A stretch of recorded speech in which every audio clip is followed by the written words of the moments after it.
Good morning, everyone. We are just about to start with the program. So, everybody, students sitting behind, you are please requested to occupy the seats in the front. Students who are sitting behind, please occupy the seats in the front.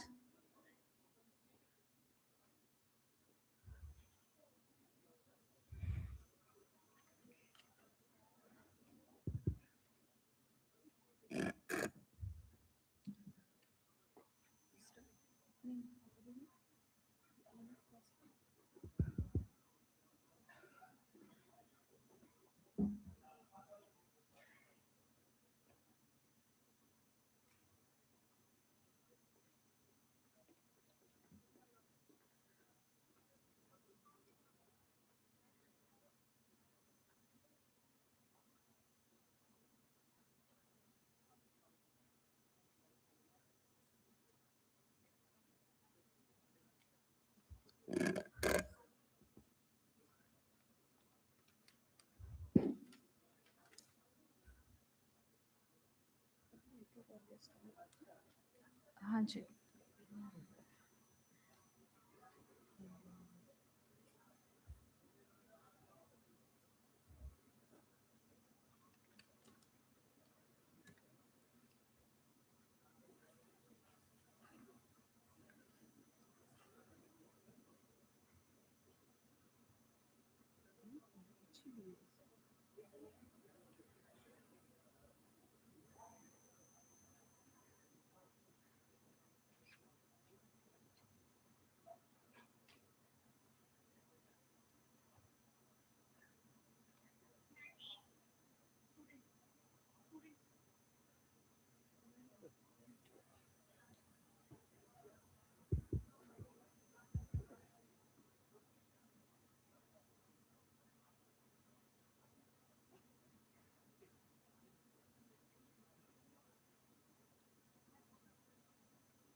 जब कार्तिक के साथ करवा लेंगे अपना उनको thanks करके then फिर ये सब आपका है ना.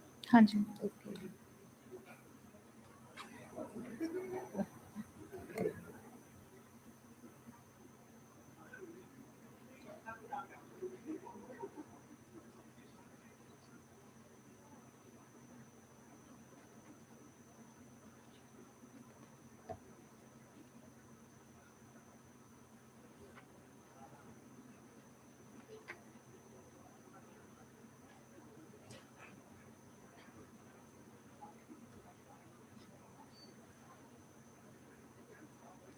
लाइटिंग वाला हमने लगवाया है. आप स्टार्ट. हाँ नहीं लैम्प लाइटिंग तो लगवाया नहीं. वो आएगा. अच्छा. मस्त. कुछ गिरा.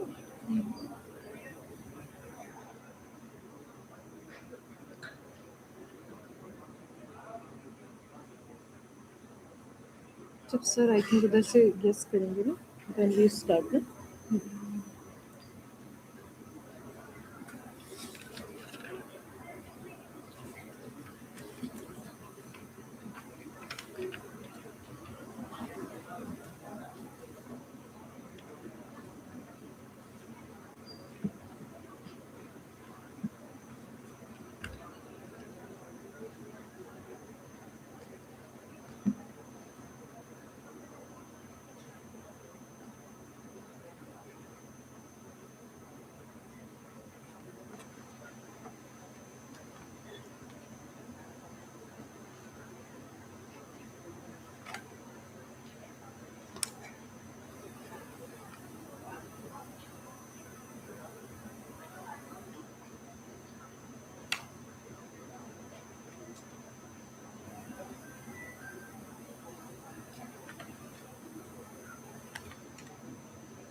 थोड़ा सा ओके ओके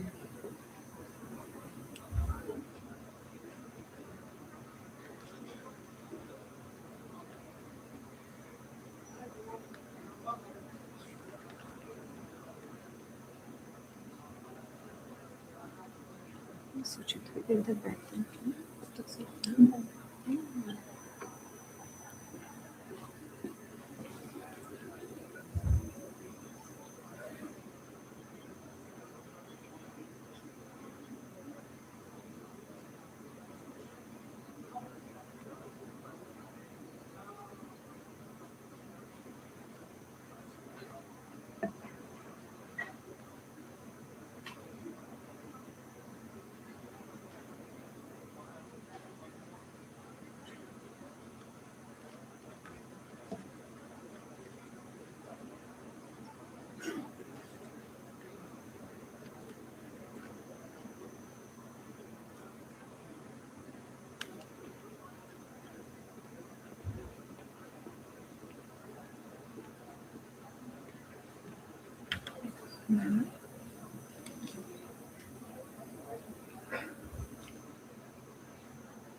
ये बहुत जगह बड़ी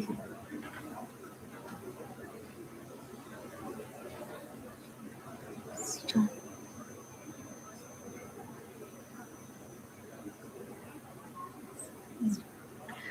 A very good morning to all. Honorable Chief Guest Mr. Tajbir Singh, Honorable President Uttaranchal University Sri Jitendra Joshi in absentia, Honorable Vice President Mrs. Ankita Joshi, Honorable Vice Chancellor Professor Dharam Buddhi, Honorable Vice Chancellor Professor Rajesh Bhauguna, Honorable Director UCHS Professor Dr. Kartike, Honorable President, ISRT UK Chapter, Mr. Mahen Singh Bhandari, distinguished guests, eminent speakers, respected faculty members, scholars, and dear participants. It is a privilege to welcome you all to this 2 days international conference, Radiant Uttarakhand 2026. From ancient wisdom to modern research, the pursuit of knowledge has always been humanity's greatest strength. Today, we are not just participants of a conference, but contributors for a global dialogue of knowledge and innovation.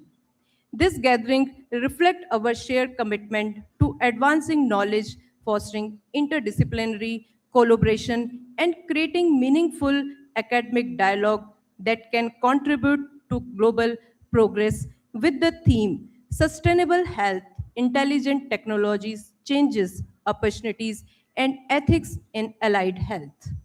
This conference provides a platform for scholars, clinicians, and researchers to deliberate on how technology and human values together can shape the future of sustainable healthcare.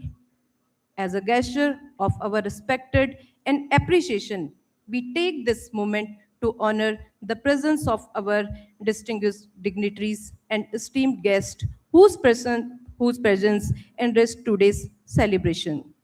Please join me in extending a warm round of applause as we welcome them. I, Nidhi Kala, with my co-host Nidhi Sharma, feel privileged to be the host of this international conference. Now, Nidhi, stage is yours.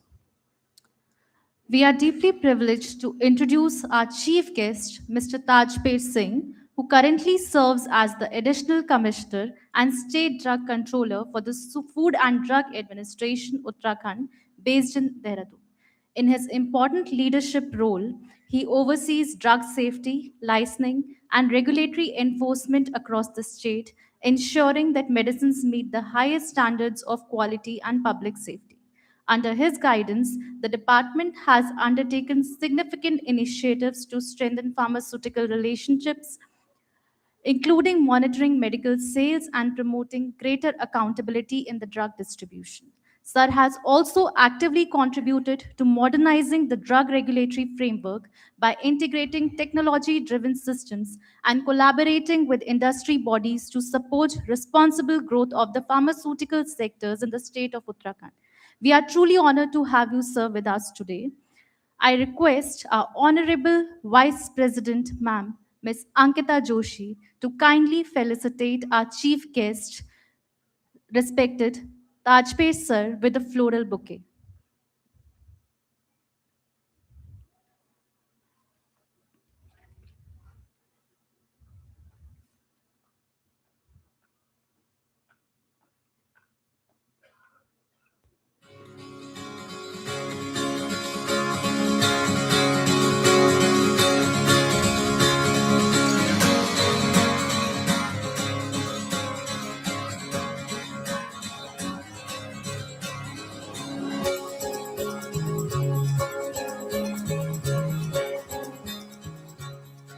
Thank you, sir and ma'am.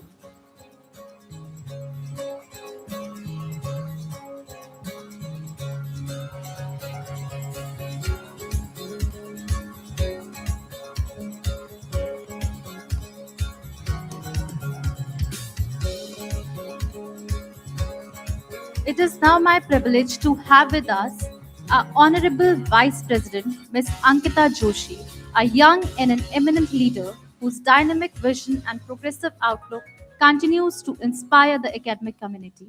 Her unwavering support and encouragement plays a vital role in promoting institutional development and academic excellence. I now invite Dr. Tarang Srivastav, Principal, Uttaranchal College of Health Sciences, to kindly felicitate Honorable Vice President Ms. Ankita Joshi with a floral bouquet as a token of appreciation in recognition of her valued presence here today.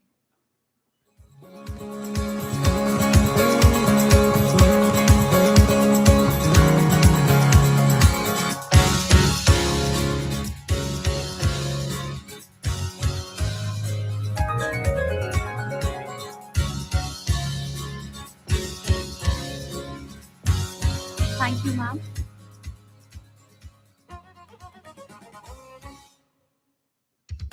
It is a matter of immense pride and privilege for us to be guided by the visionary leadership of our Honorable Vice Chancellor, Professor Dharam Budi, whose dedication to academic excellence, research advancement, and global collaborations continues to inspire the entire academic community. Under his able guidance, the university has reached new milestones of innovation and scholarly achievement. As a mark of our deep regard, I now request Mr. Rohit Ranjan, Assistant Professor, Uttaranchal College of Health Sciences, to felicitate Honorable Vice Chancellor as a gesture of gratitude for joining us. Organizing Secretary of the conference, Mr. Rohit Ranjan.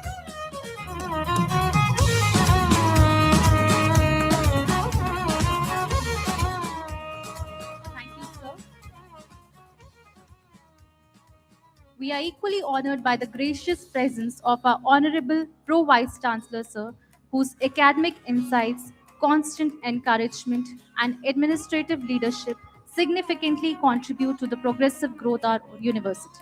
His commitment to strengthening academic initiatives and nurturing scholarly excellence is truly commendable. I now request Mr. Shashank Kumar, Coordinator, Scientific Committee International Conference, to present a token of appreciation to Honorable Pro Vice Chancellor Professor Rajesh Bhavna.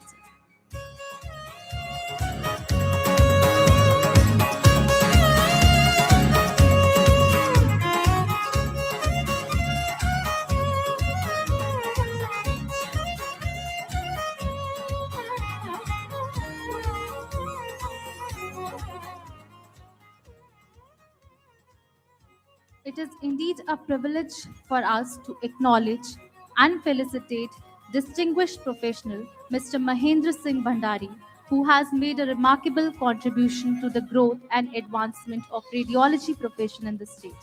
As a respected member of the ISRT Uttarakhand Chapter, Sir has consistently demonstrated dedication, leadership, and an unwavering commitment towards strengthening professional standards and fostering academic excellence. His valuable efforts have significantly contributed to the development of the professional, inspiring many people in the state of Uttarakhand. I now request Professor Dr. Kartikeya Gaur, Director, Uttaranchal College of Health Sciences and Convener, International Conference, to present a token of appreciation to Mr. Mahendra Singh Bhandari.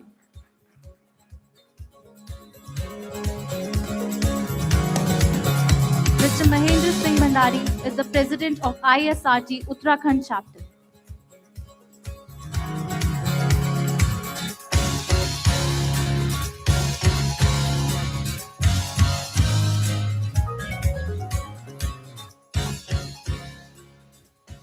Thank you, sir.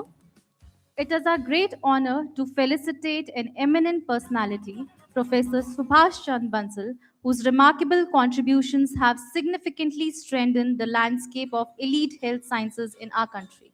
As a respected member associated with Ministry of Health and Family Welfare and National Commission for Allied Health Professionals, he has played a pivotal role in shaping policies, advancing professional standards, promoting excellence in elite health education and practice.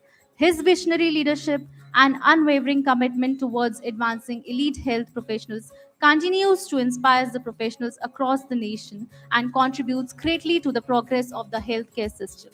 I now invite Mr. Gopal, Assistant Professor, Uttaranchal College of Health Sciences, to kindly come forward and present a token of appreciation to Professor S.C. Bansal, sir.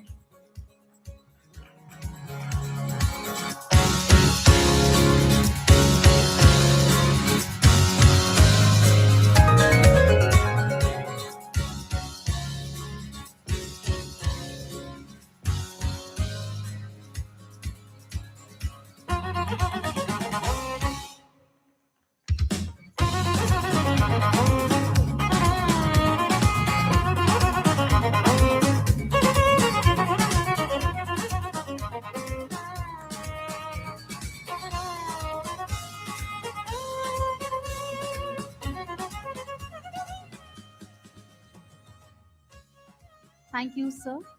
It is my pleasure to introduce Dr. Rajesh Kumar Srivastav, a distinguished academician and clinical clinician in the field of radio diagnosis. Dr. Srivastav currently serves as a professor in the Department of Radio Diagnosis. He holds an MBBS and MD degree in the Uttarakhand Medical Council. His expertise in diagnostic imaging and medical education has significantly contributed to the advancement of the profession. I now request Mr. Rohit Ranjan, organizing secretary of the conference, to kindly come forward and felicitate sir. Mr. Gaurav Mittal, Assistant Professor, Uttaranchal College of Health Sciences, kindly come forward and felicitate sir.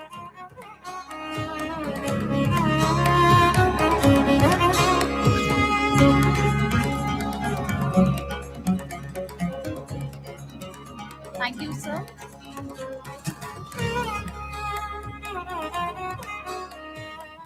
Now, I would like to request our Honorable Chief Guest and respected dignitaries to kindly come forward and light the ceremonial lamp. Please, sir.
शुभं कुरु त्वं कल्याणम् आरोग्यं धनसम्पदः शुभं कुरु त्वं कल्याणम् आरोग्यं धनसम्पदः शत्रुबुद्धिविनाशाय दीपज्योतिर्नमोऽस्तु ते दीपज्योतिर्नमोऽस्तु ते दीपज्योतिर्परब्रह्म दीपज्योतिर्जनार्दनः दीपज्योतिर्परब्रह्म दीपज्योतिर्जनार्दनः दीपो हरतु मे पापम् सन्ध्यादीपनमोऽस्तु ते ओ दीपब्रह्मरूपस्त्वं ज्योतिषां प्रभुरव्ययः ओ दीपब्रह्मरूपस्त्वं ज्योतिषां प्रभुरव्ययः आरोग्यं देहि पुत्रांश्च पतिं स्वच्छामि मे सदा रवेरस्तं समारभ्य यावत् सूर्योदयो भवेत् रवेरस्तं समारभ्य यावत् सूर्योदयो भवेत् यस्य तिष्ठे गृहे दीपः तस्य नास्ति दरिद्रता शुभं कुरु त्वं कल्याणम् आरोग्यं धनसम्पदः शुभं कुरु त्वं Thank you to our respected dignitaries for lighting the lamp. Once again, a huge round of applause.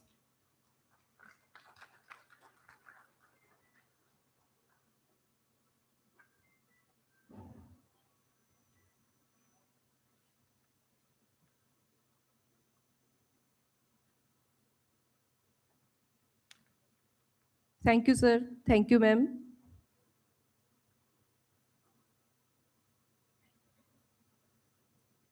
I now request to everyone to please rise for University Kulgeet.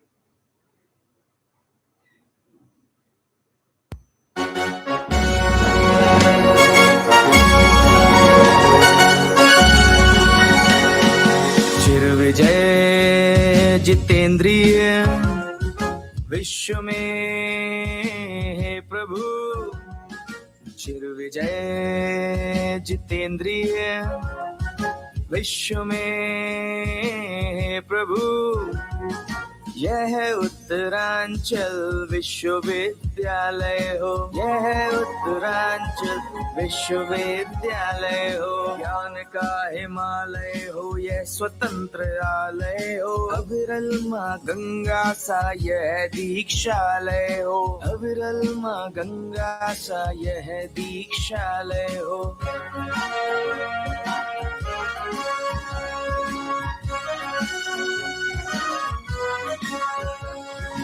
गौरव अभिषेक का यह शीर्षालय हो उच्च कोटि विद्या का यह अंकितालय हो गौरव अभिषेक का यह शीर्षालय हो उच्च कोटि विद्या का यह अंकितालय हो सर्वधर्म सद्भाव का देवालय हो राष्ट्र हिंद के हृदय में अनुराधालय हो चिरविजय जितेंद्रिय विश्व में है प्रभु यह उत्तरांचल विश्वविद्यालय हो यह उत्तरांचल विश्वविद्यालय हो यह उत्तरांचल विश्वविद्यालय हो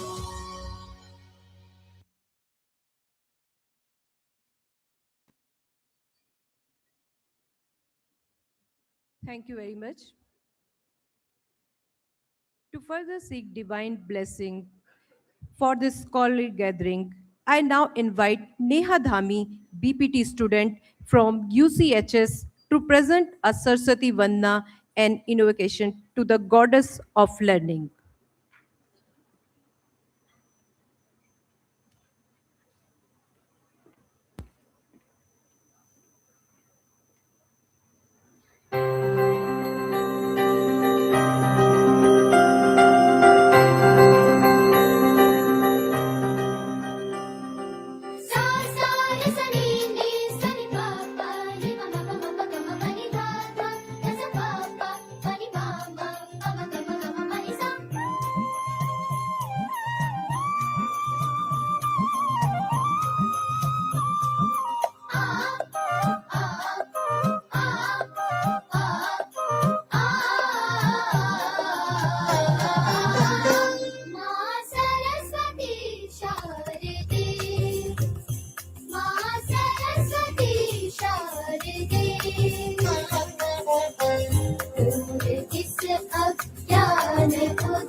सूर्य ब्रह्म शिव विष्णु गजानन जिन चरणों को सेवते हैं। सूर्य ब्रह्म शिव विष्णु गजानन जिन चरणों को सेवते। हम शिशु है अज्ञानी माता किन चरणों का प्यार दे। तेरा पानी तार दे, तार दे, तार दे, माँ सरस्वती शारदे, माँ सरस्वती शारदे।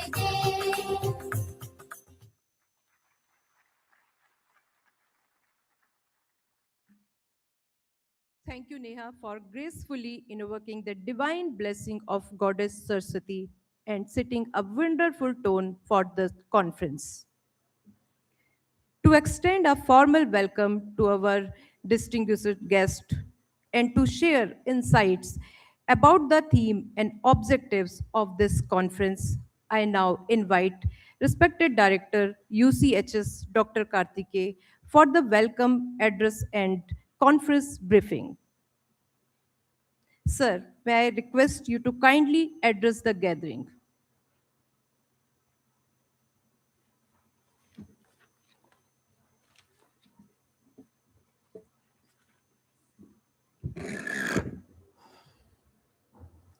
A very warm good morning to all of you who are present in this auditorium.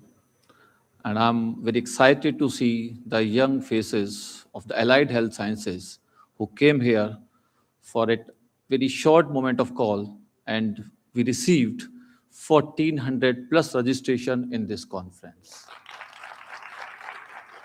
First of all, I welcome all the dignitaries who are present over here in this conference.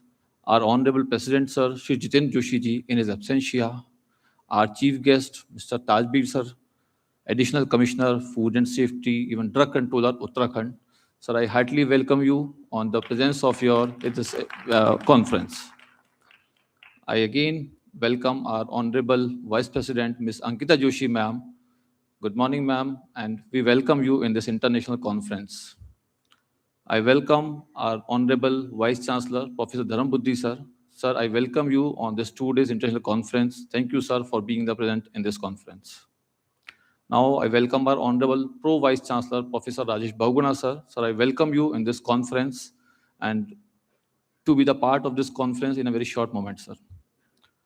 I welcome our ISRT President, Uttarakhand Chapter, Mahin Singh Bhandari, sir. And I wish to tell you all that today we have this grand success because of his valuable and effortless support. I thank you, sir. Thank you for your kind support so that we can have this grand celebration of this conference. In this, I welcome all the faculty members who are present here from the different colleges of this Uttarakhand, as well as apart from the Uttarakhand. I feel very extent thankful all the delegates and the teachers and the research scholars, academicians who gave their valuable support for the grand success of this conference. I am very elated to tell you that in this conference, we received the registration from the 21 states. The delegates who are sitting here, they came from the 21 states. They are living in Uttar Pradesh, they are living in Haryana, they are living in Gurgaon, in Ambala, Rajasthan, Punjab, because we have a ERP system in our university, and we sort that data that these are the registrations came from the 21 states. And we have students of the 7 countries also. This data is fetched from the ERP, the entries filled by all the delegates at the time of the registration. So we are very thankful to all the delegates and the scholars who gave their support to this conference. In the history of Uttarakhand, it marks a significant moment for the first time such a large gathering dedicated entirely to allied health sciences. This conference covers the paramedical courses such as Bachelor of Physiotherapy, Radiology, OT technicians, then MLT technicians, optometry scholars, and then we have scholars, the teachers from the MHA, from the MPH program, as well as from the behavioral sciences. So this conference is totally dedicated to all the allied health practices in the country. We are deeply grateful for the tremendous support extended by the Indian Society of Radiographers and Technologists, ISRT Uttarakhand Chapter, especially the president of this ISRT Chapter Uttarakhand, Mr. Mahin Singh Bhandari, whose encouragement greatly contributed to enhancing registrations as well as the participation in this conference. I request you all to please give a huge round of applause for the ISRT President, Uttarakhand Chapter. This conference has truly been a collective effort with the dedicated involvement of all the 16 faculty members of health sciences. We prepare a working committee from the department of the college from our health sciences. And in this working committee, we include the 16 teachers of our college. They give their 100% contribution through our various committees, including the scientific, cultural, organizing, and coordination committees. We have received the supports from the other colleges of this Uttarakhand as well as apart from the Uttarakhand. We received a very great support from the Noida, from the Rajasthan, and from the Punjab.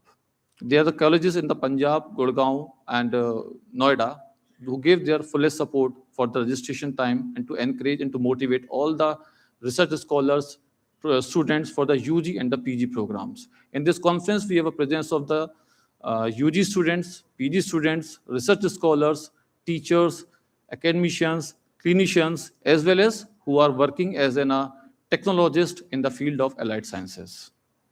Alongside the academicians' deliberations, we have also planned a cultural gala evening in today evening, which gives a vibrant performances with more than 20 colleges. For this cultural gala evening, we received more than 20 entries from the different colleges of the Uttarakhand as well as apart from the Uttarakhand. Today, at that time, after the conclusion of this today's conference, we organize a cultural gala evening. We have a grand celebration in the cultural evening also. For this cultural evening, we received more than 20 entries, and all are the students of the UG and PG programs for the different colleges. Once again, I extend my sincere welcome to each one of you and wish you the enriching insights and the memorable conference experiences. Thank you so much.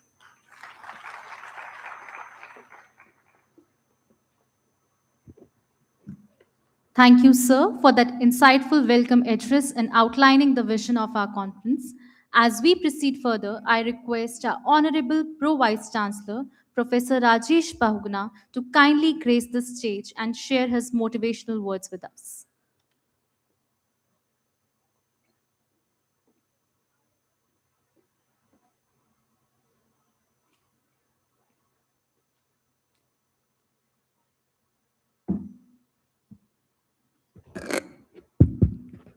Thank you so much. On the occasion of this 2-day international conference, Chair of the conference, presenting Honorable Vice President of the University, Ms. Ankita Joshi ji, Chief Guest of this conference, Sri Tajbir ji, those who have been instrumental, as I've come to know, in this conference, our Mr. Bhandari ji, as well as Dr. Kartike Gold, Professor Srivastava is sitting here, and all the dignitaries, and above all, our own guide and motivator, Professor Dharambuddhi ji, Vice Chancellor of this university, different scientists and scholars, those who will be chairing different sections of the conference, and of course, participants from different university and colleges, and also those who will be watching this either online or in the recorded form. I extend my greeting to all of you. मैं आप सबका वंदन करता हूं और अभिनंदन करता हूं। Dear friends, at the outset, I must congratulate our School of Health Science under the leadership of Professor Karthike God, their entire team, organizing committee, and also the team from ISRT and all those who are involved in this conference. First of all, to selecting so contemporary issues, sustainability, sustainable development, and sustainability has become a buzzword nowadays. In fact, I am professor of law, cannot much poke my nose into the topic, but being from this Devbhoomi Uttarakhand, as I have gone through the track line, and I found that rather I would like to coin one concept on this same issue, that this is Devbhoomi, and in this Devbhoomi, our ancestors have developed certain indigenous practices and habits. And dear participants, if you research upon those practices and habits, they are the direct support towards the sustainable health. I will like to take few examples, like nutritious traditional diets of Uttarakhand. Nowadays, you might have heard about mandwa. रागी कहते हैं आप उसे, millet finger भी कहते हैं आप उसे, झिंगोरा. They are the certain things. It is part of our diet, isn't it? The part of sustainable health. Now people are started recognizing it. Not only this, daily use of our natural herbs. There are series of herbs जिसको हम innocently use करते हैं, and that habits have been developed by our ancestors. आप देखिए, बुरांस बसंत ऋतु में बहुत खिलता है, उसका जो जूस है हृदय के लिए कितना कारगर है, मेरे से बेहतर आप जानते हैं. सस्टेनेबिलिटी के लिए और बहुत छोटी छोटी चीजें हैं. टिमरू जिसकी दातुन की जाती है, बहुत सारी चीजें हम लोग भूल चुके हैं. Dear scientist, enthusiastic participants, you have come from the entire country and abroad. When I welcome you from Devbhoomi, I request you also research on these things. Not only this, our traditional cooking methods, see how they are helpful in the sustainable health. You know, silbatta, stone grinder, garat, they are the example of sustainable health. The nutrition value of the grain never loses when you use silbatta and this garat. This is one thing, and not only this. Even today in this Uttarakhand, food is being cooked in the iron, kadai, lohe ki kadai mein, natural source of iron. These are the things.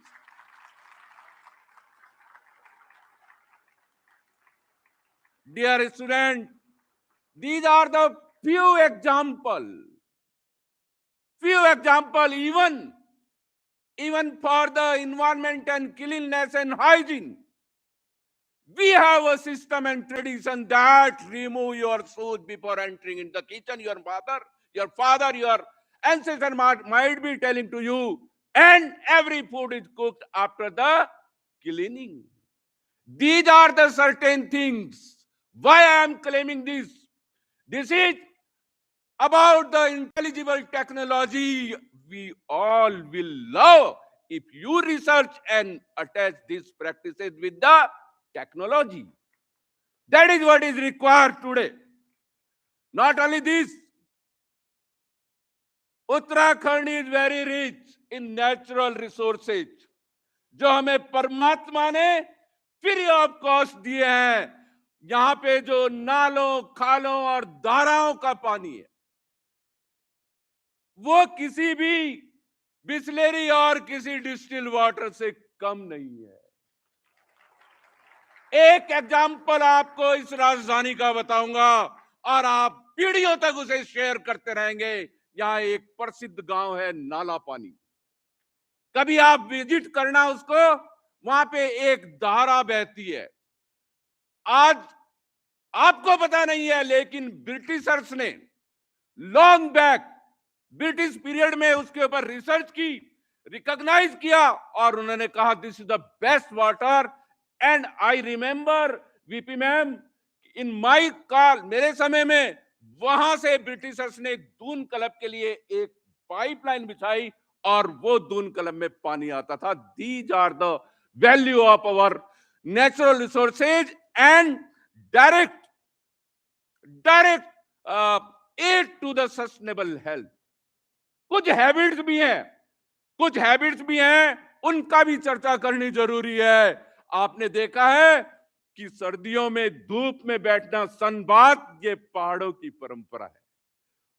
तो ये सारी चीजें मुझे लगता है कहीं ना कहीं इस कॉन्फ्रेंस में चर्चा होनी चाहिए. और समय बहुत कम है. आज ऐसी शख्सियत मेरे साथ में बैठे हुए चीफ गेस्ट के रूप में, जो कि पूरा उत्तराखंड के ड्रग कंट्रोलर भी हैं.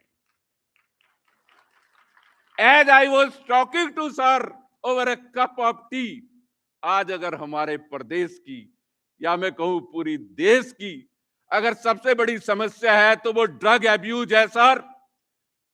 मुझे लगता है इसके ऊपर अगर आप कोई ना कोई स्टेटमेंट देके जाएं और कोई ना कोई इनको गुरु मंत्र देके जाएं, तो कॉलेज ऑफ हेल्थ साइंस और ISRT की ये कॉन्फ्रेंस फलीभूत होगी, सफल होगी. बहुत बहुत धन्यवाद.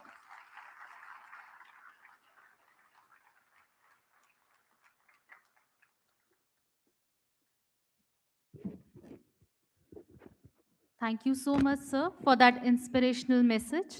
I now request our Honorable Vice Chancellor, Professor Dharam Buddhi, to enlighten us with his words of wisdom.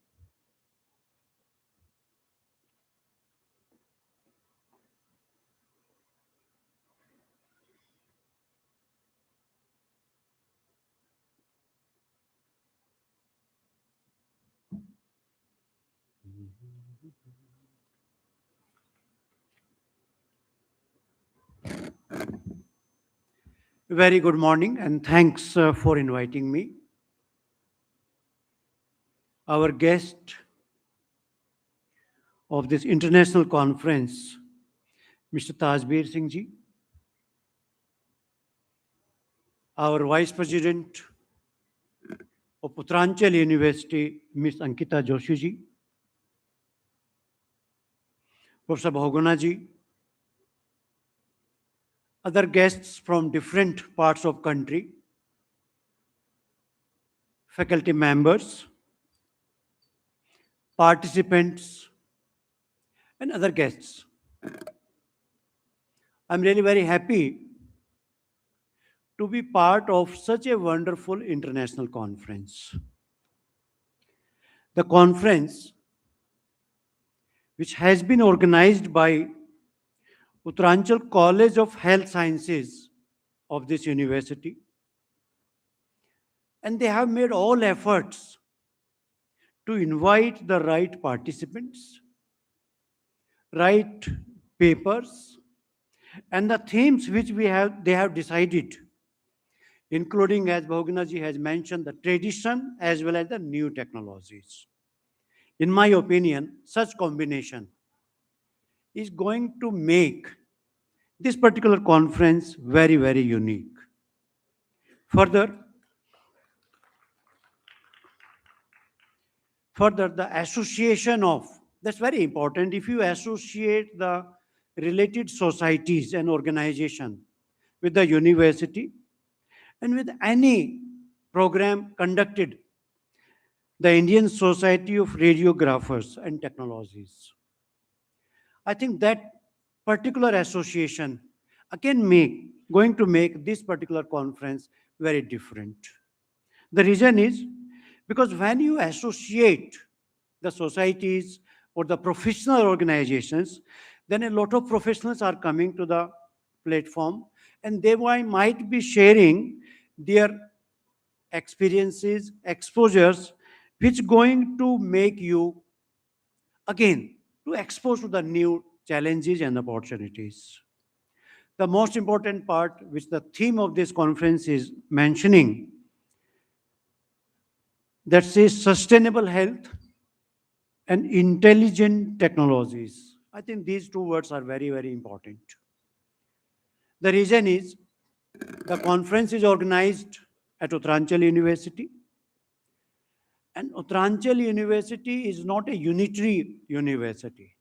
It's a multidisciplinary university. We have 12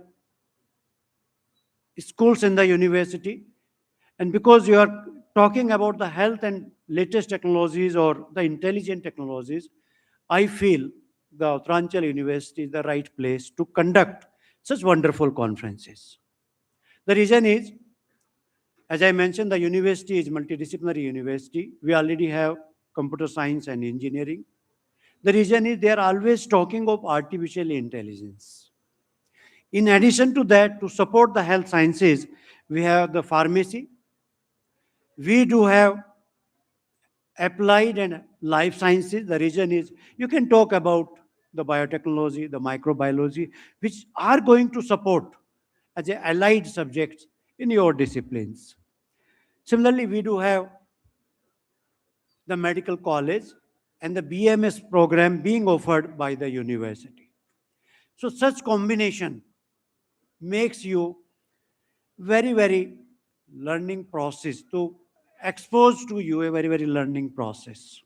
So therefore, my suggestion to all of you that this particular conference, to all my students and participants, is going to help you for networking. The networking is very important because you have more than 1,400 participants, and these participants are from different parts of the country. It means that they might be having different challenges, different issues, and while sitting for 2 days, today and tomorrow, you can find out the solutions for that. My dear participants, when you organize any conference, one of the important part of any conference is what you are going to learn out of it. That's again very important. And the learning would be coming from the experts, which you are having from different disciplines. And the most important part when you are, because generally in health sciences, we generally have UG and PG, still the research activities are lesser as compared to other disciplines. The reason is such conference going to help you to create new knowledge, new informations, new process, new systems. However, when you are inside the classroom of a UG or PG, you are majorly focusing on learning only. So there is a difference. When you are inside the classroom of a UG and PG, you are only learning. But when you are part of such conferences, you are also creating, you are also getting how to create new information, new knowledge, and new systems. If I talk about the Uttaranchal University is very highly committed, dedicated for creation and dissemination of knowledge. At Uttaranchal University, as I mentioned, we had 12 departments, 12 schools. Every department and school is creating great knowledge, and that is being utilized by the society for the social purposes. The next most important part, I think, which should be discussed in this conference, that's maybe the Human Development Index, because you are talking of sustainable health as well as of intelligent technologies.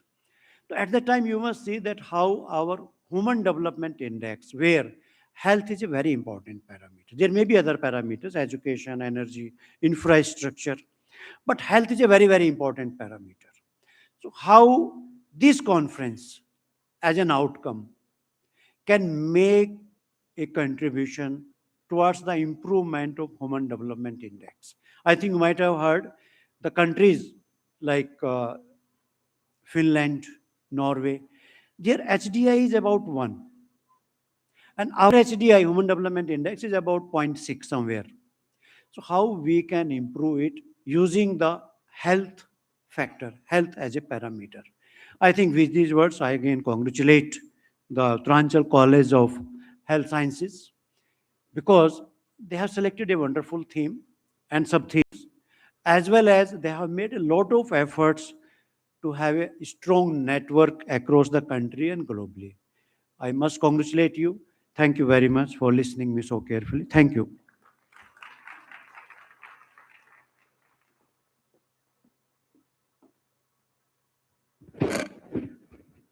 Thank you so much, sir, for guiding us with your vision and engagement.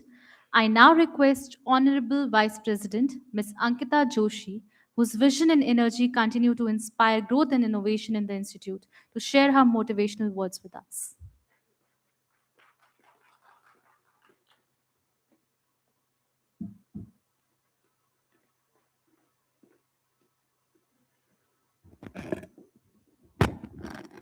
Honorable Chief Guest, Mr. Tajbir Singh Ji, our Honorable Vice Chancellor, Dr. Dharamputi Ji, our respected Pro Vice Chancellor, Dr. Bahuguram, Dr. Kartike, President ISRT, Mr. Mahinder Ji, respected deans, dignitaries, and all the participants present here today.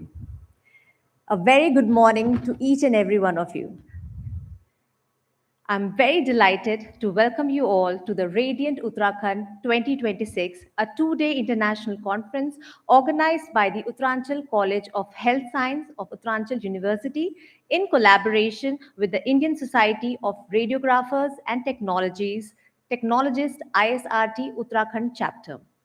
The theme, Sustainable Development, Intelligent Technologies, Challenges, Opportunities, and Ethics in Allied Health, highlights how technology is transforming modern healthcare. In fact, healthcare is changing faster than ever in history. Not long ago, doctors searched for answers in piles of reports. Today, intelligent systems help reveal answers in just seconds. And sometimes I like to say technology in healthcare is like little Google Maps for doctors. It's not replacing the doctors, but it's surely helping us find the right track, the right route in the smartest and the best possible way. Of course, technology is incredibly fast, but thankfully, doctors are still the ones who are making the final call. Otherwise, one day our phone might start sending us the notification that your screen time is too much, your sleep is too low, and according to the data and analysis, what they would suggest is that you need both a doctor and a digital detox. On a lighter note, this is how technology can guide us with data and insight, but the wisdom, judgment, compassion of a healthcare professional is irreplaceable. With great technology comes great responsibility. As we embrace these innovations, we must also address the ethical questions, sustainability, and challenges that accompanies them. After all, technology should not make healthcare smarter. It should make it more humane, more sustainable, more accessible, more responsible. Events like Radiant Uttarakhand creates an exciting space where researchers, technologists, healthcare academicians come together to exchange ideas, share discoveries, and imagine solutions for the future of allied healthcare. And who knows that a one conversation over a cup of coffee can spark a next big healthcare innovation. At Uttaranchal University, we strongly believe that progress happens when curiosity meets collaboration. Initiatives like these, young minds strengthen academic partnerships and encourages meaningful dialogues that drives healthcare forward. And I'm very confident that the discussions and the insight shared during these 2 days, 14th and 15th of March, will open new pathways for innovation and global collaboration in allied health sciences. I wish the conference great success, and I hope that it comes across as a very inspiring and encouraging experience for everyone who is present here today. Thank you very much.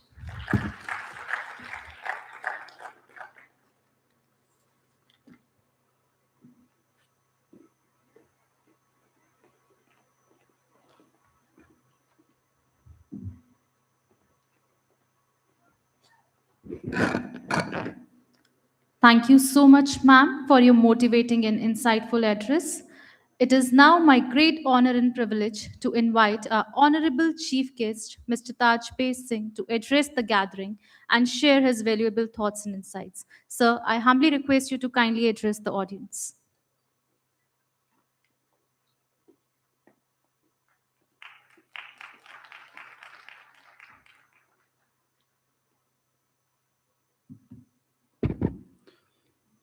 Respected Vice President Ankita Joshi ji, dignitaries, researchers, and all dear students, good morning. First of all, congratulations to organizing committee which is organized this special event. And I would like thanks to all you came here. Especially thanks for Mr. Bhandari. He is very special person in health system. आज हम लोग बहुत ज़्यादा advance technology use कर रहे हैं, इसलिए कर रहे हैं कि बहुत सारी बीमारी भी साथ में आ चुकी हैं. आप देखेंगे जितने ज़्यादा हमारा खान पान जो है वो बिल्कुल कंटामिनेटेड है, अनहाइजेनिक है, जिससे बहुत सारी बीमारियां हमको लग रही हैं. और उन बीमारियों को कैसे हम डायग्नोस करें, समय से पहले हम कैसे इसको पता करें कि ये बीमारी क्या हो रही है, उसके लिए जो आप लोग काम कर रहे हैं उसके लिए बहुत बहुत बधाई के पात्र हैं आप लोग. और अभी मैं देखता हूँ जितने भी MRI है या आपके रेडियो से जितने भी संबंधित इंस्ट्रूमेंट हैं सारे ड्रग के अंदर कवर हो चुकी हैं. अभी अभी मेडिसिन हैं.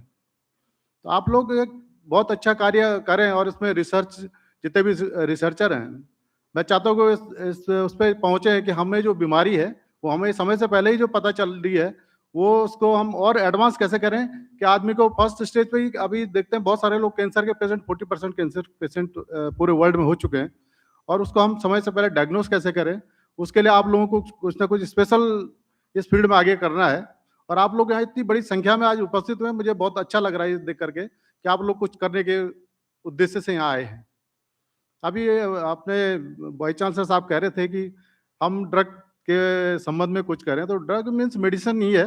ड्रग बहुत टाइप की ड्रग्स हैं.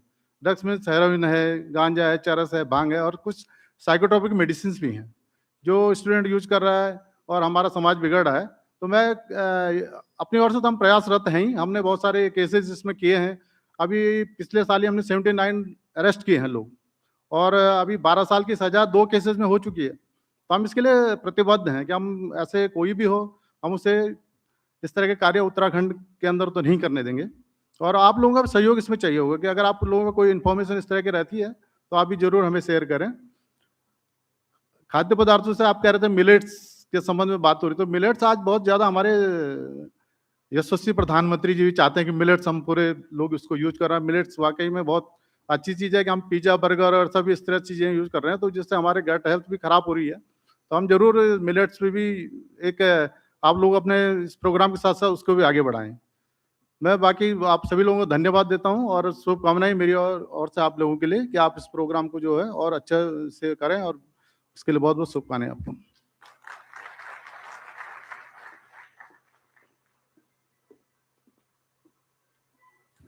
Thank you, sir, for that enlightening address. Your words will certainly inspire all of us as we move forward with the conference proceedings. I now request everybody to please rise up for the national anthem, national song, as we conclude with this ceremony.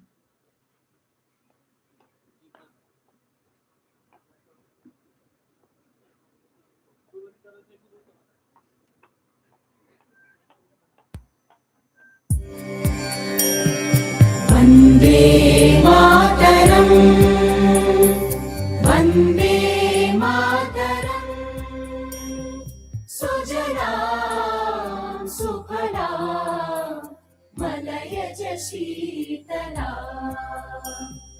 सस्यश्यामलां Mataram Vande Mataram शुभ्रज्योत्स्ना पुलकितयामिनी पुल्लकुसुमित द्रुमदलशोभिनी Suhasini सुमधुरभाषिणी सुखदां वरदां Mataram Vande Mataram Vande Mataram.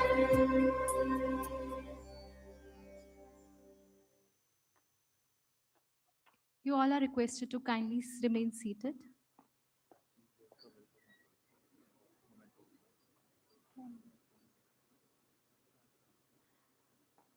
I now request our Honorable Vice President, ma'am, to kindly felicitate our chief guest for the day with the memento.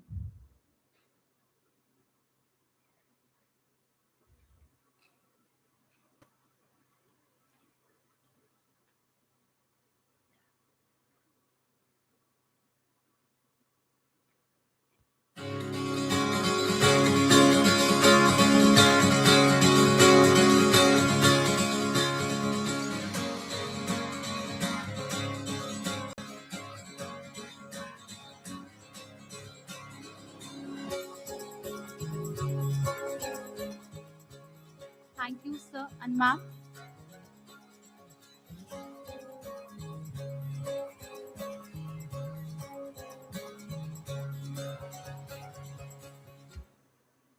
With this, we come to the conclusion of the inaugural session for this conference, and now we will proceed to our scientific sessions.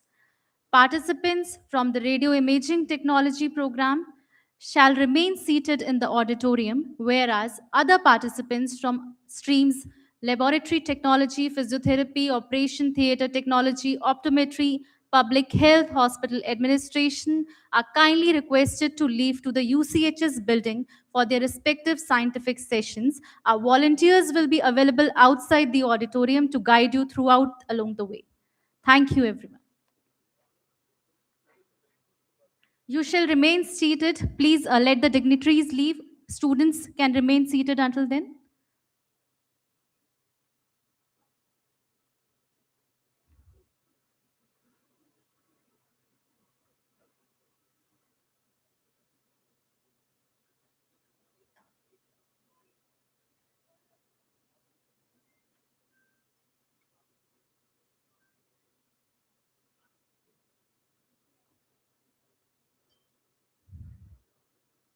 No.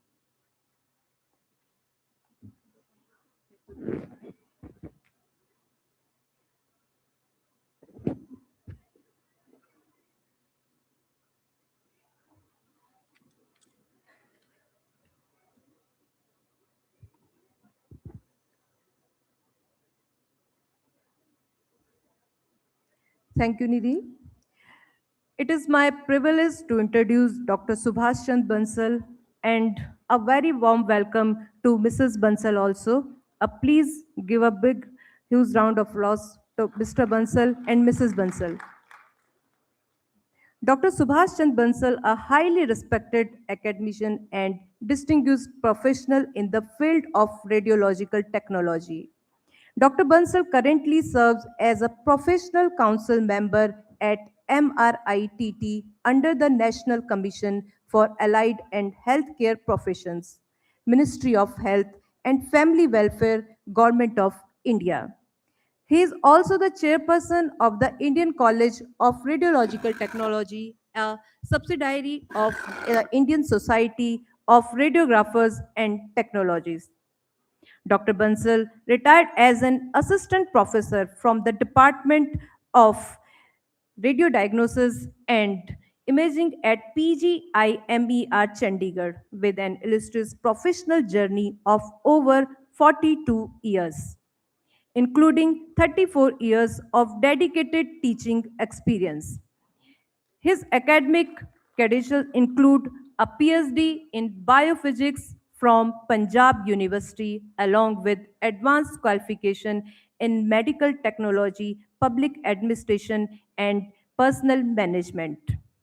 He has played a pivotal role in shaping allied health education as a chairperson of the task group responsible for drafting the national model curriculum for medical radiology and imaging technology under the Ministry of Health and Family Welfare.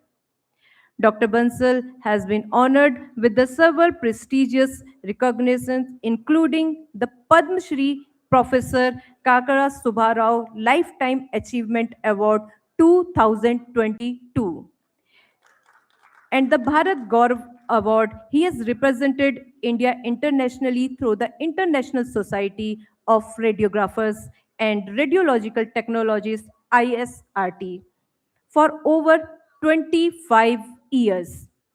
With numerous scientific publications, conference, presentation, and leadership role, he has made remarkable contribution to the advancement of radiological technology, education, and practice.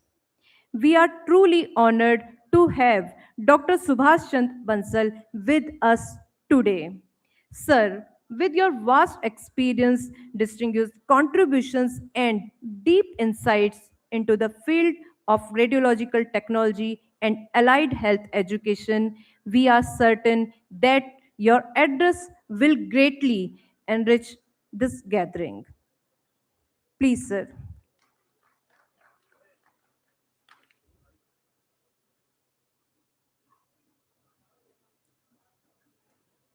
A big round of applause for Dr. Subhash Chand Bansal.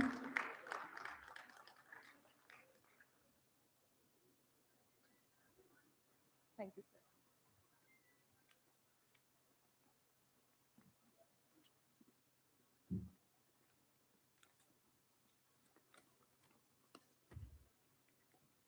Thank you, ma'am, for the elaborate introduction. Very good morning, ladies and gentlemen. Respected dignitaries, distinguished guests, esteemed faculty members, fellow healthcare professionals, researchers, and dear students.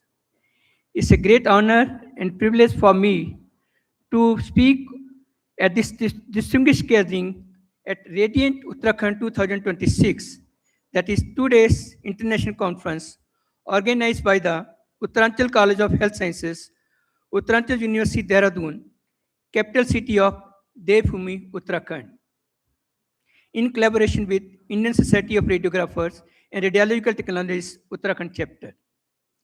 At the outset, I must express my deep gratitude to the organized committee, especially Mr. Mahendra Bhandari, President of ISRT Uttarakhand Chapter, a very dynamic personality, along with Dr. Kartikeya, President of Uttaranchal College of Health Sciences, along with other organized committee members who has invited me to speak on this important occasion. I also congratulate them for bringing together more than 1,400 experts, researchers, academicians, and healthcare professionals from across the world in this hybrid mode to deliberate on the theme Sustainable Health, Intelligent Technologies, Challenges, Opportunities, and Ethics in Allied Healthcare. This theme is highly relevant today as healthcare systems across the world are undergoing rapid transformation. Sustainable health, as rightly said by the predecessors, refers to a health system that meets the health needs of the present generation while ensuring that future generations also have access to quality healthcare services. It emphasizes a balance between better health outcomes, environmental responsibility, economic sustainability, and social equity. Environment responsibility means reducing medical waste, minimizing radiation dose, and promoting energy efficient healthcare practice. Apart from socially equitable, providing accessible healthcare to all sections of society. So, as a professional council member of the National Commission for Allied Healthcare Professionals, I am particularly pleased to see platforms like this, conference that encourage dialogue on the future of allied health sciences and the evolving role of allied healthcare professionals. Healthcare in the 21st century is witnessing extraordinary transformation, rapid advances in artificial intelligence, digital health system, telemedicine, precision diagnosis, and advanced imaging technology are reshaping healthcare delivery across the world. These innovations are improving diagnostic accuracy, enabling early disease detection, strengthening patient monitoring, and supporting faster clinical decision making. In this evolving healthcare ecosystem, allied healthcare professionals form an indispensable pillar of healthcare industry. Disciplines such as medical laboratory technology, radiology and imaging technology, physiotherapy, occupational therapy, operation theater technology, dialysis technology, optometry, nutrition, dietetics, and behavioral sciences, and many more specialized fields play a very crucial role in the continuum of patient care. Allied health professionals act as a vital link between the medical science, technology, and patient-centered care. From performing diagnostic investigation to supporting therapeutic procedures, rehabilitation services, and preventing health care, their contribution significantly influence clinical outcome and patient safety. Let me say this very clearly. You are the diagnostic strength of the healthcare. You are the rehabilitative force of the healthcare. You are the preventive shield of healthcare. Without laboratory reports, diagnosis is incomplete. Without imaging, surgery cannot be precise. Without rehabilitation, recovery cannot be successful. So India today stands at a crucial stage in strengthening the healthcare force. In the recent post-budget deliberations webinar organized by the Ministry of Health and Family Welfare, Government of India, an important national priority was highlighted, scaling up the allied healthcare workforce by adding nearly 1 lakh allied health professionals over the next 5 years. So this reflects the growing recognition that allied health professions are truly the backbone of modern healthcare system. The demand for healthcare professionals is increasing due to several factors: growing population, as India is the most population country in the world, rising burden of non-communicable diseases, rapid expansion of healthcare infrastructure, increasing adoption of advanced medical technology. India currently have more than 500 government institutions offering about 48,000 seats in allied health program, and along with 3,800 private institutions offering more than 3.6 lakh seats in the country. So while this expansion is encouraging, it is also highlighted that the need for uniform standards for education, training, infrastructure, laboratory equipment, and faculty expertise are required. In this context, the establishment of National Commission for Allied and Healthcare Professions Act under the NCHP Act 2021 is a landmark reform.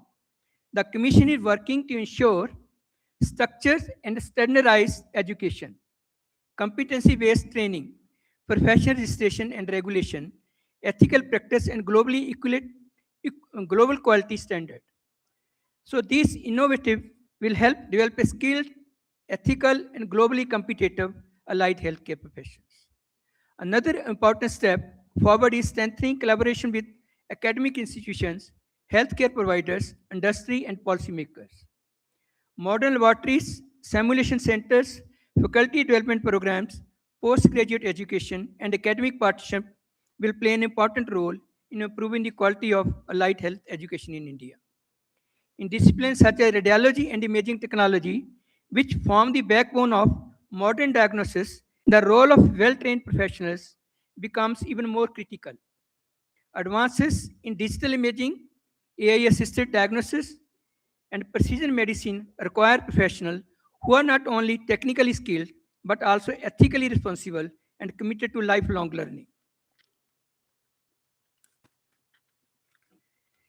At this point, I would also like to acknowledge the remarkable contribution of the Indian Society of Radiographers and Radiological Technologists, ISRT, that the apex professional body representing radiology technologists across the India.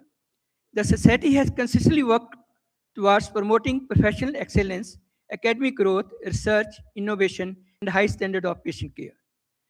Through its collaboration with international bodies such as International Society of Radiographer Radiological Technologists, the organization has strengthened global professional engagement. Fortunately, I remained for more than 25 years council member of this society, represented India throughout 25 years.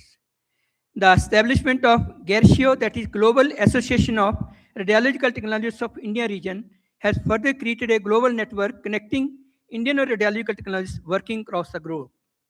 Similarly, the Indian College of Radiological Technology, the academic wing of ISRT, fortunately for which I am the chairperson at present, has made significant contribution to research, advanced training, and faculty development programs. The concept of sustainable health reminds us that healthcare system must be technologically advanced, ethically responsible, socially inclusive, and environmentally sustainable. Allied health professionals play a central role in achieving this vision by ensuring accurate diagnosis, effective treatment support, rehabilitation services, and preventive health care. Institutions like Uttaranchal University and Uttaranchal College of Health Sciences play an important role in preparing competent, ethical, and socially responsible healthcare professionals. By promoting academic excellence, research, innovation, and interdisciplinary collaboration, such institutions are contributing significantly to the advancement of sustainable healthcare. Conferences like this, Radiate Uttarakhand 2026, provide a valuable platform for researchers, clinicians, academicians, students, policymakers, and industry leaders to exchange ideas, explore emerging technology, and discuss future direction of healthcare. As we engage in discussions over the next 2 years, I encourage all the participants to focus not only on technological innovation, but also on ethics, sustainability, interdisciplinary collaboration, and resilient healthcare systems. To the students and young professionals present here, today I would like to say, allied health sciences are not just a profession. They represent a powerful opportunity to innovate, serve society, and lead the future of healthcare. Before I conclude, I once again congratulate Uttaranchal University, the Uttaranchal College of Health Sciences, and the ISRT Uttarakhand Chapter for organizing this important international conference. May this conference become a catalyst for new ideas, meaningful collaboration, and innovation solutions that will strengthen allied health sciences in India and beyond. Let us work together to build a skilled, ethical, and future-ready allied healthcare workforce that will support India's healthcare needs and contribute to global health advancement. I wish this conference a great success. Thank you. Jai Hind.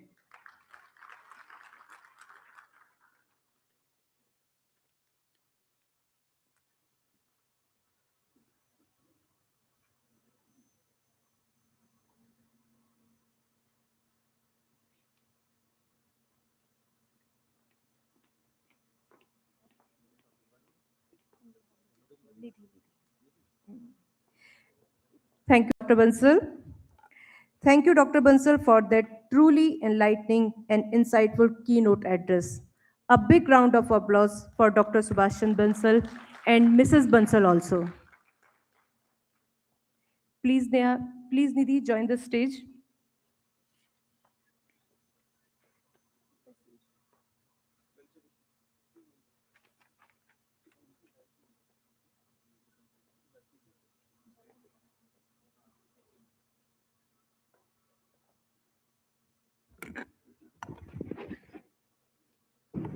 As a gesture of our appreciation, may I request Mr. Mahendra Singh Bhandari to kindly come forward and felicitate respected Dr. Subhash Chand Bansal and Bansal ma'am with a memento.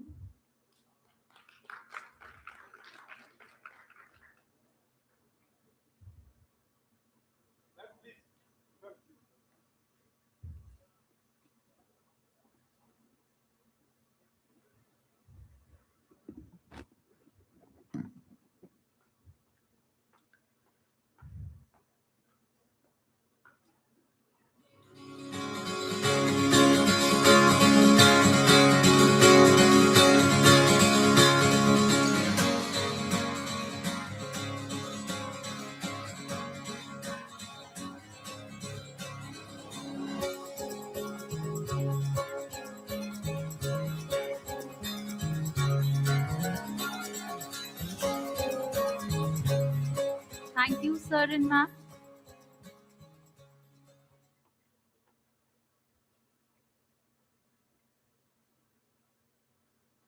It is my pleasure to introduce our next guest speaker, Dr. Rajendra Kumar Srivastav, a distinguished academician and a clinician in the field of radiodiagnosis.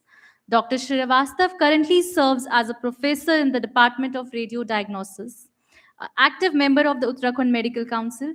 He holds an expertise in diagnostic imaging and medical education, has contributed significantly to the field of radiology through his teaching. We are honored to have sir with you us today. May I humbly request you to kindly deliver the keynote lecture?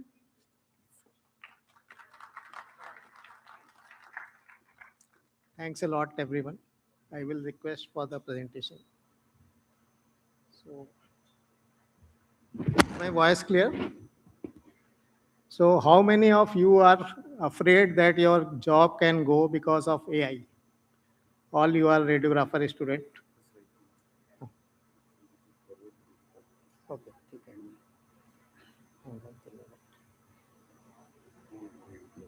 ठीक, thank you. Hello. Hello. Hello. Yeah. Thank you. So there is a apprehension that हमारी job जो है, oh sorry, I will speak in English because there are people from other countries also probably. So my topic is beyond button pushing. When I completed my PG, I passed the exam and results were awaited. So I had gone to one of my seniors diagnostic center, private center. At that time, our college was not having MRI around 25, 26 years back. So I was sitting in the console and that person was, a boy was doing the scan. So I asked him a few questions, but he was not able to answer. So I asked him, what is your qualification? From where did you did your MRI expertise? He told, I am a high school passed and I am not a technologist. So that was the time when only button pushing, he was knowing how many buttons he has to push in that sequence, and he used to get the images. So that was the time. But now MRI technologists are an important part to make the diagnosis. So in whole system of the diagnosis, technologist is very important part. Other part of referring clinician, radiologist, AI system, all that. So routinely what you do is you screen the patient, take the clinical indication, then coil setup, execution, and daily you are routinely struggling with the motion artifact and scan time. Initially when we started, then head MRI used to take around 45 minutes. Now it is in newer scanner, it is 10 to 12 minutes. So more the number of minutes patient is in the gantry, more motion artifact will be there. So now AI has come, it detects many issues and motion artifacts are less, your scans are faster, and time is reduced. So your satisfaction also increases because you are able to give good quality images and perform your duty well. So AI is supporting humans and not replaces them. So this all you know, your job satisfaction improves and throughput is improved. So when there is less time in the scanner, the patient anxiety is less, patient cooperation is more, and technician can focus on the other patient who is more serious, who requires complex, like we are doing cardiac MRI. There you need more cooperation from the patient and technologist has to be good. So patient preparation, image acquisition, AI reconstruction, quality check, and PACS. Among all these 5 steps, only 1 step is of AI, rest 4 step of technologist. So previously I told like that high school student doing MRI, he was just an operator and MRI technologists were just an operator. But now you are the part of clinical team because without you, the diagnosis cannot be made. Radiologist is handicapped if technologist is not good. So you are now a part of the team. Say for example, those who know the clinical scenario, uh, I advise you to learn the clinical side more because of clinical knowledge you will be able to decide which sequences to take, which sequences not to take. So suppose an early stroke patient comes, you know that diffusion weighted images scan has to be done. And routinely what happens, the medulla part is missed. So if technician is aware of that patient is having stroke, I should scan the medulla also. So that is your expertise rather than just pushing button and taking a scan and throwing it. So if you have good sense, good skills, so you will detect incidental findings which are relevant for the patient, which were not suspected by the clinicians. You can adjust the scan for the clarity of the images or clarity of the pathologies, give high quality images, modify field of view. Suppose a small part finger has to be done, finger scan, then you have to need a small field of view. Or if there are some artifact, you have to increase the field of view. Add sequences which were not initially thought of, but you have identified the pathology and you have to change the sequences.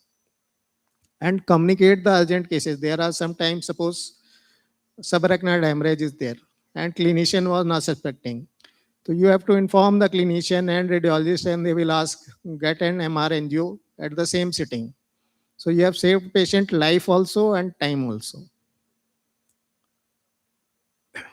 So this is one study was done where they have seen that MRI technologist only detected 6.5% of abnormalities in the brain scan. And suppose 1000 scans are done in a month. So 65 patients were diagnosed by the MRI technician. So this is a big number. So that's why your importance increases. Suppose a case of multiple sclerosis has come. If you give it to AI and you tell do the spine scan, it will do routine scan like a degenerative spine. But because you are technician, you know multiple sclerosis requires dedicated study of spinal cord, T2 and STER images. Then you will focus on that and that thing AI cannot do.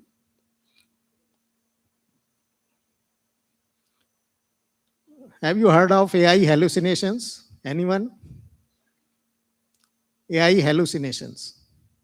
Hallucinations क्या होता है? Hallucinations are thing is not there, but you are thinking that it is there. Suppose I think that side there is some snake. So that is my hallucination. Actually, it is not there.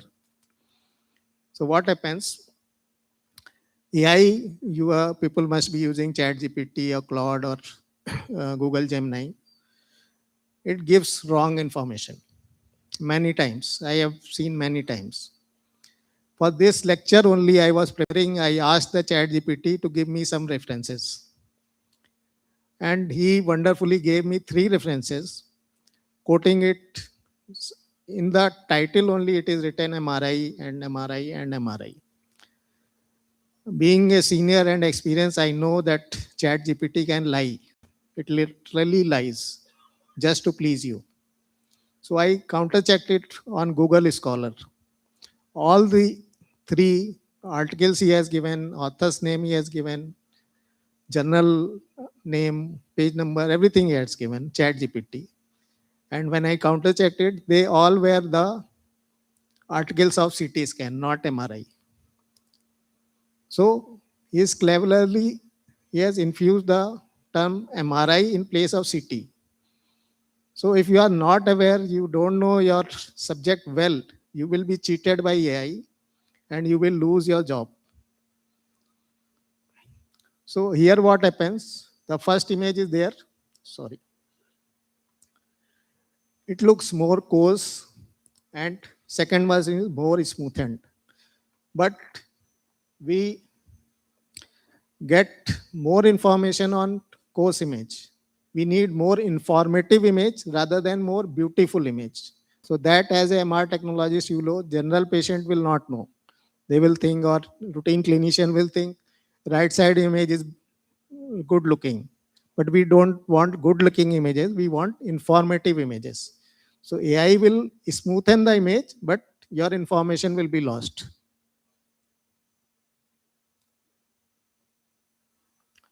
So coming to what AI cannot replace. This is the conference where you will learn what AI can do. But I am here to tell that your importance is more than the AI and what AI cannot replace. So managing patient anxiety, direct patient care, wherever there is a human element, AI cannot replace it at least for next 20 years. What Elon Musk is saying, maybe it is more. So claustrophobia, or patient needs emotional support, patient is in the hospital, some cancer diagnosis has been made, or he has MI, he is worried. So he wants to talk to somebody who can reassure कि हाँ ठीक हो जाएगा, आपका scan अच्छे से करेंगे, आपको कोई प्रॉब्लम नहीं होगी. So you comfort the patient.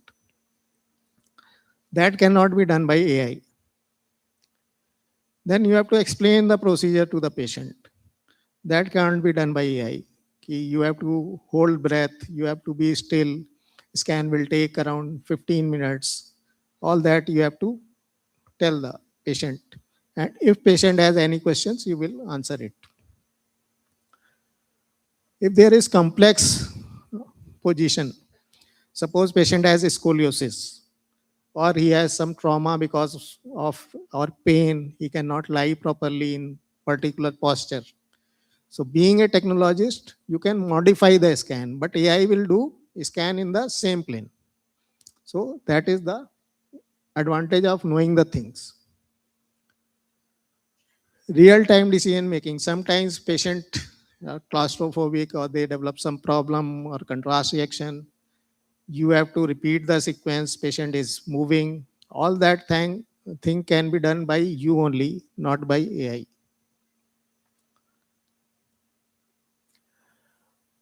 If there is a pediatric patient who is very much afraid, or somebody is having pain, all these things can be managed by you only, not by AI.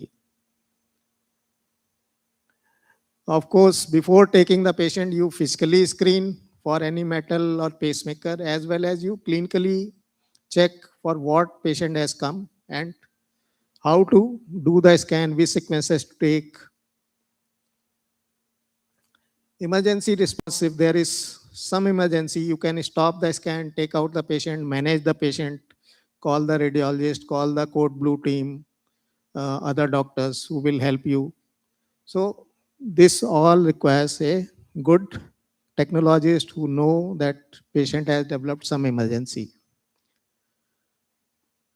Technical and ethical judgment, validating AI results. As I told you earlier, AI can smoothen the image. So suppose some artifact has come, and AIS is Muthanint. So what will happen? Your information will get lost. So by seeing the images, if you are well skilled, you will identify that no, this image is not optimal. I have to take a scan again. If you don't know, then you will allow AI to give the image, and the important information will be lost and patient treatment will be affected. And if something goes wrong, who will be the responsible person? If you leave everything on AI, who will be responsible? So there has to be someone who will take the responsibility that this scan is done by me, and whatever good or bad happens is because of me. So that's why human is important. To summarize, AI excels as how to do things fast in a better way, but why and what is decided by the technician who knows how to make patient safe, take care of him, get the relevant images, not good images, relevant images, and quality assurance. So from operator, now you will be AI-enabled imaging professional, and AI will not replace MR technologist. Technologists who understand AI will redefine radiology. So you have to learn AI. I am not saying you don't learn AI, but you should know on the back of your mind that AI can cheat. AI doesn't know the many things. So you have to know everything, and you will be a better technologist from the other person who doesn't know AI. So these are the references. Thank you. If you have question, you can ask.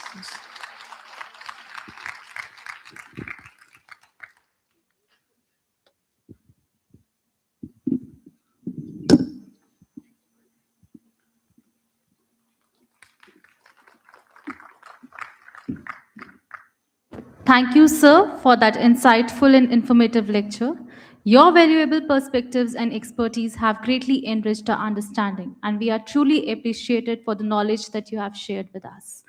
As a token of our gratitude and appreciation, we would like to facilitate Dr. Rajendra Kumar Srivastav. I now request Dr. Tarang Srivastav ma'am to kindly come forward and felicitate Dr. Srivastav.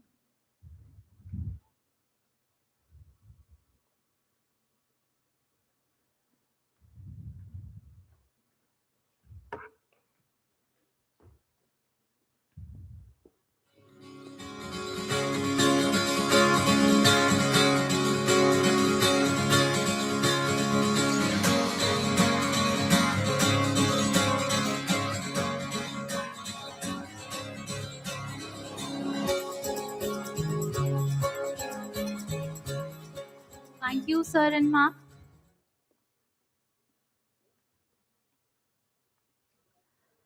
There is an announcement for all those who are here for the offline paper presentations in RIT, Radio Imaging Technology. Those who are supposed to present papers should hand over their PPTs to our student volunteers. They are standing at both sides in the front. Please come and hand over your PPTs through any mode, your pen drives or WhatsApp, whatever you have with you. Please just hand over your PPTs to them so that we can compile the PPTs for the processing.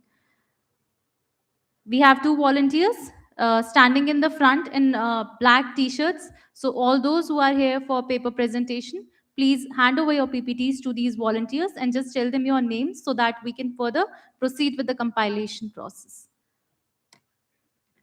Next, I would like to invite Mr. Pankaj Singh Sir, ISRT Secretary UP Chapter and governing body member of ISRT, to deliver a keynote lecture. Sir, we request you to please come forward.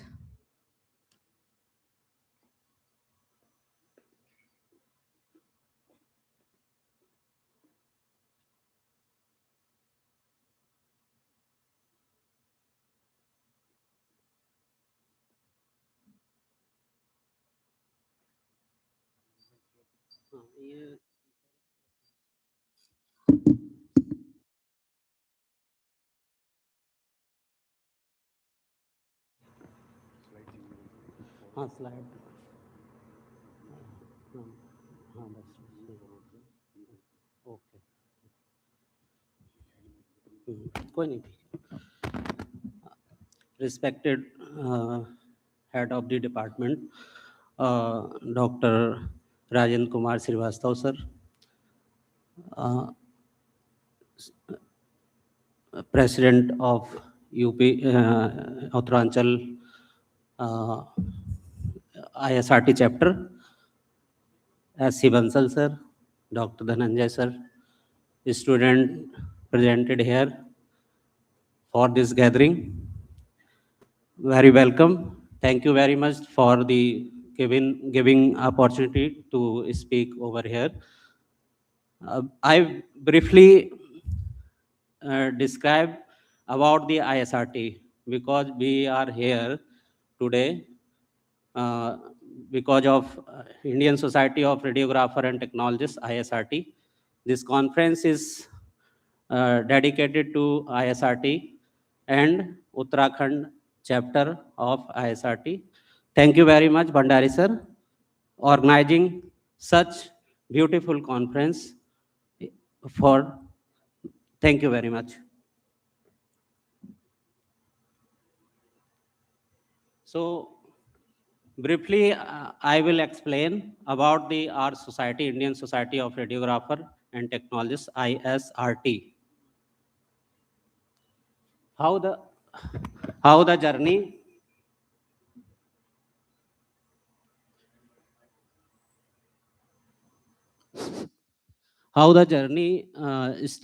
got started.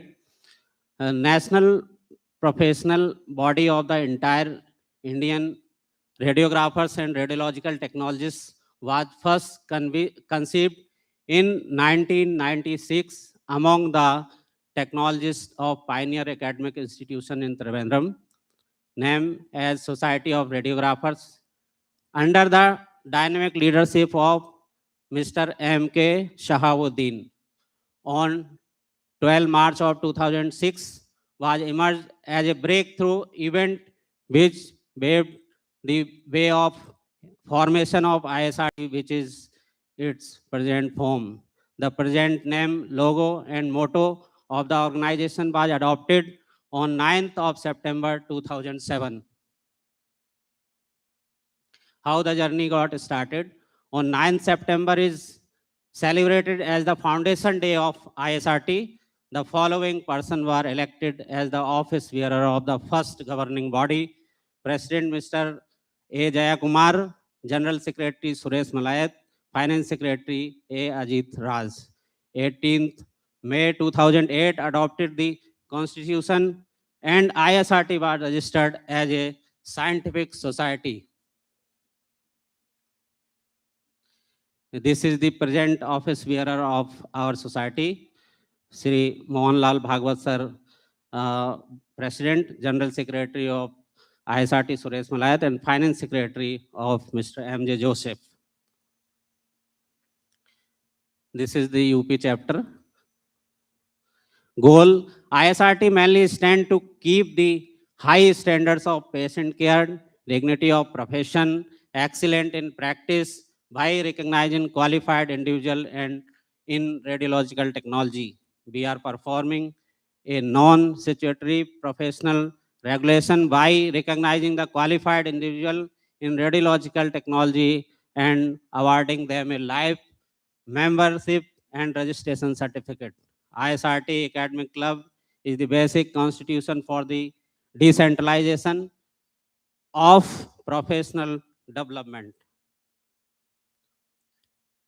Our goal: ISRT is performing a non-statutory professional regulation. We are strictly keeping the minimum requirements of qualification of active life membership and registration. The membership and registration certificates are usually awarded only after the online verification of certificate of applicants. At present, ISRT membership registration and good standing certificates have become the essential regulatory requirement in abroad for radiographers of Indian origin for their practices. How the progress? ISRT is the first professional organization among allied health professionals in India to appoint a separate secretary for professional development activities, decentralized and activities of ISRT through regional coordinator, state chapter, and city academic clubs have dramatically changed the entire scenario of continuing medical education of radiological technology in India. One of the major achievement in this regard was the formation of ISRT academic club in various parts of India, including Trivandrum, in South Srinagar, and Kashmir, Ahmedabad, and the West Imphal, Manipal in the northeastern region. Recently, this year, we smartly uh, include the Uttarakhand also. These are the academic clubs, 32 academic clubs over entire the country.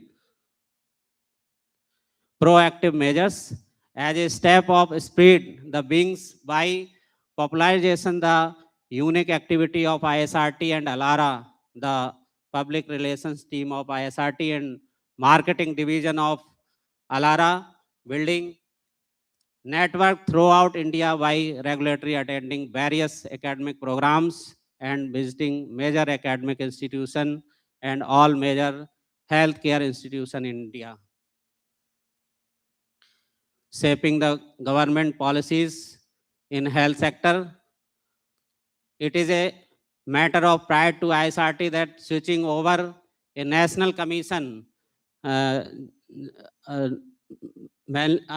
today Bansal sir also discussed many things about the national commission with separate professional council for each and every categories, and autonomous boards were suggested and proposed by ISRT only. More than 57 cadres in allied NCAHP, but ISRT mainly, the main role of ISRT to build, to pass the act and everything. So our organization have become instrumental in the historic legislation progress in India in the healthcare sector. Both houses of Parliament 11 passed the bill on 21st March 2021, and ISRT celebrated the historic movement with a general meeting held in Jashola, New Delhi, and cutting. The President of India signed the bill on 28th March 2021, and the National Commission for Allied and Healthcare Professional Act 2021 was notified in the Gazette of India on the same day. This is very, very proud to us, to our professionals, radiology and entire allied health professionals. Implementation of radiation safety and awareness generation. ISRT is striving hard to implement the radiation protection rules to ensure properly safety to the patient public and indeed ourselves. We are keeping good liaisons with Atomic Energy Regulatory Board, ARB, and associating with their public awareness program of the ELORA, the electronic licensing of radiological application, and the creation of awareness of the mandatory need to registering licensing of the radiation generating equipments. Like suppose we are getting the radiation source like CT machines, X-ray machines, and so directly you can if you visit the website of ISRT, you can this thing achieve the ELORA website also from the ISRT website also. Publication division and journals. ISRT established the publication division in 2011 and published a MCQ series book. It is very good book for the competitive exams, compiled by the former president of Jaya Kumar. One of the major achievement in the publication aspect of ISRT was the launching of a national magazine, Alara. Dr. Dhananjay sir is the editor of this particular magazine. Indian College of Radiological Technology, ICRT. ISRT established an academic subsidiary of ICRT for the boosting the research of development activities to conduct the membership and fellowship program and exams of certification and licensing, etc. in the field of radiological technology. Dr. Bansal sir is the core and head of this ICRT. The official launching of ICRT was held on 9th April 2022 at Hotel Holiday Inn, Aero City, New Delhi by the Dr. Nepopong Pongapong, the Vice President Asia Austria of the ISRT in a well-organized function. The 25th anniversary celebration of Alara informative page was also held in the same function.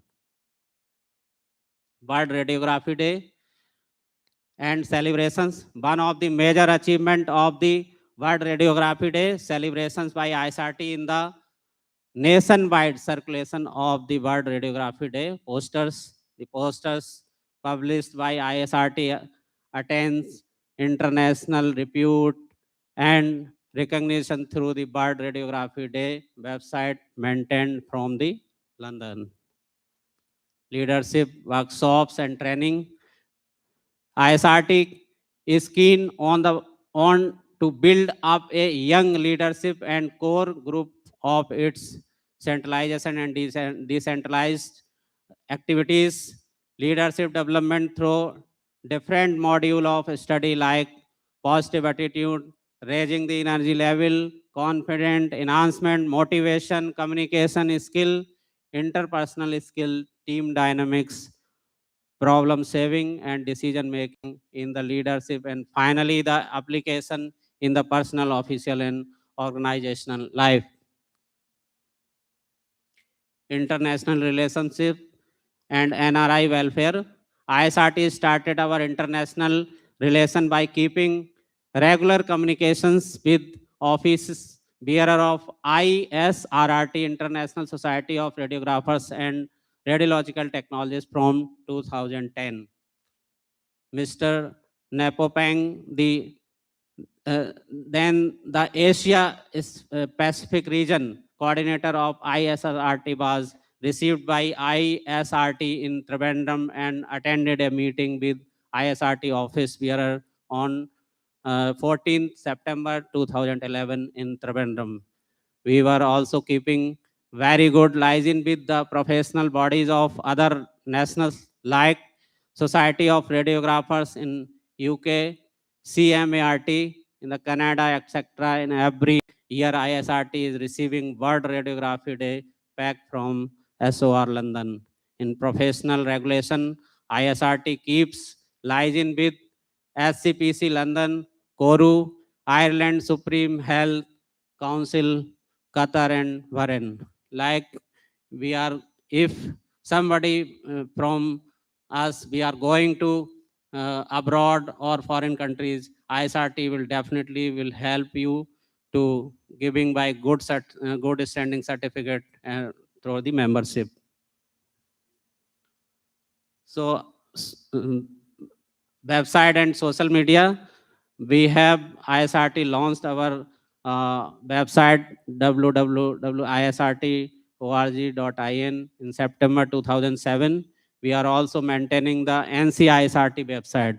जो हमारी national conferences होती है, उनकी भी website हम हमारी उसी के साथ है. Last our national conferences. These are our national programs since the 2014. Last we have organized in 2025 recently in Chandigarh PGI. Garcio Global Association of Radiological Technologists of Indian origin. The organize the radiographers and radiological technologists from India working abroad, a global platform in the name of Garcio, Global Association of Radiological Technologists of Indian origin was established under the auspice of on 15th August and 2022 in the auspicious day of 75th anniversary of the independence of India. So these are the things about our society, ISRT. Thank you very much.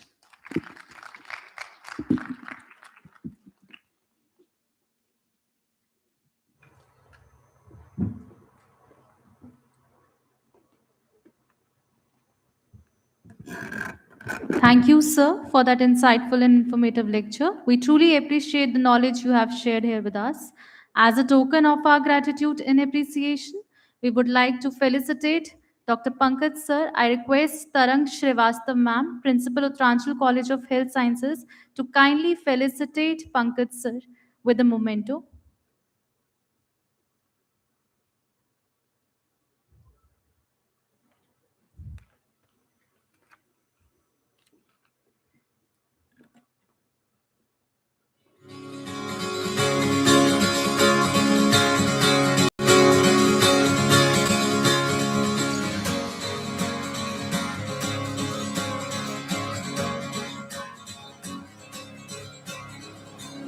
Thank you, sir and ma'am.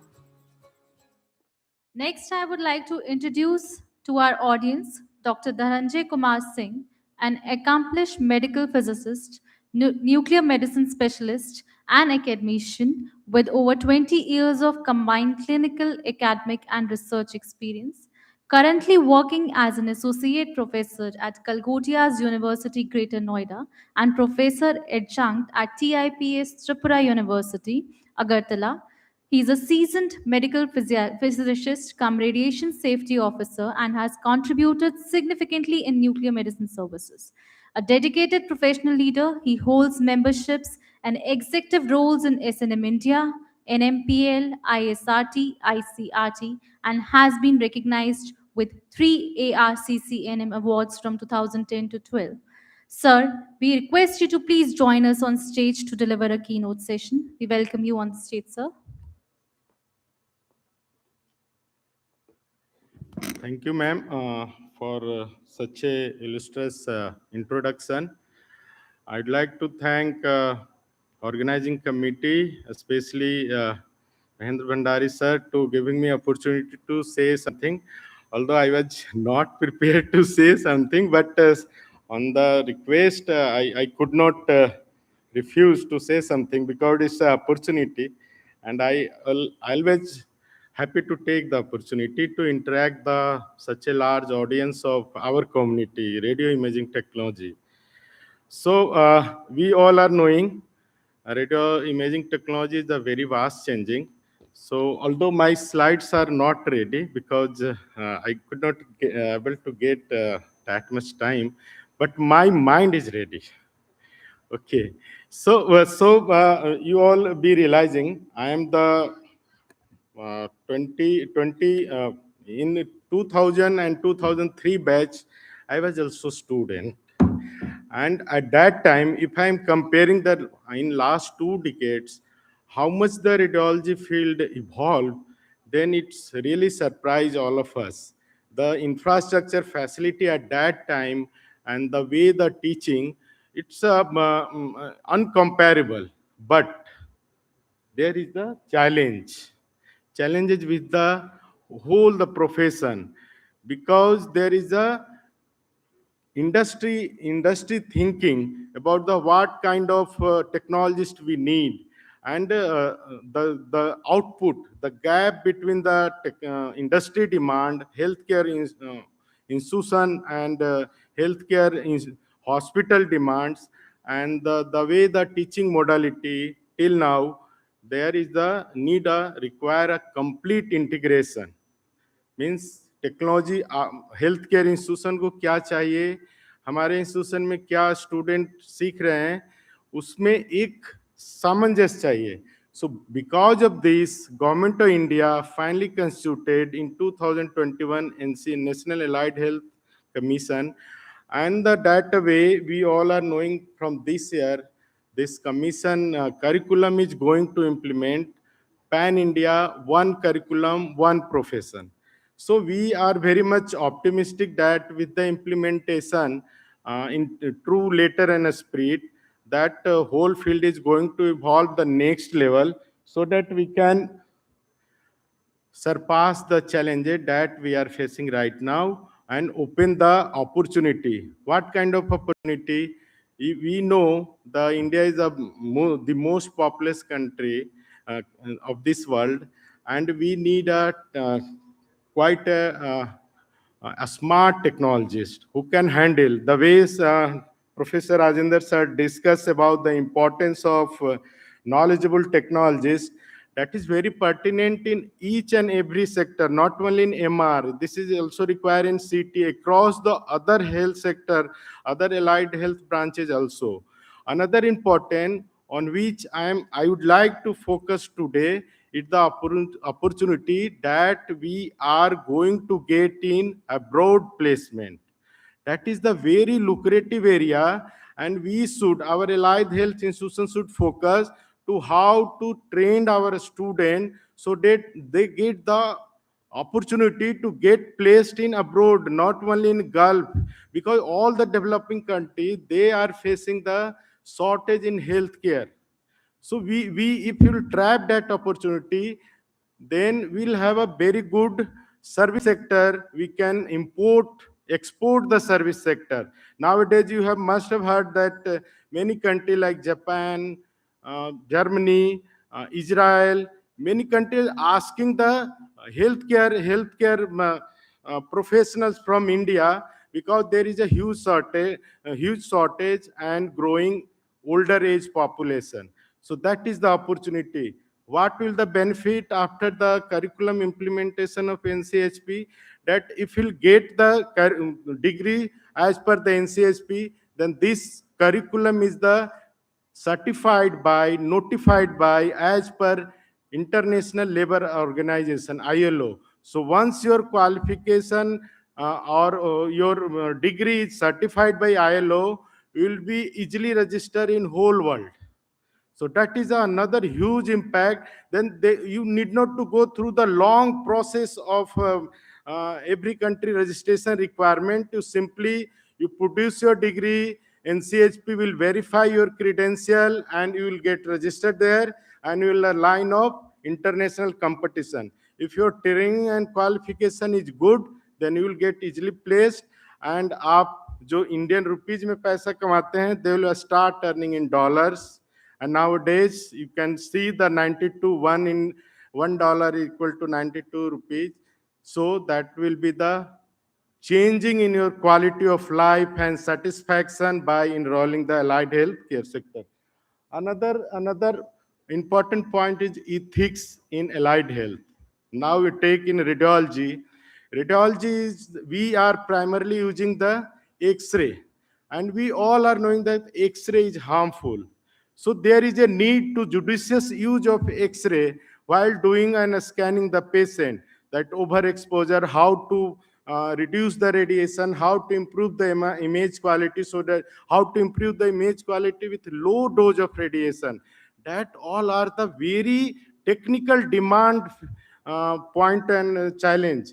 If you study the theoretically and implement the practically exactly, then you are able to learn and highly confident that how this intelligent technology and ongoing research, how to implement immediately in your techniques. And in that way, you completely become a technologist. So our motto is to how to grow you as a sustainable technologist to serve the whole world.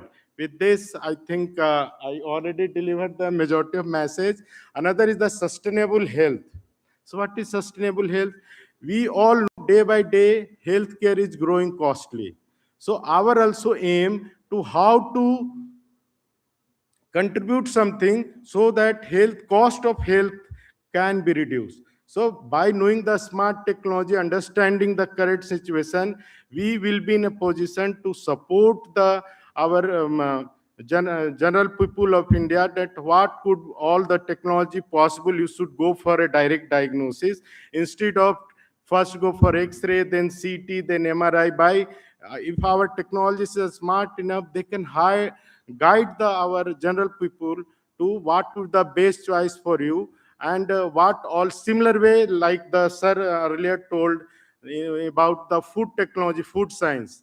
We are from our local knowledge not integrating with the health benefit, and that leads to so many health morbidity within us. And now we are realizing all the low rated foods are really wonderful for our health care, health need and benefit. So similar way we can contribute whole allied health science by the understanding, enriching their knowledge and practice to the development of sustainable health. So I think I have done now. I'm ready to open for the question session. Thank you for the opportunity, especially Bhandari sir, and patient listening.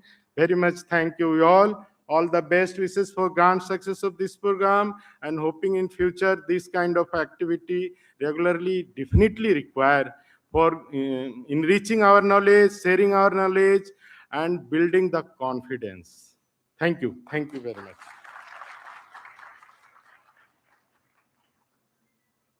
Any question you can ask. You can meet me on lunchtime. Thank you.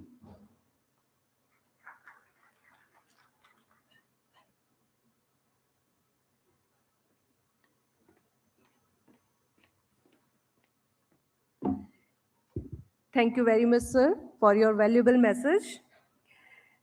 After such an enlightening and intellectual stimulating session, may I request to all of you, now we have a lunch break.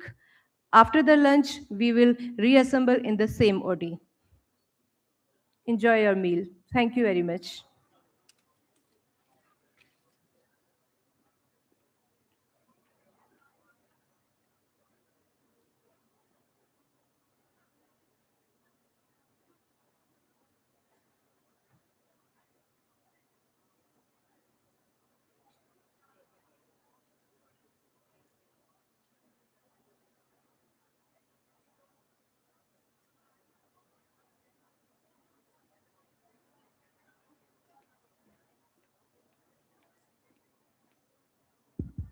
There is an announcement. Please reassemble exact 2 p.m.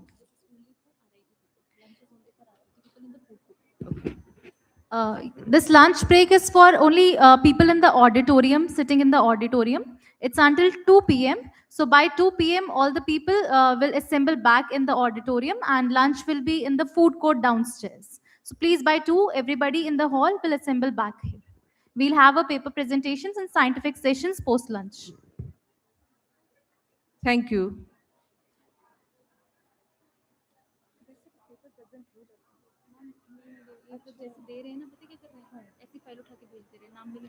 अच्छा लोग पता नहीं क्या proper नहीं किया उन्होंने नाम नहीं लिखा हुआ भाई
अच्छा मैम इस करण में फेलिसिटेट करेंगे शोभा मैम को मतलब पेज दिया होगा सिंगल नहीं दे दिया ऊपर रखा है चलो कोई नहीं इसमें से देखेंगे शोभा मैम आई थिंक आ चुकी है अभी आवे नहीं आए तो ये वाला स्टार्ट करते अभी कंपाइल करेंगे क्योंकि 2 minute I request you all to please remain seated. Students, volunteers, please make everyone seated. We'll be starting with our paper presentation session.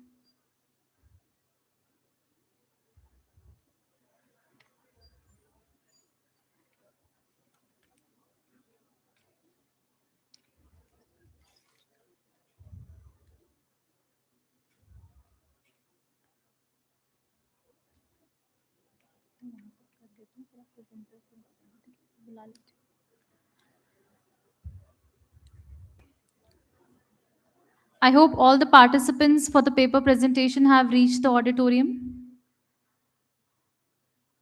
For this paper presentation session, we'll be having our esteemed judges, Mr. Dhananjay Singh and Sushil sir.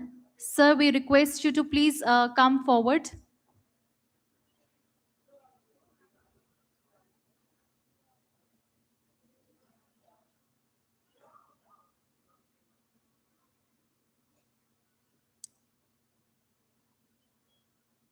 Sushil sir. Okay.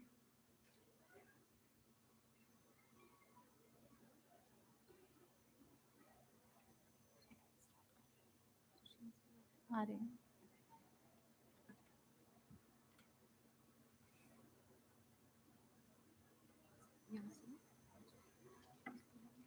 बीच में अगर शोभा ma'am आ जाती है तो इसको रोक के शोभा ma'am को बुला लेंगे फिर तो शोभा मैम वेलकम गेस्ट रेस्टोरेंट शोभा मैम ठीक है फिर उसके बाद उनके 3 मंथ सेशन से पहले उनको 3 मंथ सेशन से पहले ना आज टोकन ऑफ ग्रैटिट्यूड यहाँ पे doctor Karan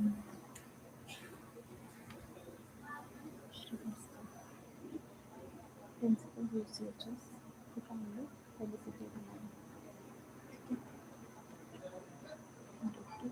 Karan Shrivastava, principal UCHS to kindly felicitate him.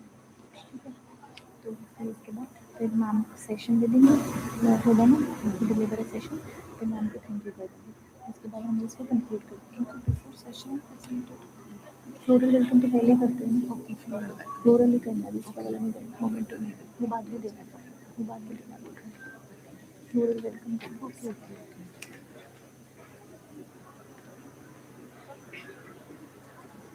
आगे ये बात ये वाला यहाँ से स्टार्ट कर देते हैं राइट नोट्स बता दो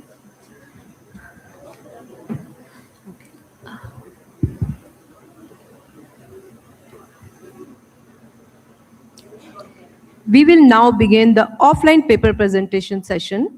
I would like to inform all participants that present time adjustment for any hotspot, if predicted nearby the metallic implant, then AI can help to manage the any protocol, which will reduce the scanning time. And apart from this, it is also useful for the pediatric and the neonatal safety. Please conclude. Acoustic and circular safety. So, in terms of the silent scanning, AI-driven gradient waveform, it reduces by the 30 to 40 dB. So, coming to the conclusion, patient and the personal screening is the most effective way to avoid the MR hazard. And then, although AI have the plethora of challenges to the data privacy, algorithm transparency, and the regulatory approval, so ongoing research and the technical advancement likely to implement the accelerate the adaptation of the AI. Thank you. Thank you for a nice presentation. So can I have one question. So I think this is the data you have presented from the review literature. Yes, sir. Yes, sir. Okay. So what is have you worked where the AI is already implemented in MRI machine or Sir? no? Sorry, sir. Have you worked with any MRI system? Sir, where- I have previously worked, and after that I joined for the academic. Okay, Okay, thank sir. you.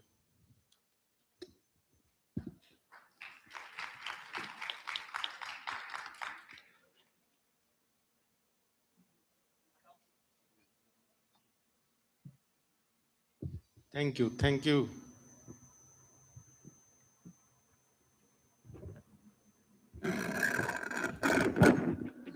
Thank you, sir.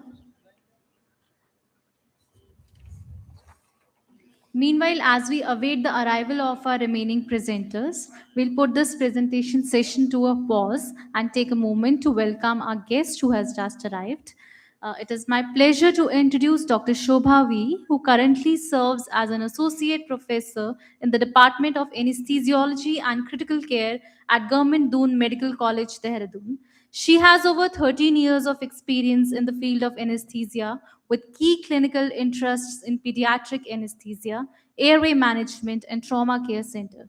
Dr. Shobha is a certified BLS and ACLS instructor and an ATLS instructor, and she is recognized as a master trainer in stimulation-based medical training.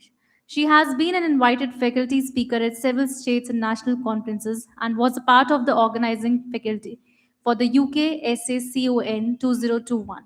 She has immensely contributed to academic community through numerous international and national publications. We are very honored to have you us with here, ma'am, today. I now request Dr. Tarang Srivastav, Principal, Uttaranchal College of Health Sciences, to kindly felicitate ma'am with a floral bouquet.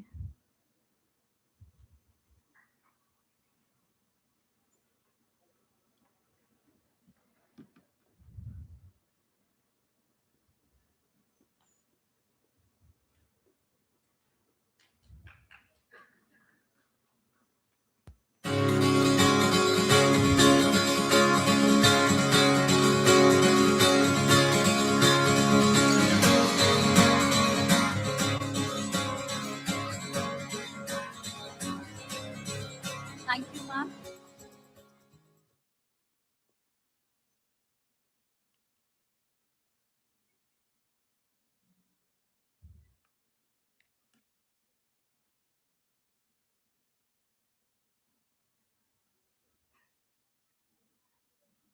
Ma'am, may I please request you to kindly deliver the keynote session for the day?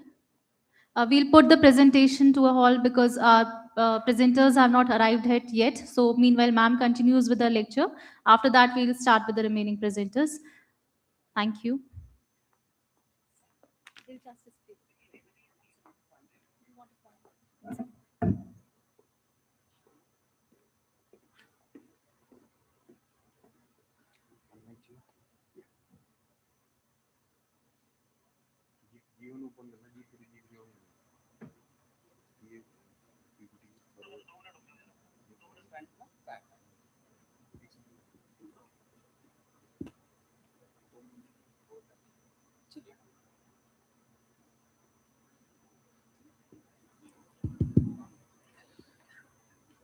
A very good afternoon to the respected chairpersons, the esteemed faculty, and all the delegates and my dear students. Next few minutes, I'll be talking about the most important life-saving equipment, that is the crash cart. Have you ever heard of a crash cart, anyone? It does not belong only to the OT students, it also belongs to the BMRIT, lab students, and also other places. Have you anyone heard about crash cart? Any idea? Yes, sir, please.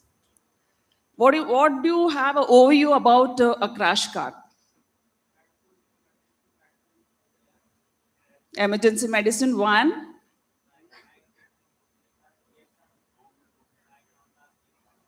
Yes. The contrast allergic reactions, yes, very good. Anything else? Anyone else? Any idea about the crash cart? Because सबको यही लगता है it's a crash cart, it exactly belongs to our OT people, we have nothing to do with this. No, each one have to know about this crash cart. It is useful in each and every place. Let it be MRI suits, emergencies, ICUs, other clinics, and other areas. So in most hospitals, yeah, in any situation, we encounter situations like cardiac arrest, respiratory failures, sometimes even allergic reactions, as sir said, or shock. This can occur suddenly. In such situations, only few seconds are left. So any delay in few minutes, you can harm the patient, or you can threaten the patient, or it can lead to death. So hospitals have come up with this crash cart, which has essential drugs and equipments to resuscitate a patient. Let's move on. A crash cart is an organized mobile unit on wheels, which is present in the hospital emergencies, ICU setups, clinics, and other areas where we deliver essential drugs as well as equipments to a medical emergency situation. So what is the need of this? When we see a blue response, like that is code blue. Have you heard of code blue? There is a cardiac arrest code where you will hear on speakers, there is a code blue, code blue, code blue. It means it is a cardiac arrest situation. So whenever you get a call or when you encounter this, by having a crash cart, it will be able to provide an immediate supply of the medications. You'll have immediate supply of the equipments. And also your staff will be familiar with these drugs as well as equipments. And there should be a defibrillator, especially a functioning defibrillator. I'll come to it, why it is called a functioning defibrillator. By having all these, it saves the time to save a patient or resuscitate a patient in an emergency situation. So we have different types of crash cart depending upon the clinical scenario and the situations. One is the adult crash cart, second one is the pediatric crash cart, and we have a neonatal or a newborn crash cart. This is a standard crash cart which is available worldwide. So in India, we have come up with different modifications. Although this has a place for a defibrillator, a side stand with all the drawers, and a place for cylinders. Also, India has come up with slight modification of this crash cart. This is one of them. And this is the one which is widely used all over the hospitals in India. So this has a shelf on the top shelf. This is a colored boxes. There is a middle shelf. There is a stand. There are 6 drawers and a bottom shelf. There are the side rallies. What is the importance of these? I'll be talking on later. So whenever we talk about crash cart, 4 things you have to keep in mind. A, B, C, as well as D. A is for airway, B is for breathing, C is for circulation, and D is for drugs. When you talk about airway, it's only about the oropharyngeal and nasopharyngeal airways, the oxygen tubings, and the masks.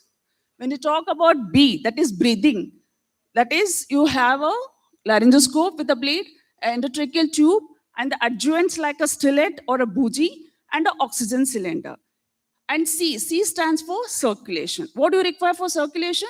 A IV cannula is required, IV drip set is required, a blood transfusion set is required, as well as a defibrillator to defibrillate the heart. And last one, apart from C, we have D, that is drugs. What drugs are required? So this is the front view of the equipments which is being placed. You can see the equipments being placed. There is a defibrillator, there's a cylinder, and all the drawers with 2 locks. So when you see the side view of a crash cart, you can see an oxygen cylinder which is being placed. These are all set. There is nothing to be displaced. There is an oxygen cylinder with a gauge. There will be a tubings with a mask. This is a sharp container. And there is a bag which has a ambu bag of all the sizes. Let it be adult, pediatric, or infant, along with the face mask. This comes to the right side of the cart. When you talk about the left side of the cart, there are 4 bins. The first bin has your sphygmomanometer with an adequate size cuff, a stethoscope to measure the blood pressure, and there is a torchlight and a Barlow tape. Barlow tape is to measure the length of an infant. On a second bin, there is a saline that should be 2 in number, and all this should be labeled. Without labeling, there is no crash cart. Because you just enter from some ward 13 and there's an emergency in casualty, you suddenly enter. If there is no label thing, you cannot touch anything. Let it be a drug, let it be a fluid, let it be a cannula, let it be anything. So in third bin, we have 1 liters of either saline, ringer lactate, or a balanced salt solution. And in the fourth bin, we have ECG electrodes, ECG papers, and a protective glasses. So this is the top view of a drawer. So first thing what we see is the drugs. Drugs are the first most important thing which will be expired. So it is always labeled like this. Hope I'm obstructing the view. This is the label of the drug which is placed on the front of the top of the tray. So this has a lock which has to be checked during every shifts. So these are the emergency drugs. Let me count. There are numerous emergency drugs, but the four most important drugs are your atropine, adrenaline, norepinephrine, dopamine, your beta blockers, amidron, and xylocard. Along with this, we have soda bicarb and 25% and 5% dextrose. These should be placed on the crash cart. And we have drawer one. Drawer one gives you airway supplies. Like I have told you, let it be oxygen mask, simple oxygen mask, non-rebreathing mask, endotracheal tubes, stillets.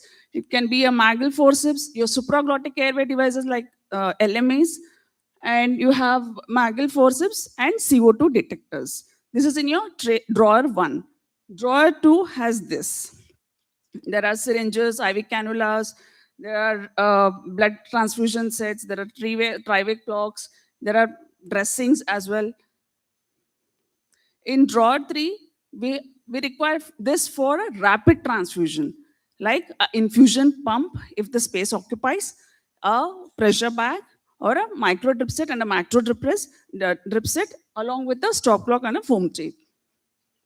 In drawer 4, we have accessories like sterile drapes, swabs, suction catheters ranging from all the sizes, regulators, nasogastric tubes, and even a Doppler can be placed if you have enough space.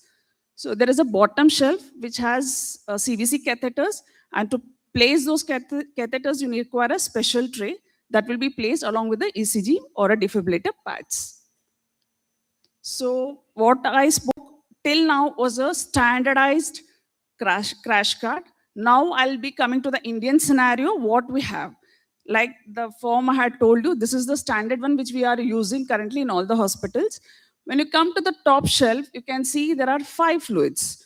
So whatever number, like fluids I'm talking about, or whatever the content I'm talking about, you should always see to that these numbers should be there. It's not like you place 1 RL, 1 NS, or 125% extra. It's not like that. The minimum quantity should be there. So on the top shelf, you have normal saline 500 ml, RL 5% dextrose 500 ml, and you have 100 ml of normal saline and 25% dextrose. When you come to the colored boxes, so we have IV cannulas ranging from 18 to 22, ECG electrodes, tri-way clocks, and eventually mask, plasters, and syringes and needles. And when you come to the side rack, you have an oxygen cylinder with a gauze or a oxygen tubings and a mask. And in the middle of the shelf, you have a defibrillator. This is a gel, and you have a sterile gauze also to clean it up. And you have a 6 drawers. I'll be telling you what all will be there in the 6 drawers. And you have a bottom shelf where accessories are present. I'll let you know. And these are the side hangings where you can see a pressure bag. There is a scissor, there is a tourniquet, and also you have a cylinder key on this. So this is the drawer which I spoke about. In drawer 1 and 2, it's maximum drugs you have seen, like atropine, soda bicarb, adrenaline, calcium gluconate, and on the other side you see adenosine, furosemide, deriphyllin, phenytoin, midazolam, NTG. In drawer 3, you go for laryngoscopes with a battery in situ, along with all the blades, and the ventilating mask and nebulizer mask should be there with all types of oropharyngeal airways. In drawer 4, we have all the types of syringes and all the needles. In drawer 5, you see suction catheter, Ryle's tube, gloves, IV sets, and a PMO lines.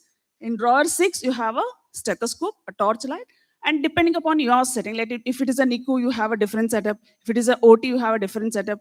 If you are in an MRI suite, you add some more things in drawer 6. When you talk about the bottom shelf, it's about airway, mainly airway, where you have an ambu bag, endotracheal tube, laryngoscopes with blades. There is a xylocaine jelly, your LMAs, bougies, and plasters. And I've spoken about the hangings. For all these, you require a maintenance. Without maintenance, and if there is no protocol, it's of no use having a crash cart. So a designated or a licensed staff is present to check the crash cart, oxygen cylinders, defibrillators, and the daily checklist. He or she is assigned by the head of the department. So we have a shift-wise checklist, daily checklist, as well as a monthly checklist. So whenever an emergency cart is prepared, it is always logged. If it is kept logged, unless it is in use. So if that log is not present, the person he or she who comes to the shift duty, he or she has to check the cart and he has to replace the missing supplies. And the cart should be checked in every shift and it should be documented. And the defibrillator load check should be done in every shift, whether it is plugged or unplugged. Likewise, laryngoscope should be checked in every shift and recorded. Oxygen cylinder should be checked in every shift and recorded.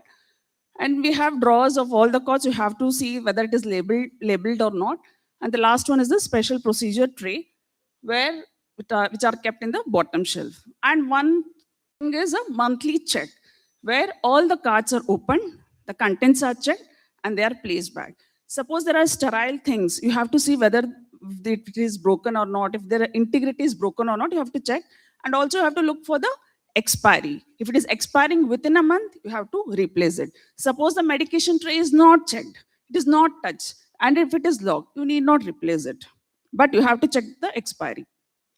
So the take-home message is, I would like to emphasize, a well-maintained card is very required to handle any emergency situation. For this, I would suggest maintenance is required, which is done by each and every staff or a faculty who's in charge. But how? By restocking the medications, or by shift-wise check, or a daily checklist. And it should be readily accessible and standardized across the hospital. And to conclude, I would say a proper training of the staff is required on this layout, as well as awareness about and usage about the equipment and the medication. Any questions?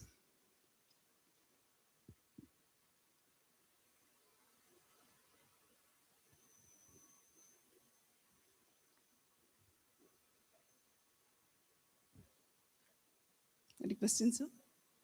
Done? Thank you, sir.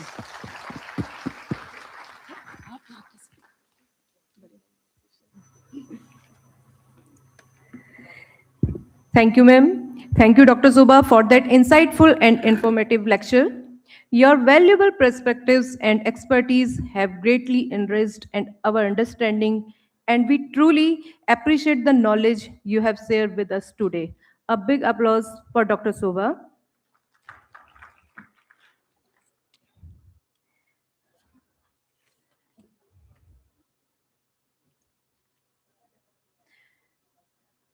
Now I invite our paper presenters. I repeat the list of paper presenters. Jayashree, Shivam Bharadwaj,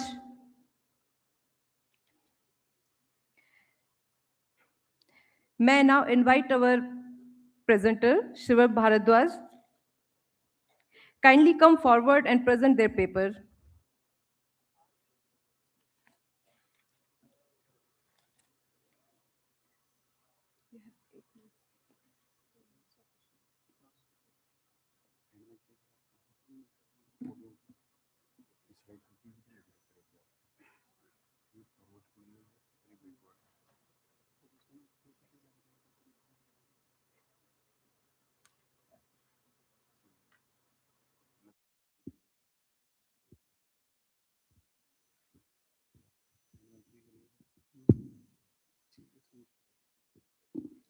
Good afternoon, everyone.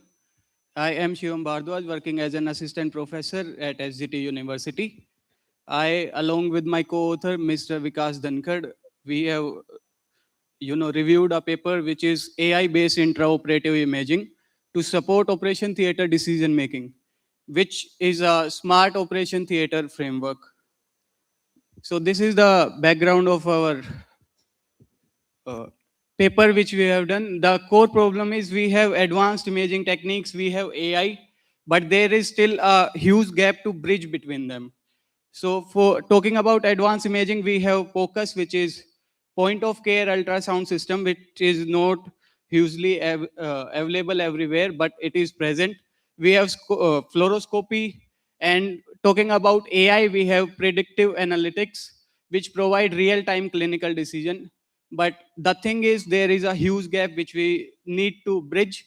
Technology adaptation is scattered. The lack of integration between imaging and AI-based monitoring leaves significant potential for improved patient safety untapped in daily practice. So the core problem is intraoperative complications like hemodynamic instability and airway obstruction are major causes of perioperative morbidity, which is the things which can happen before operation, during operation, and after operation. So pre-operative, post-operative, and intraoperative things. So the system is to provide evidence-based decisions, enhanced perioperative safety, intelligent operation theaters. So the thing is, like, real-time data will be provided to the OT staff as well as the radiology staff who will be there, and implement of advanced monitoring and analytic to minimize the risk which are there. If we will integrate AI with the hemodynamic data which we are getting from the OT system, like, so it will provide the futuristic things like the hemodynamic changes which can go adverse. We will be aware about that. So for this particular paper, we have done a narrative review which was performed on AI in anesthesiology, intraoperative imaging, and clinical decision support systems. Critical analysis of smart OTs and digital health integration which are there, and we plan to develop a model which is conceptual but built based on interdisciplinary partnership, defining the fusion of imaging and monitoring data into AI-based predictive model. So these are the 5 steps which are there, and this is one of the most important slide of my paper. It is the first step is to acquire the images which we do through the radiology equipments which are there. Next thing is to integrate the data which we have received. The third step is AI-based analysis, which will be done of the data received from radiology as well as from OT, which is there. And the fifth is predictive risk and automated alerts if it will be there. It is not necessary that it will be there, but if risks are there from the data which we have received, it will automatically alert the staff who is working there. And the third is clinical decision support. The decisions which we will be making while the process is going on, it can help us through that. So the result or the things which can be improved after it are improve in airway evaluation, which is there, enhance regional anesthesia, predict hemodynamic instability if it is there, reduce perioperative complications. Clinical applications of it is difficult airway prediction, ultrasound guided regional anesthesia, real-time cardiovascular monitoring, early detection of respiratory complications, decision support during surgical emergencies. All these things can be done. There is a huge way which we have to go when we talk about AI. We are just aware like AI is there, but we are not 100% sure how we can integrate it, how we can use AI. Everyone is talking about AI, but the reality is we are not 100% sure how we are going to incorporate that. So the conclusion of my study is if the things goes on the way, we can get AI-powered imaging, creates intelligent operation theaters, optimize clinical decision-making, and clinical validation is needed to assess real-world efficiency. Machine learning has to be there. We need to provide data, then only we can get something back. Thank you. So nicely presented paper. How many paper you have evaluated? Sorry? How many paper you have evaluated for this study? Sir, for this currently we have done narrative literature review. Whatever papers came before us, we have not done a structured review because we try to do it interdisciplinary. So that's why lack of time was there, and also many papers were not available at that particular time. So in order to come to a conclusion or provide a better answer to you, so we have to do a systematic review on this particular study, then only we can come to any conclusion. Okay. Thank you so much. So, yes, Yes, my sir. second question, what is your opinion that it is the worthwhile to implement the AI integration that all who have discussed, or just at idea level only right now? Sir, at present time, it is an idea, but it can come into reality. We have to check, like we talk till now, we are talking about AI. We know that advanced imaging systems are there. We try to integrate both the things. We at our university also we have tried a few things providing X-rays. Uh, we worked with our CS center. It is there, but we have not come to any conclusion. Advanced imaging is there, AI is there, operation theater is there. We can try to integrate all the things. If it will be done, it is a huge success for us. Okay, thank you. Thank you so much.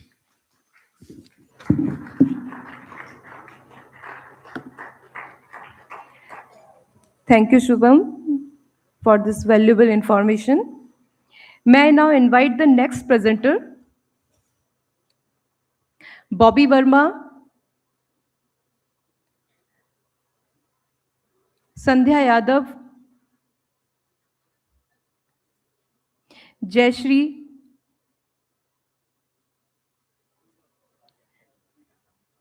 your name, ma'am? Okay.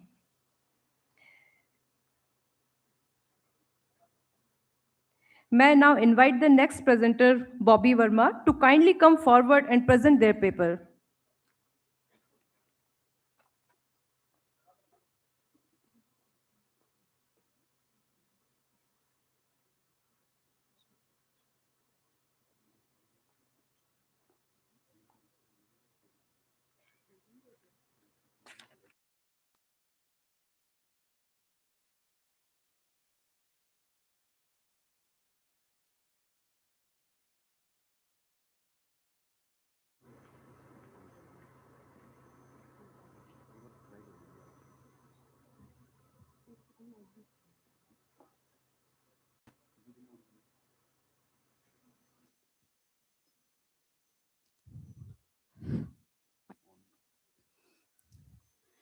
Okay, good afternoon to all of you, professors and my fellow participants. I am Bobby Verma, BMRIT students of radiology, BMRIT students from Calgary University.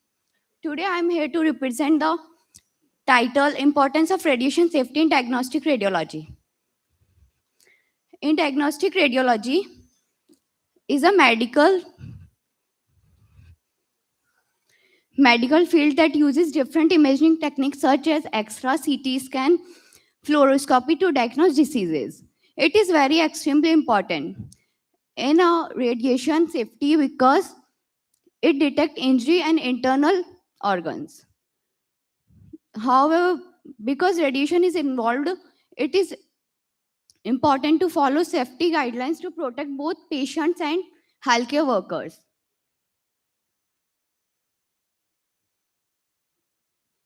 Okay, my next slide is radiation. Radiation is the energy that travels through space or matter, and it is mainly deals with ionizing radiations because ionizing radiation has the ability to remove electrons from atoms, such as X-rays. Example included X-rays and gamma rays. It is not included non-ionizing radiations because it does not have the ability to remove electrons from the atoms. Applications in diagnostic radiology. It is very important because X-ray detect fractures and complete tomography scan cross-sectional area from the body during process of fluoroscopy. It is a real-time imaging And mammography, breast cancer. It detects breast cancer. Why radiation safety matters? Prevent unnecessary radiation exposure, reduce long-term health risk like cancer, ensure safe medical imaging practice, biological effect of radiations. When radiation interact with the human body, it can damage cells and DNA. The effect of short-term, such as skin injury, burn, or long-term, it can be cancer. So it is very important to use this radiation safety in radiology. Principle of radiation protection. It consists of 3 parts: time, distance, shielding. Time, minimize exposure duration, so it reduce radiations. Distance, increase distance from source. Shielding, use protective materials such as lead aprons. ALARA. ALARA stands for as low as reasonably achievable. It ensures radiation exposure is kept at lowest possible level. Inverse square law. It is just inversely proportional to the distance. As intensity increases, so distance is, if we increase the distance, means if we double the distance, so intensity is 1/4. Protective equipment, lead apron, thyroid shield, lead gloves, radiation protective glasses. Radiation shielding. Radiation shielding is used to protect both staff and patient. Lead aprons, lead shield patients, and used in X-ray and radiology imaging techniques. Radiation dose monitoring, dosimeter. It is mainly used for doctors. It always kept with them for using the dosimeters. Like उन्हें मतलब कितने radiation देने, कितने exposures देने हैं. Patient safety measure, justification before imaging, optimization of radiation dose, use of collimation and filtration. Role of radiologic technologies: follow radiation protection protocols, operate imaging equipment safely, educate patient about procedure. Conclusion: radiation safety is essential in diagnostic radiology. Proper safety practice reduce risk. Education and awareness improve patient care. Reference. Thank you.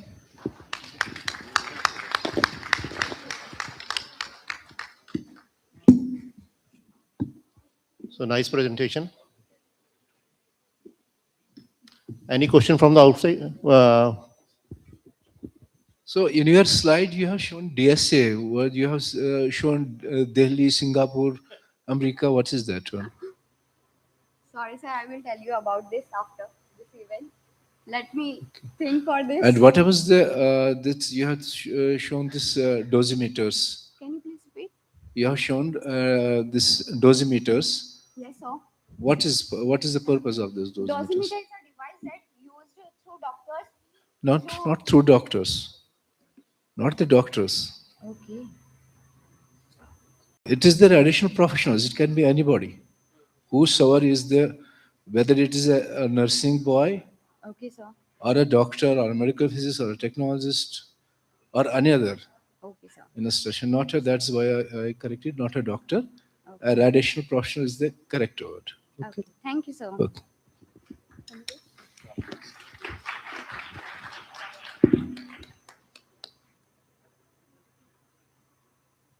Thank you, Bobby, for this valuable information.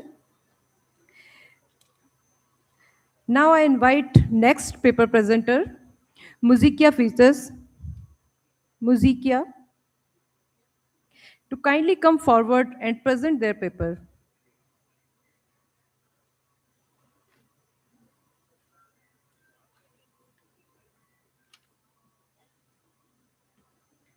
You have 8 minutes for paper presentation and 2 minutes question. Yes. Where is point? Come forward. Yes.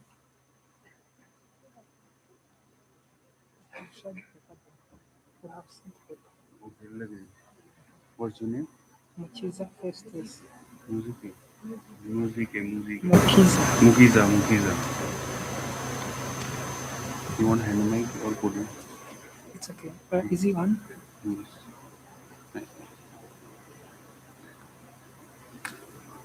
मिली क्या? You can make it on. It's not on. This is mute from the system. I will unmute. Can you? No, Can you can do this. Okay. This is for forward. Okay. This is for backward. मिली क्या PPT? अब डाल रही है. Mic on कर दो तब तक जी करें.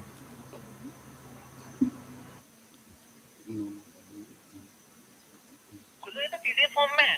मैं लगाता हूँ रुको. अरे जो है वो उठा दो यार. Mic is working.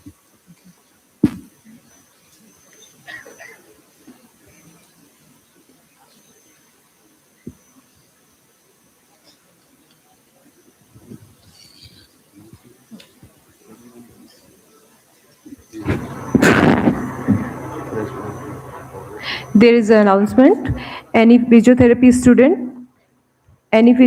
students in OD, please report in UHND building, UCHND building.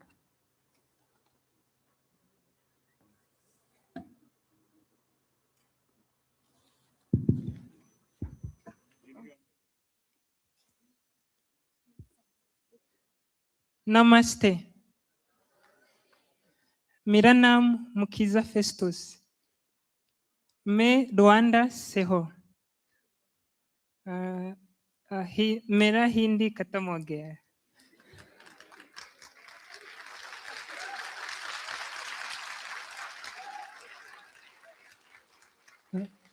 My name is Mukiza Festus. I'm here to present my research article that I wrote with my mentor as well as supervisor, Mr. Kripanand Yadav, assistant professor at MMDU Marish Makandeshwar. Our paper was on comparative analysis of image quality and scan time of AI-assisted compressed sensing and conventional MRI sequences in brain MRI imaging. As today's topic is about MRI in healthcare, AI in healthcare, our study was about integration of AI in MRI imaging by using AI-assisted sequence compression sensing. And we wanted to analyze by using AI if it can give good image quality compared to normal sequences that we normally use, standard sequences. And we also wanted to analyze scan time.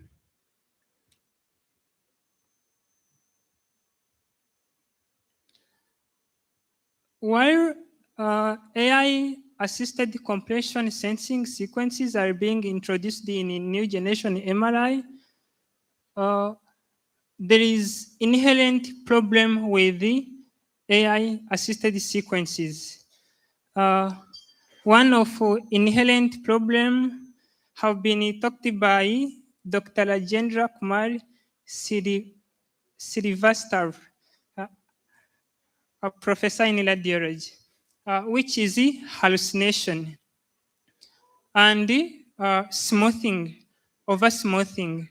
And that problem, we wanted to analyze. It can cause artifacts, it can cause poor image quality, it can produce image which is not for diagnostic. Because if we have a particular pathology, but then our AI sequences are over smoothing, then we will not be able to see those pathologies. That's why I wanted to check image quality. Does it improve image quality? Does it maintain same image quality? Or maybe give poor image quality? So that's what I wanted to know, as well as scan time. There is a principle of AI compression sensing, and that's in Moadith, but here there is a diagram. First, so it started with imaging, where patient is in MRI. Then we started with the sampling of signal, and in the sampling of signal, we use the standard method of compression sensing, but here we do undersampling, means in a case space where we have to fill our signal, we reduce sampling rate. We collect very less data, which is called the K-lines. So that reduces scan time, okay? But it comes with the other costs that we are gonna see. So after undersampling, then we start with the reconstruction, and AI is very important in reconstruction. That's the main use of AI in MRI, in reconstruction of those undersampled signal. And what AI do is it already have reconstructed images, already data which were provided before, and it use those data to predict the image you are scanning now, how it should be. And then it uses those data to replace the data which were not sampled because they have done undersampling. And then it makes dialyzing if you have, because you have undersampled data, so it will lead to biasing artifact. So that's why it also do dialyzing, check data consistency layer, check if we have enough data for our image, because you have done undersampling, then we get final ACS reconstructed image.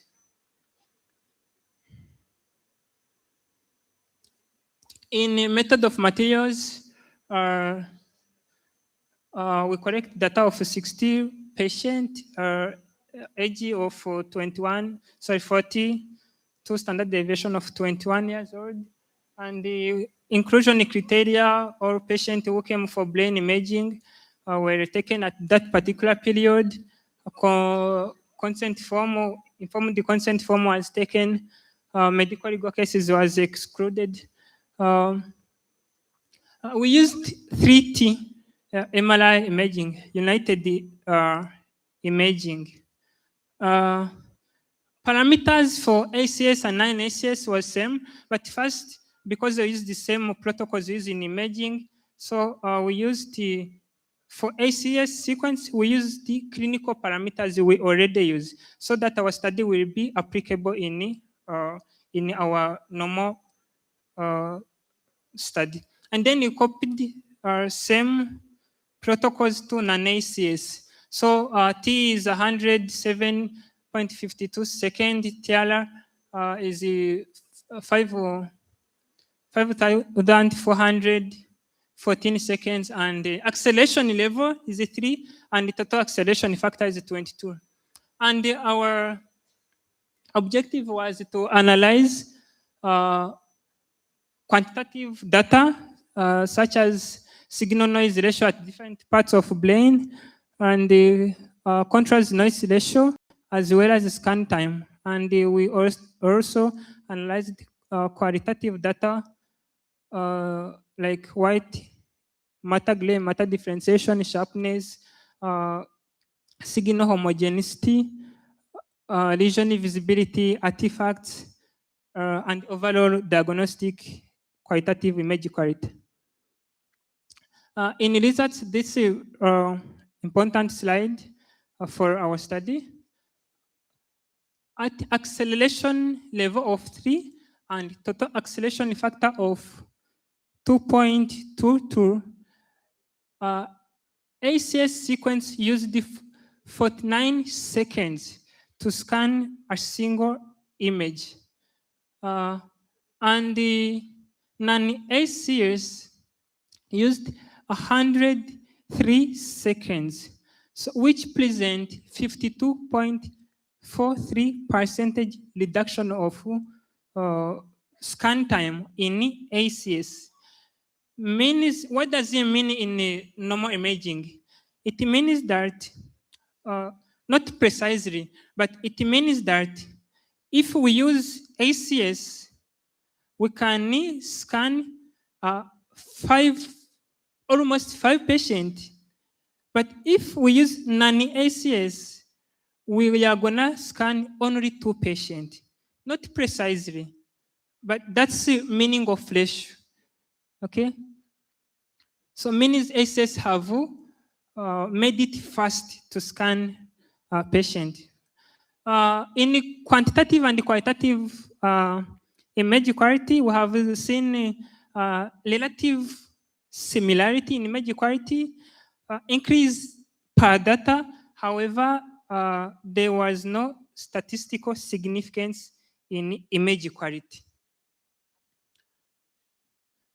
We can see white matter gray matter differentiation by graphs. Please conclude. It shows the same. However, there is no statistical significance in the difference of image quality between ACS and non-ACS.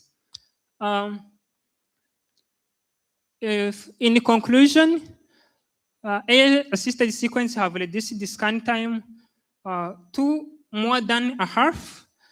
There was a relative increase in image quality, however, not statistical significance. I can end on a limitation of this study. We have not changed the variables. In acceleration factor, it was maintained to 3. So that because it was being done at the same time of clinical imaging. So we recommend to do further studies by changing variation factors such as acceleration factor and other factors. Thank you.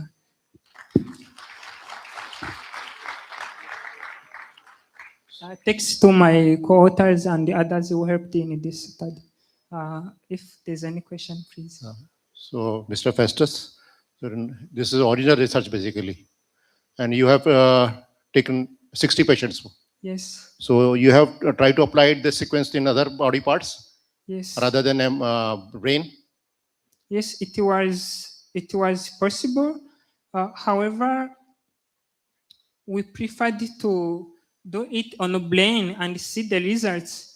And according to the results, we would further do it on overall other parts. But we wanted to narrow the scope of study for the results. Okay, thank you.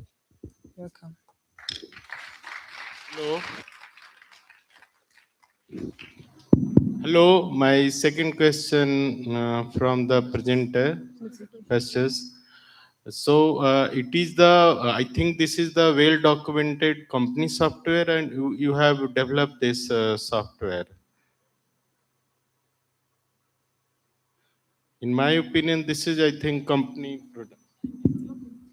Can you repeat again, please? Yeah, so the way you have used the AI-assisted compressed that software, that is the ACS is the company developed product, or you have altered this? It's a purely, I think, company developed software. You have just compared. So you have run the two sequence simultaneously on patient, or just you have choose the different patient for different sequence? Okay, this is a paired study where we used a single patient scanned by Twice. two sequences, means by ACS and then non-ACS. It's a paired. In a same single sitting? Yes, in the same sitting. Okay, thank you. You're welcome. So another third question, where do you have done this study? Is that this machine is available in your university or somewhere else? At my university, MMDM Maharishi Makandeshwar, we have 3T, MLI, United Imaging, which have all these settings. ACS Okay, and okay, non-ACS. great, thanks. You're welcome. One more question. Do you have two different scanners, 1.5 or 3 Tesla? Yes, at MMD you have 1.5T Okay. for Philips and 3T for United Imaging. Yes. Okay, thank you. You're welcome. Thank you, Muzikia, for your valuable message. आपका paper और आपका हिंदी दोनों बहुत अच्छा है. एक बार जोरदार तालियां हमारे स्टूडेंट के लिए. Thank you. Before we proceed further with the presentations, I would like to call respected Dr. Tarang Shrivastava ma'am, Principal UCHS, to felicitate Dr. Shobha V ma'am, as ma'am is about to leave due to certain commitments. Ma'am, please come up on the stage for felicitation.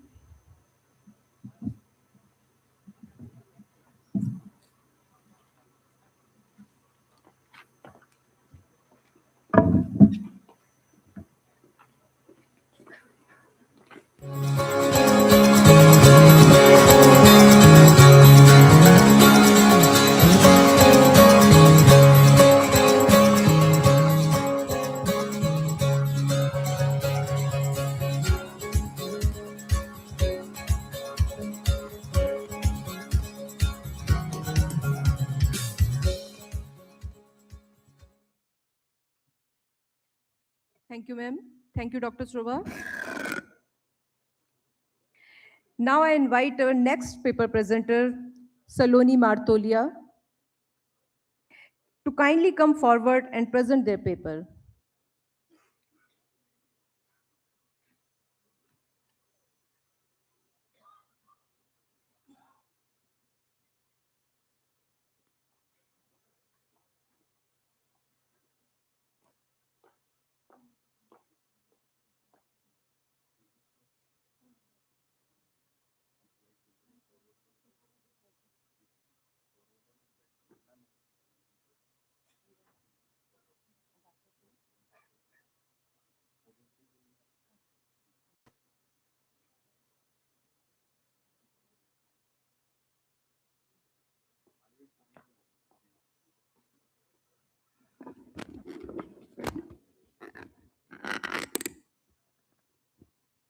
Good afternoon, everyone.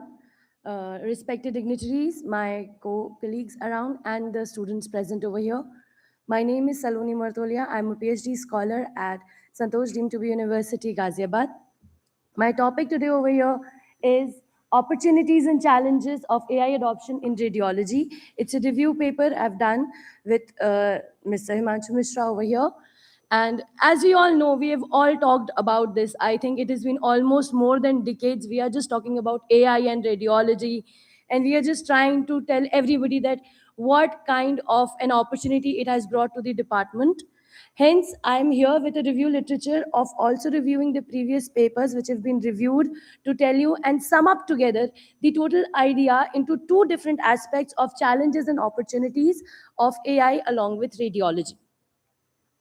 As we say that AI is around, right? Everybody understands the idea that AI is there. And the biggest question that comes around also is AI going to replace us in the department?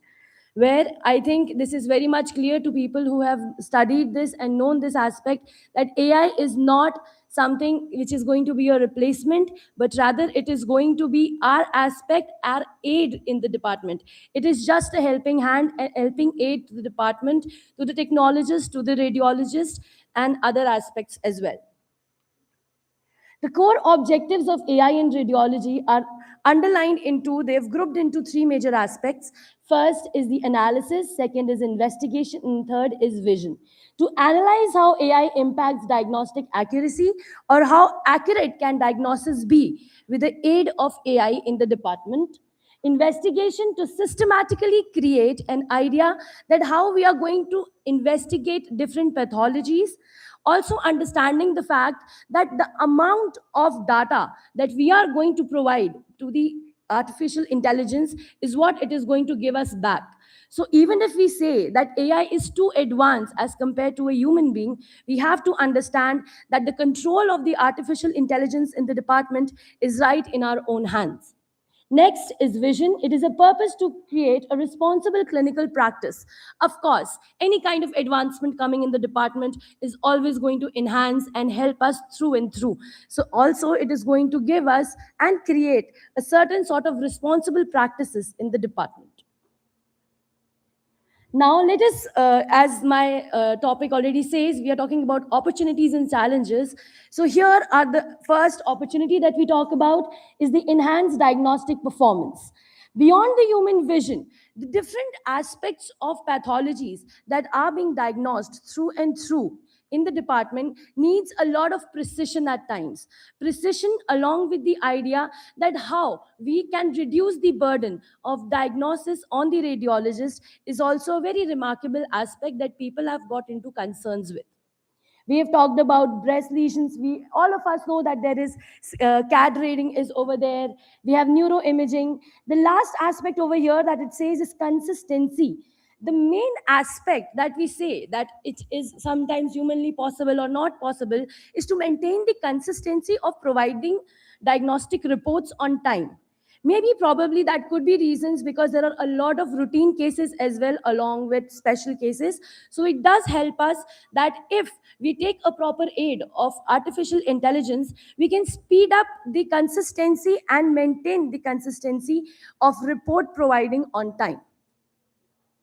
Next, opportunity 2 is coming under the category of operational and workflow efficiency. Smart triaging, of course, as I told you. Now, cases which are urgent, cases which are routine based, as clinicians, as people over here who've already worked in the department, people who have already done their bachelor's, done their internships, they know that there is a lot of workflow around in a busy hospital. So, we over here can actually make an idea that how we are going to tag urgent cases and routine cases which can be scheduled a little later or a little early on time. Next is the automated measurements, instant calculations of ejection fractions, tumors, volumes, and bone aging. Again, coming back to the main idea, the amount of data that we provide to the artificial intelligence while creating that system software gives us an aid along to understand that we can do these calculations through and through with it as well. Reporting, we've understood it reduces the turnaround time. Auto-populating findings into structured reports. We can categorize and classify reports and how it is going to be given through along depending on the time and schedules of the patient. Again, understanding how it is going to be, either it is very much urgent or it can be a time-taking report.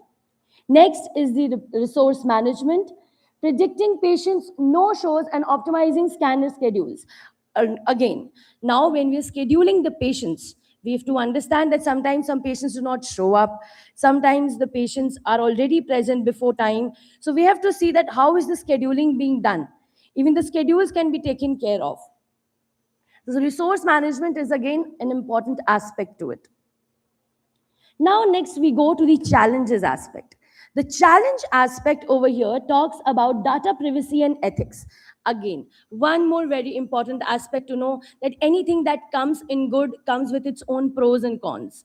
Understanding the idea that how helpful artificial intelligence has been, it can itself has its own pros and cons along with it. The cons, one of the very important cons that people are always concerned is with the privacy and data breaching. That where the data of the patient is going, what kind of data is being used or misused through and through the hospital data information. Cybersecurity, high-value medical imaging data is a primary target for the ransomwares. The black box problem, the difficulty in explaining why an algorithm is reached at a specific conclusion, it means the lack of interpretability. For example, let us say that we have created a certain software which takes care of a specific area of interest and tells us a certain type of pathology to us. But again, if there is any rarest of a rare case that comes on surface, which cannot be diagnosed again through with the help of AI, will only be because of the lack of the amount of interpretability that is present at that time. Consent again. Now we know, of course, the data, the kind of data we are uploading on the software to create that data. Have we really taken permission? Has the consent been taken? Are we really taking consent of all the data that we are putting into making this software? How much is it reliable? Has everybody been asked again that can we use your data for our software? Comes again into question. Next is algorithm bias and inequity. Data diversity, if AI is trained only on specific demographics, it may underperform on diverse ethnic groups. As said previously, again, I repeat my words, the kind of data we provide to the software is the basis of AI in radiology. That again works with the idea of demography. If I'm only going to provide the data of the north belt of India, maybe that is going to again create a discrepancy with the patients who are from the other demographies of the country, and hence it might create a discrepancy in the reports as well. Generalizability, a model that works perfectly in a university hospital might fail in a rural clinic due to different equipments and protocols. Different types of equipments that are used, different protocols being practiced, even that can create discrepancies, and that might result in discrepancy in reports as well. Last is diagnostic inequity, risk of widening the healthcare gap between well-funded and unresourced centers. Now, understanding the idea that AI doesn't come hands-free, it doesn't really is available everywhere and anywhere. So if people are really trying to get through with this type of technology, there is requirement of resources, and a lot of places this is not available either. Next is the future. Again, understanding that how we are going to make the future human-centered AI. As I said at the starting of my presentation over here, that what is important is to understand that AI should always and always be controlled by humans. That is the main aspect of understanding how AI can never replace us in the department. Interdisciplinary collaborations, radiologists must work alongside data scientists. They can have a collaborative work together. They can create data, they can make resources, they can make research papers along with the data that they have from the hospital. Continuous education, incorporating AI training to allied health sciences curriculums. Again, inducing different topics into the department, into the different syllabus aspects, different BOSs, including AI into the study curriculum, also enhances the idea and encourages students to understand the importance of AI and how advancement is going to work for us in the department alone. Patient centricity, using AI to free up radiologists for more direct patient consultations and interventional procedures. Please AI, conclude. sure, sir. We are using AI to free up radiologists for direct patient consultations, so that whenever there is certain sort of routine patients are present over there, or as I said previously, if there are emergency cases, in both the cases we can actually differentiate and classify and give priority to the kind of cases that is required at that point of the time. Conclusion, as I said previously as well, AI is not a replacement but an evolution. The radiologist of the future is who uses AI to provide faster, safer, and precise care. It is very important to understand that any technology that we bring on the surface should always and always be under our control. And that is how you need to understand that this will never ever replace us in our department. Thank you so much. Thank you for my time. These are my references. There were multiple more references that I've had, but I'm sorry I could not place them over here. Thank you so much. Any questions? Thank you. It's a very good presentation, and message also carry this in this presentation. So what do you think about the AI? So AI, how should be the part of radiology, and how it is should be inculcated in radio imaging technology program? So AI, as I said previously in my paper also, that AI's inclusion in the department has created a very good aspect. Only on currently it is only on a theoretical base, only on theory basis. But as if we try to take this into the practical aspect of it, we can see that we can help in diagnostic aspects, report writing. It can speed up that for us. For technologists also, if we see that a lot of protocols that can again be rewritten, redone according to the AI aspect, so that if there are less number of people, less number of technologists in the department, we can still work along at least for routine cases in which a lot of specifications are not required. Which type of MRI system in your institution? So we have 1.5 Tesla Philips. Okay. Any sequences which are AI enabled? No, sir, not right now. Okay, thank you. Thank you so much. Thank you so much for the time.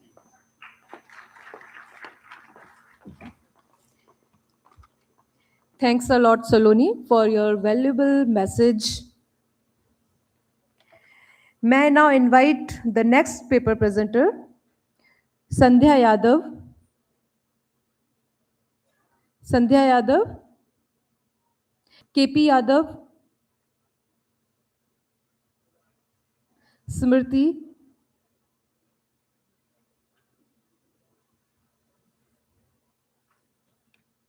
to kindly come forward and present their paper.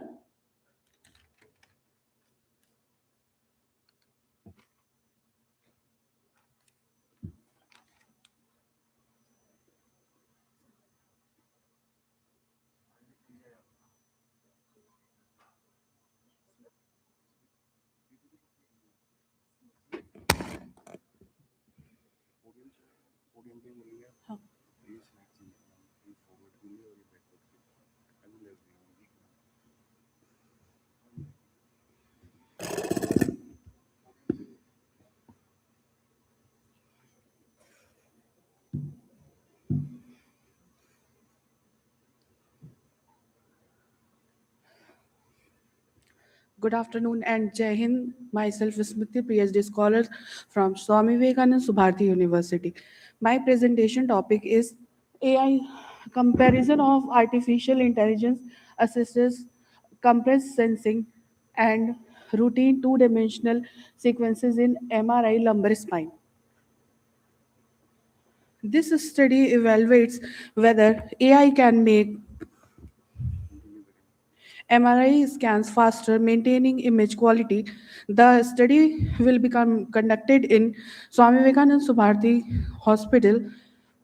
MRI is widely used for diagnostic such as disc bulges, fracture, degeneration, etc. MRI provides excellent soft tissue details and it is safer because it does not use radiation. However, MRI scan takes longer time. Long scan duration causes patient movement leading to motion artifact and poor image quality. Faster MRI techniques are needed. Artificial intelligence assisted compressed sensing, AI-based compressed sensing technology reduces data acquisition while still reconstructing high quality images. MRI use multiple receiver coil to speed scanning. AI improves the reconstruction accuracy and efficiency. This is literature review. In 2024, a study was conducted by letting Shin evaluated ACS in prostate MRI. That results MRI scan time can be reduced more than 50%, and image quality is improved. Contrast is improved, and diagnostic accuracy remain unchanged. Sorry. This shows ACS can improve efficiently without affecting the diagnosis.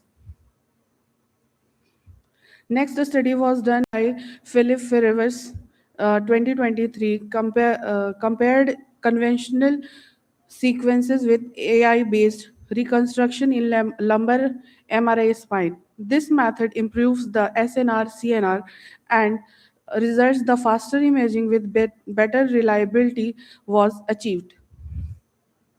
Next, Haben Liu compared ACS and parallel imaging. Parallel imaging speeds the scanning but increases noise at higher acceleration.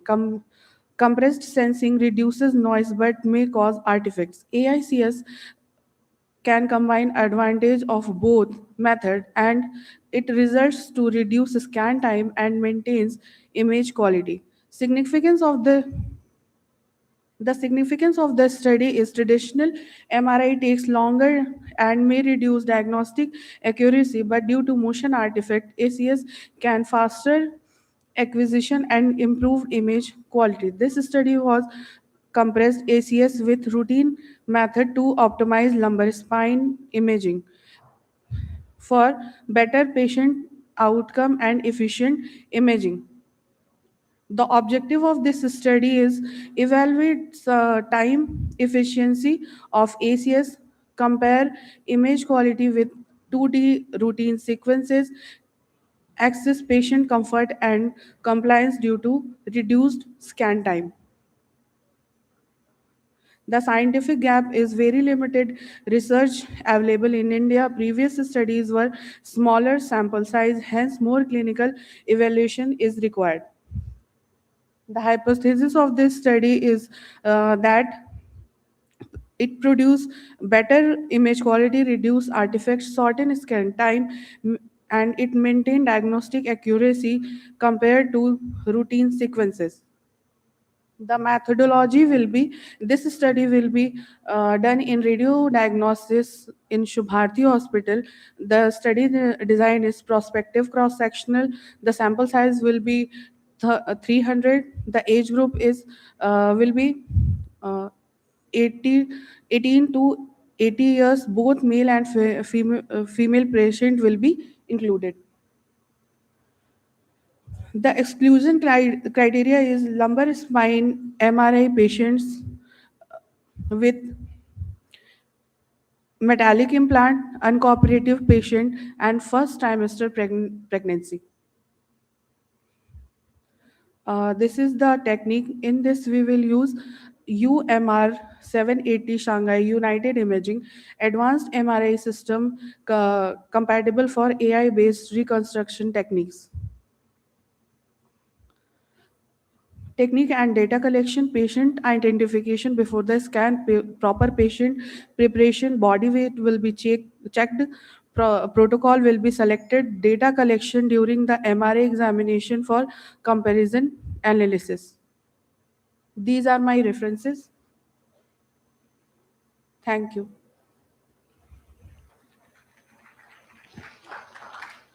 Okay, thank you, but I think you have not started it because there is no result.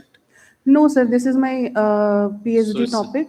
So and you have just started your yes, sir. PhD topic. Data collection has not yet started. So I think you haven't done the pilot study because there is no the outcome of No, your sir, yet, study. yet there is no pilot study, but soon it will be started. Okay. Perform pilot study for at least 20-30 patients. Sorry, sir? At least you should perform 20 to 30 patients for a pilot study. You should confirm. You Okay, should done sir. before. Yeah, because you have chosen a topic, so to get a certain outcome, you need to do first the pilot study in sir. few cases, but you haven't done any cases. Yes, sir. No. Okay, thank Okay, you. thank you, sir.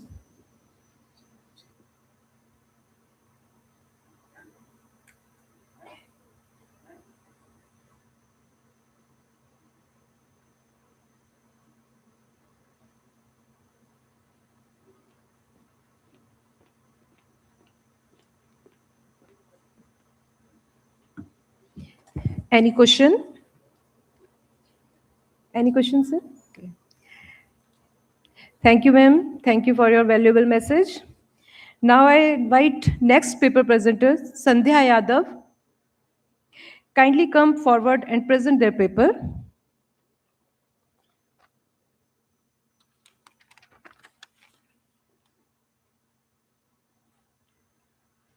A very good afternoon to all. सबसे पहले मेरा प्रणाम आप सभी को. I am Sandhya, student of graduation in BMRIT at Care College in Haridwar. So I have a systemic review on the topic AI versus manual radiological diagnosis.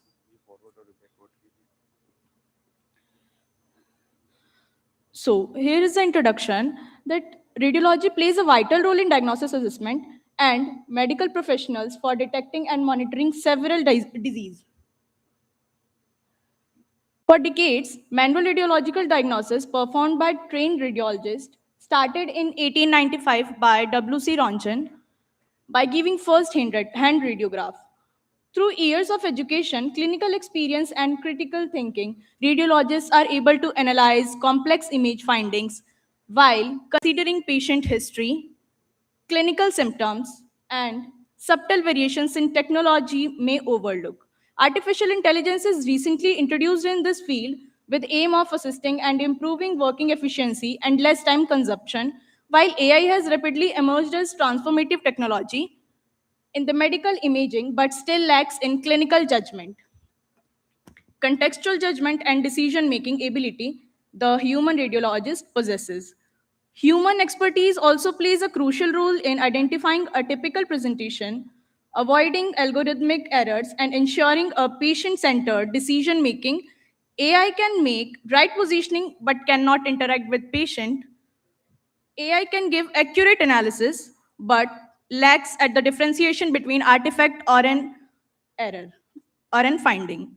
This study explores the comparative effectiveness of AI-assisted radiological diagnosis and the conventional manual interpretation, focusing on accuracy, efficiency, and better work outcome.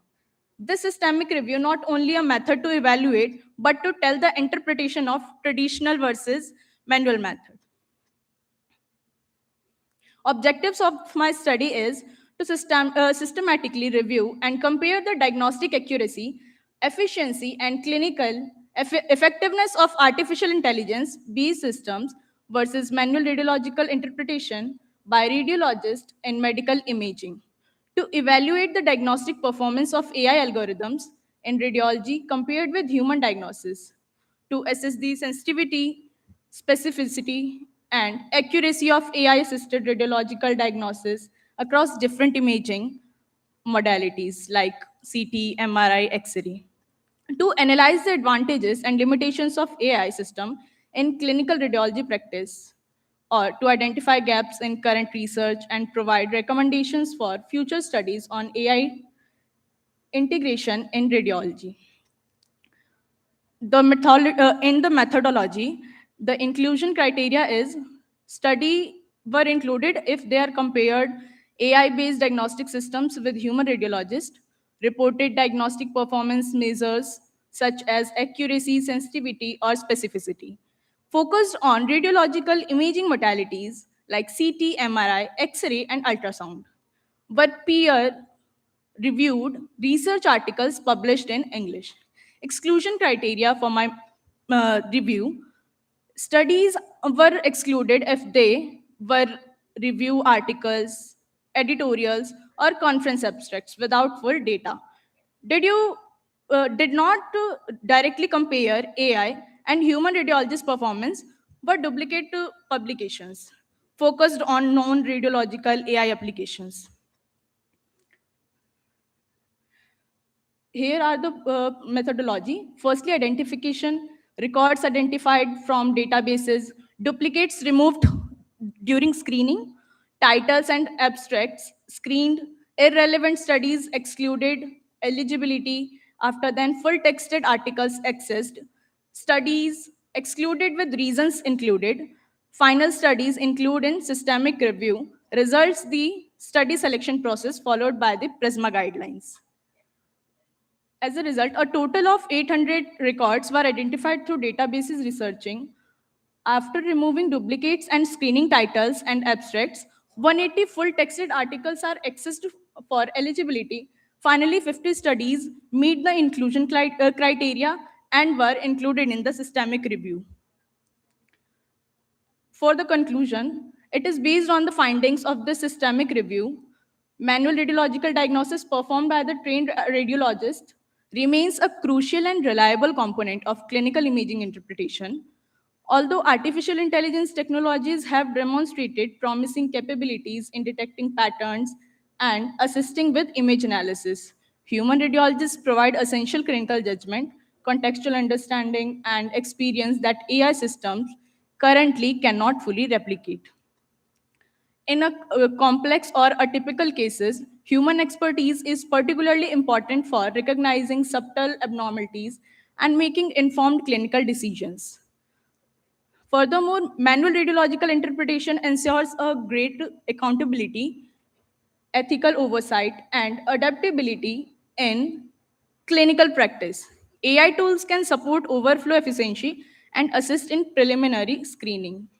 However, they should be viewed as assisted technologies rather than the replacement for the technologist. I have taken these references from here, and that's all. As in the morning, Srivastav sir has already told us that AI is not capable of doing these researches without our radiologist. It is incomplete without the radiologist and our technicians, because at accurate with patient interaction, the studies we done and we make the diagnosis proper. After that, AI can do this. Thank you. Okay, thank you for your presentation. But in your presentation, data, you haven't showed the data. That is the Yes, missing part. No, sir, I have So, shown. and then you haven't done the interpretation of data. Wait, sir. So there is no data interpretation and data analysis. Only you have discussed about the Sir, I have 800. taken this data analysis in this. Can I but show you again? yeah.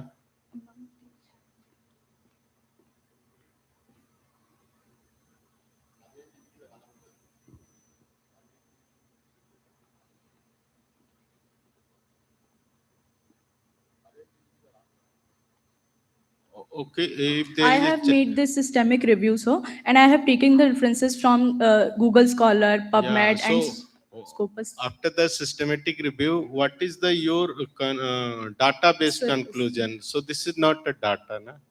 Data analysis, there has to be tabulated report on data analysis of all the review literature that you have done. Then your view will be should be included in conclusion. So that is the data analysis, Okay, sir. meta-analysis, I'm looking at systematic the review. references providing you. Yes. Okay, sir. Can you give a simple example of AI-assisted tool? Sorry, sir. Can you give a simple example of AI-assisted tool? AI assisted Tool. Tool. Yeah. Sir, Quadas 2. Hmm? Quadas 2 tool. Play. Radiologists and technologists commonly they are using. Sir. Especially in mammography. Sir, actually, I have given hint. Sir, actually, I am second year, so I have not second year student, so I'm not done that. CAD, CAD. Sorry, sir, I have not complete knowledge about this. That is prevalent in mammography. Okay, sir, actually, I have not. Okay, anyway, thank you. Thank you for such a nice presentation. Have a clarity, but you should include the data also. Sure, sir. Thank Next you. time I will take on this. Thank you, Sandhya, for your valuable information. Now I invite the next presenter, Indra Taka. Indra. Jayashri.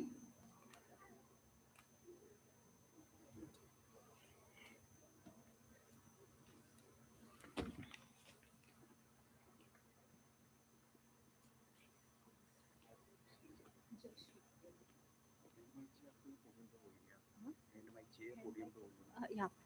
ठीक है, ये Pvt लग जाती है, forward के लिए हो गया और ये बैक हो गया।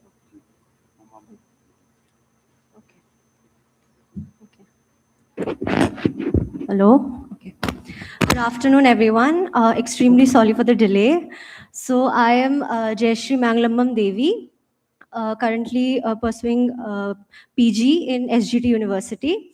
So my topic is, as you can see, artificial intelligence model used in pediatric brain tumor imaging. It's a systematic review.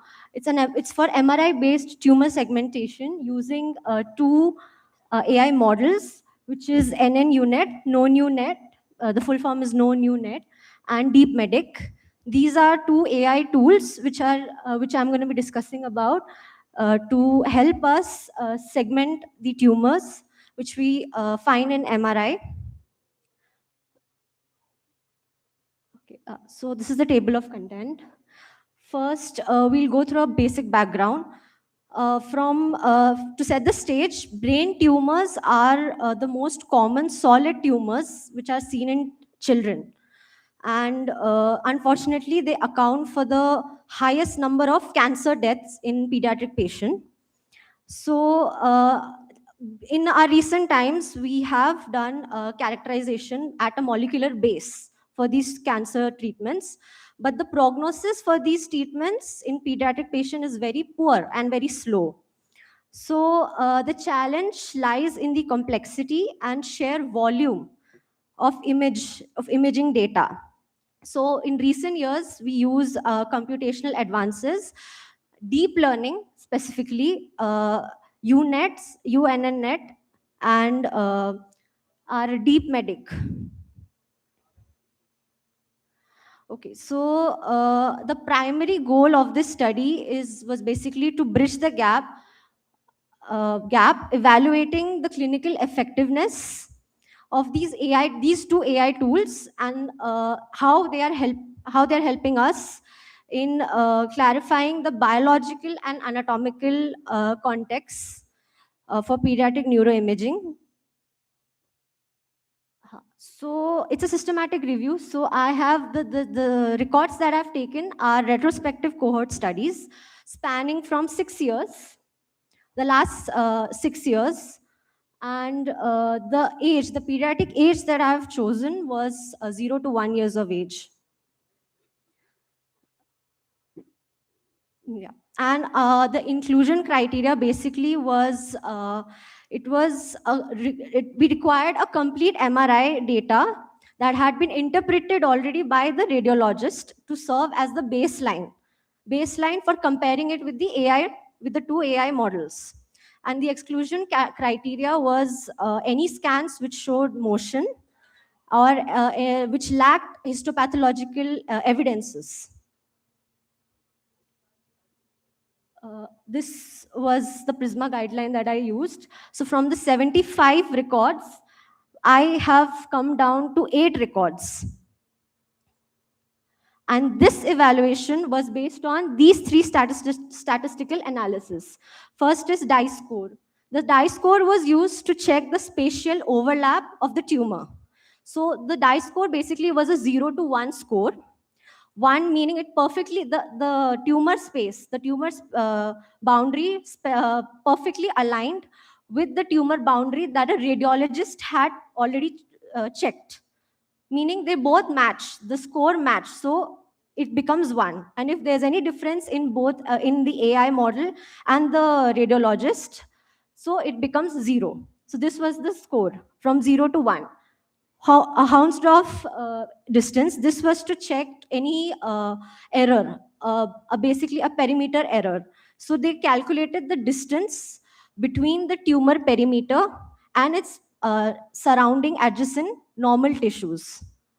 Now the sensitivity and specificity aspect was specifically for the diagnostic quality. So sensitivity, it checked, it basically is the ability of the AI model to correctly identify tumor, just the tumor. They can't, and the specificity is the ability to correctly identify tumors which are harmful, which are malignant.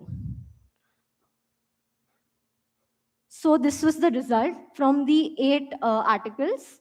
As you can see, the NN unit showed a better, it outperformed Deep Medic from the scores that you can see.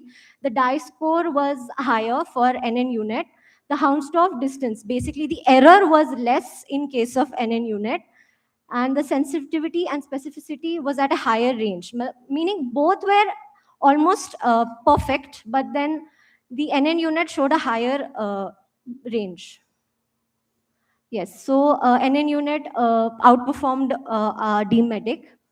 And the paper that I took was specifically to see the sub-regions of the tumor, the sub-regions of the brain tumor, which is WT, which is whole tumor, ET, enhancing tumor, and cystic components, CCs. Yeah. So after reviewing those papers, those 8 papers, I come to a conclusion that NN unit has outperformed Deep Medic. And the further, you can say, discussion that we can talk about will be on the heterogeneous tumor. So the tumor that I took was a homogeneous tumor, specifically for whole tumor. But in future, for more deep research, we can check for a heterogeneous tumor. And also the clinical data that we get. For pediatric patients, it's very less. So the data that we get is very less and it's very imbalanced. So we can focus on that also, of how AI can manage these imbalanced datas. Thank you. Any questions? Okay, thank you for your presentation and choosing a tough topic for your analysis. So, what do you think? How should be AI should be implemented in pediatric imaging? Any your view after doing this analysis? Sir, I believe that AI is a very good aid to radiologists, for especially for pediatric patients, because pediatric patients, from the research that I've got, a lot of death happen at that age, that 0 to 24 weeks. And also for the radiologist to do a imaging, MRI imaging for pediatric patients, it's hard. So AI can help do this. Yeah, that's what I believe. Thank you. Thank you. Thank you, sir. Thank you, everyone. Thank you, Jayashree, for your valuable message. May I now invite the next presenter, Ansika Singh, Indra, to kindly come forward and present their paper.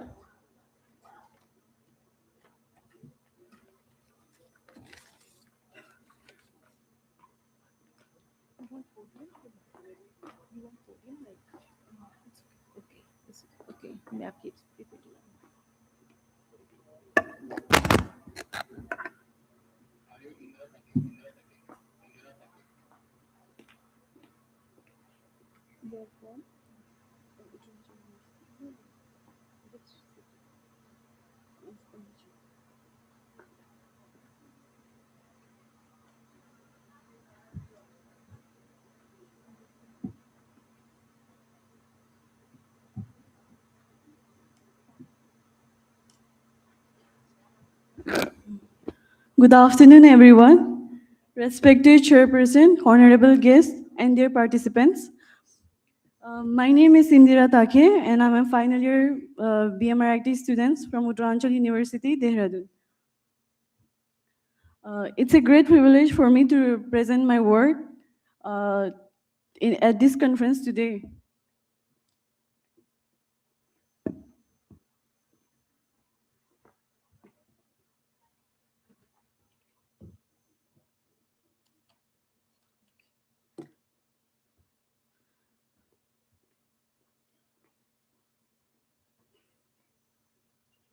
So the title of my paper is Role of Contrast Enhanced CT Abdomen Imaging in Evolution of Liver Abnormalities. This study focuses on how CECT helps in detecting and evaluating different liver diseases effectively. The aim of this study is to evaluate how CECT works as a diagnostic tool for detecting liver abnormalities. And here are three objectives. First is to analyze how effectively CECT detects liver diseases such as cirrhosis, fatty liver, and tumor. Second is to understand the role of CECT in staging liver diseases and identifying the extent of liver damage. The third is to compare the diagnostic effectiveness of CECT with other imaging techniques.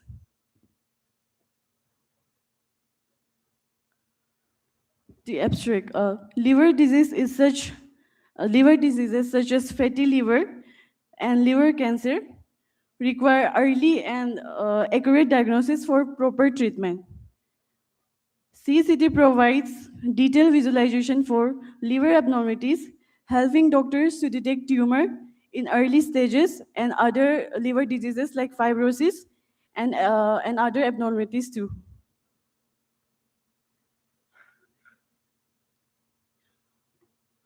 The paper I have taken is from 2012 to 2025, which shows CCT is reliable and safe imaging technique. Although very small lesions and fatty liver conditions may sometimes affect detections. Third is introduction. Liver is one of the most important organ in human body. It plays a major role in metabolism, digestion, detoxification, and storage of nutrition. Human body weighs approx 1500 grams, which represent approx 2.5% of total body weight. The liver has 4 lobes: right, left, quadrant, and quadrant. It also receives blood supplies from 2 major sources, that is hepatic artery and portal vein, which supports in metabolic and digestive functions.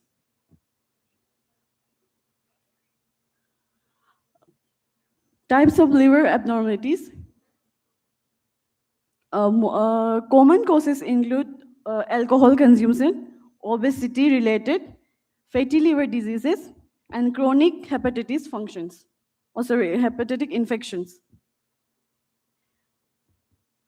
In India, liver disease is considered as one of the leading cause of death. A common symptoms, that is jaundice, which cause yellowing of the skin and eyes due to increase in bilirubin levels.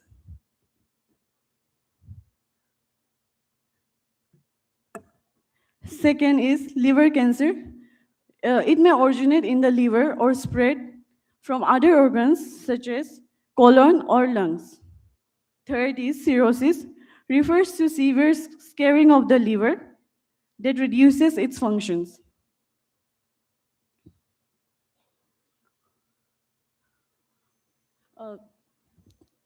Introductions to CT. CT is an advanced imaging techniques that uses X-rays and computer technology to produce detailed internal images.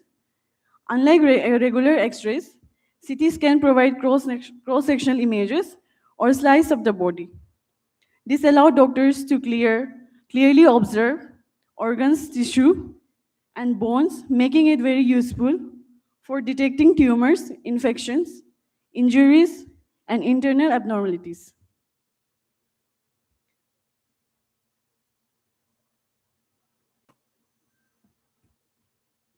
These are CCT.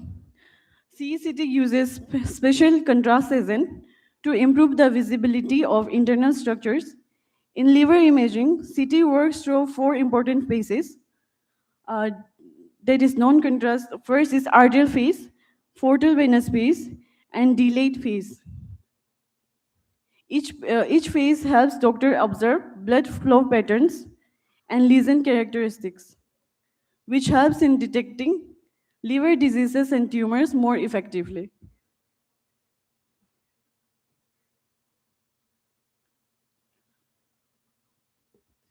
The materials I have used for this study is comprehensive literature review, which was conducted using databases such as PubMed, Scopus, Web of Science, and Google Scholars. The year which I have taken is from 2012 to 2025. This study mainly focuses on CCT imaging in liver disease evaluation, including conditions like cirrhosis, fatty liver, jaundice, and hepatocellular carcinoma.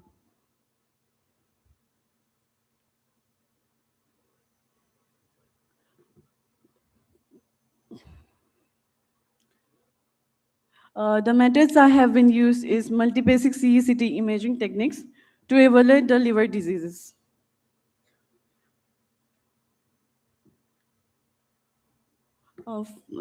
The result for this paper is CCT is highly effective diagnostic tool for liver diseases.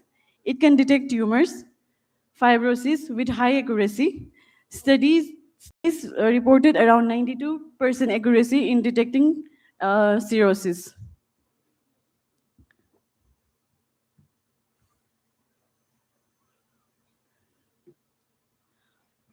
The importance of CECT is to diagnosing to diagnose and evaluating liver disease more accurately than the normal studies.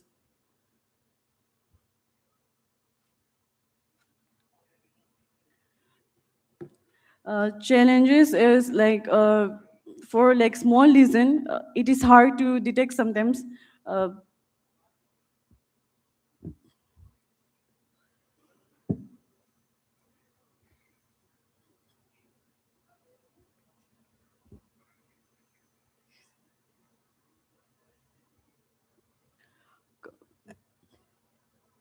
Conclusion will be multi-basic CECT is reliable and effective imaging method for evaluating other liver abnormalities.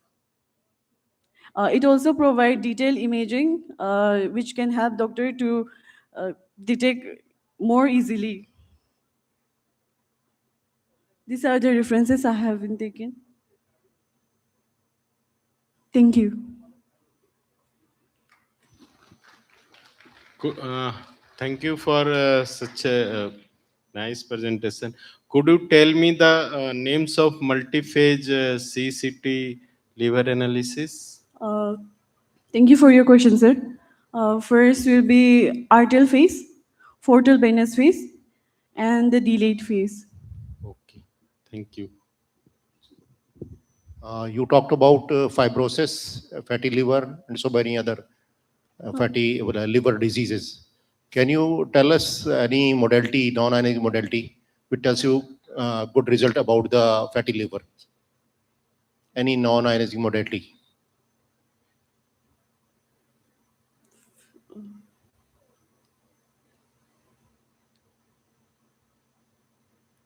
No?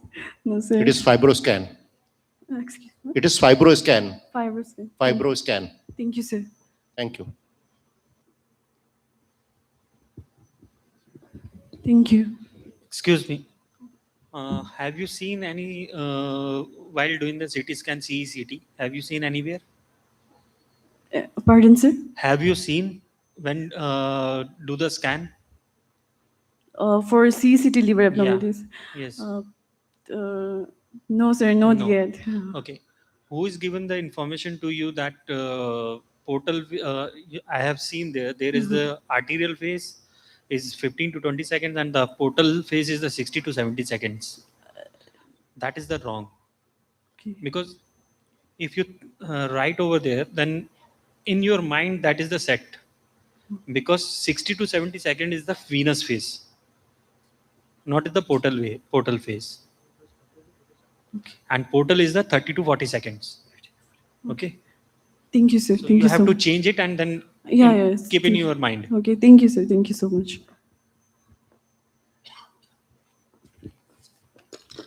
Thank you, Indra, for your valuable message. May I now invite the next presenter, Anshika Singh.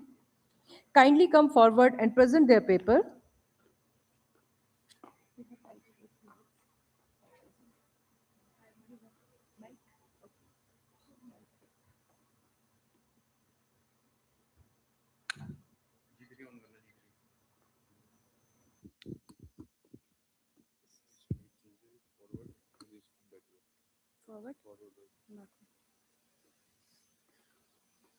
Good afternoon, everyone. I, Anshika from Galgotia University, first year student of BMRIT. Thank you, Uttaranchal University, for giving me this opportunity. So my topic is application of AI in waste management and biomedical waste handling in laboratories. What do you understand by biomedical waste? Anyone? BMRIT students? Anyone? No one? Biomedical waste is generated from diagnostic, like human waste, blood, organs, fluid, placenta, and all. Classification of waste. There are types of waste like general waste, infectious waste, microbiological waste. General waste like kitchen waste, households, and many more laboratories. Infectious waste, human anatomical, human tissues, organs, and blood, body parts. Microbiological waste like organisms live or attentive vaccination. Human and animal cell culture. Solid waste, item contaminated with blood, body fluid, cotton, and dressings. You all know about solid. Sharps. What do you mean by sharps? Like needles, syringe, then broken glasses, and all. Cytotoxic waste. Waste containing substance with the genetic properties often used. Like we generally use this cytotoxin in cancer therapies. Chemical waste. Now, what do you mean by chemical waste? Chemical waste there are, we can say, drugs, expired drugs, then alcohols, wipes like we use before vaccination to rub or to wipe that germs.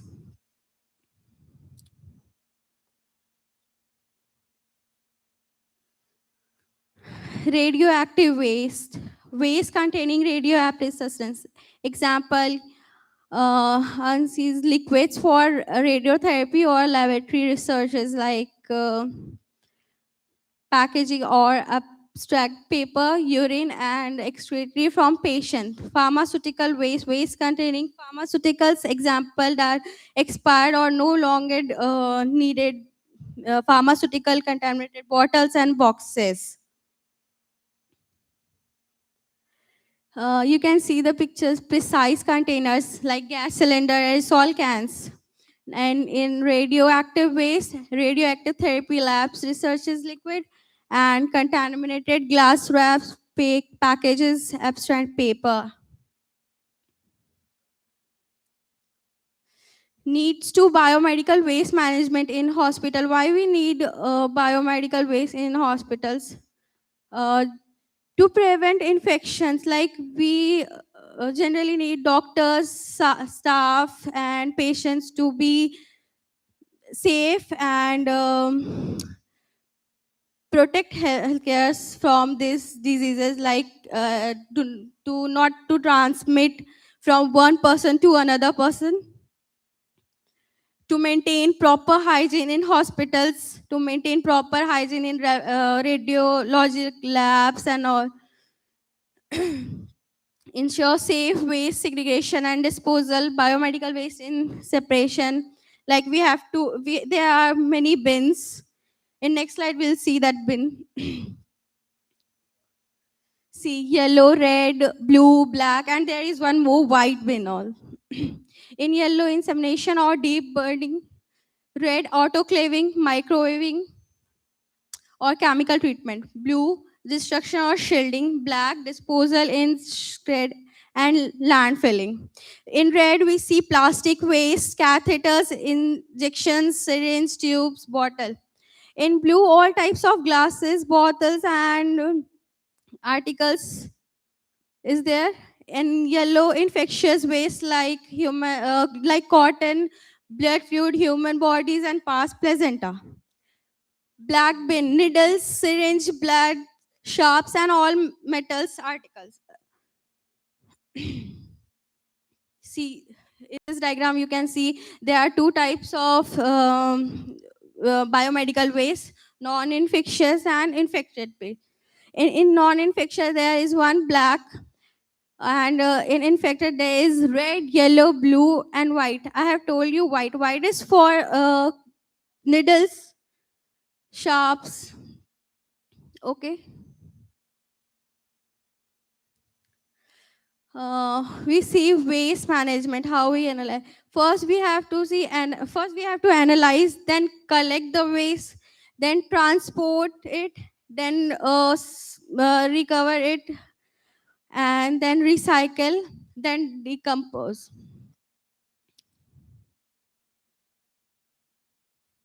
Importance of AI in waste management. What is the importance of AI in waste management? In AI, we generally use AI in waste management to segregate biomedical waste and general waste. It helps to reduce biomedical waste.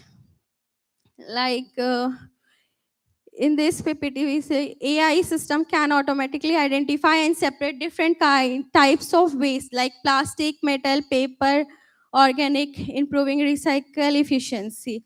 It can segregate plastic, metals, paper, and organic. Optimize waste collection routes.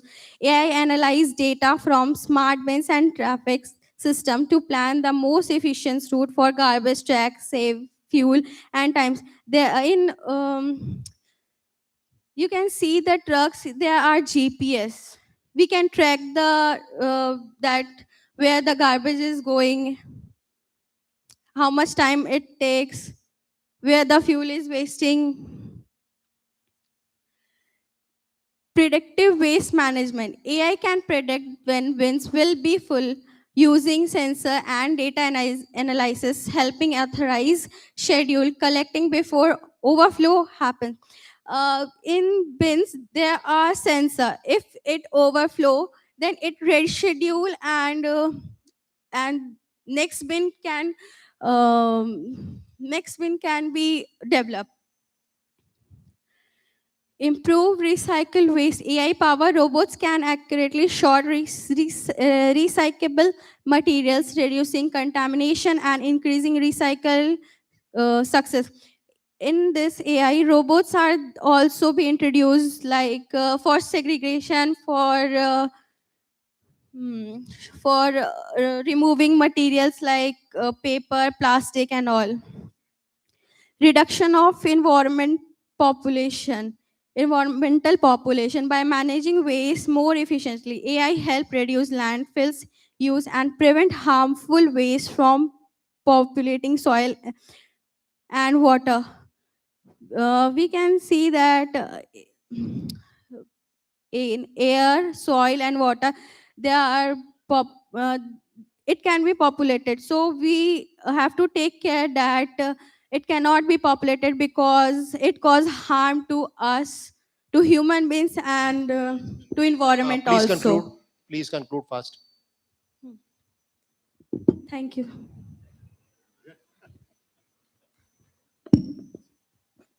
Any questions? Yes.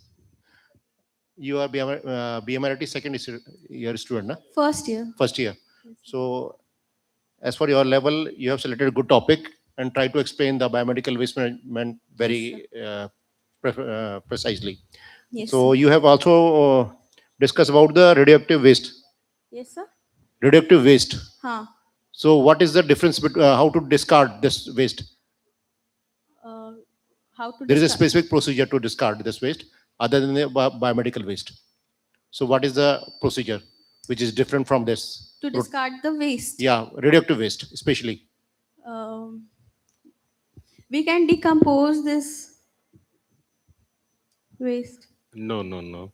So, for the audience knowledge, radioactive waste, first we have to store them and treat them such a way that that radiation level reach to the background level. And then that radioactive waste we treat it as a general waste. So that is the well-established procedure for the how to handle and dispose the radioactive waste. Thank you. And that one more suggestion that you have shown that there is a radioactive waste in radiotherapy. No, because radiotherapy is being delivered through external beam radiotherapy. The radioactive waste is mostly in nuclear medicine. And one of the chemical these things you have shown, there's a chemotoxic agents. That's the main thing which comes in under the that chemical waste. Okay. Thank you, sir. Thank you. Thank you. Thank you, Anshika.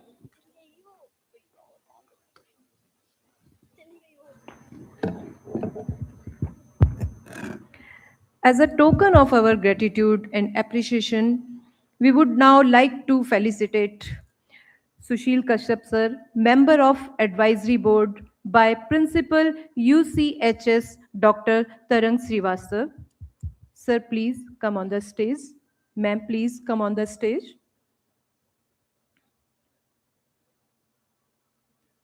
A big round of applause for both.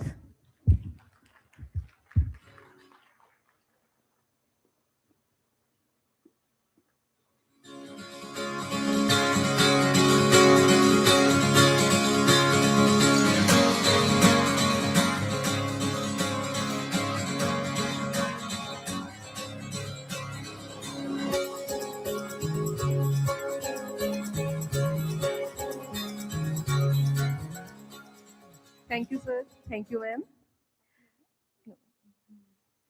ऐसा लगता है कि तालियों की गड़गड़ाहट आपने culture ewe के लिए बचा के रखी है।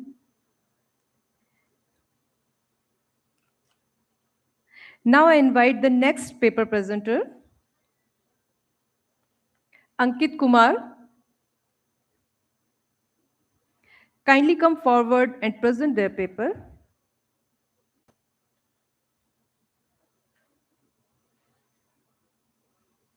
I have a request to participant.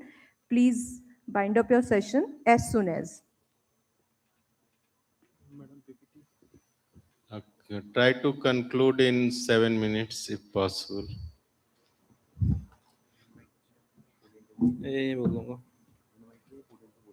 बोलूँगा ये आगे से होगा ये पीछे आगे ठीक ऐसे ही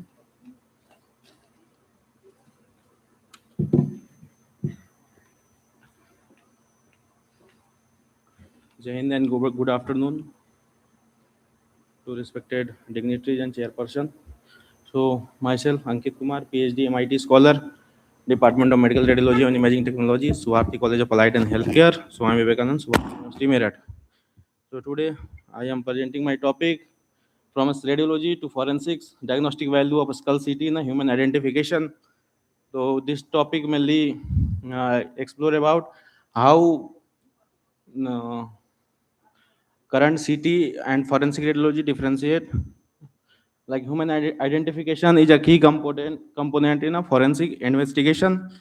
And next, however, in many cases, such as burn cases or a burn body, decomposition remains or a mass digester, these traditionally methods may not be possible. In such conditions, we use CT. CT plays very important role in, and a CT imaging provides detailed anatomical information of skeletal structures, which can be useful for identifying individuals. And a role of radiology in a forensic medicine, it's play very significant role for a significant role because it allows non-invasive examination and evaluation of a skeletal remains. It also helps in studying anatomical variations, detecting trauma and fractures, and identifying pathological conditions, and creating digital records that can be compared with antemortem medical images.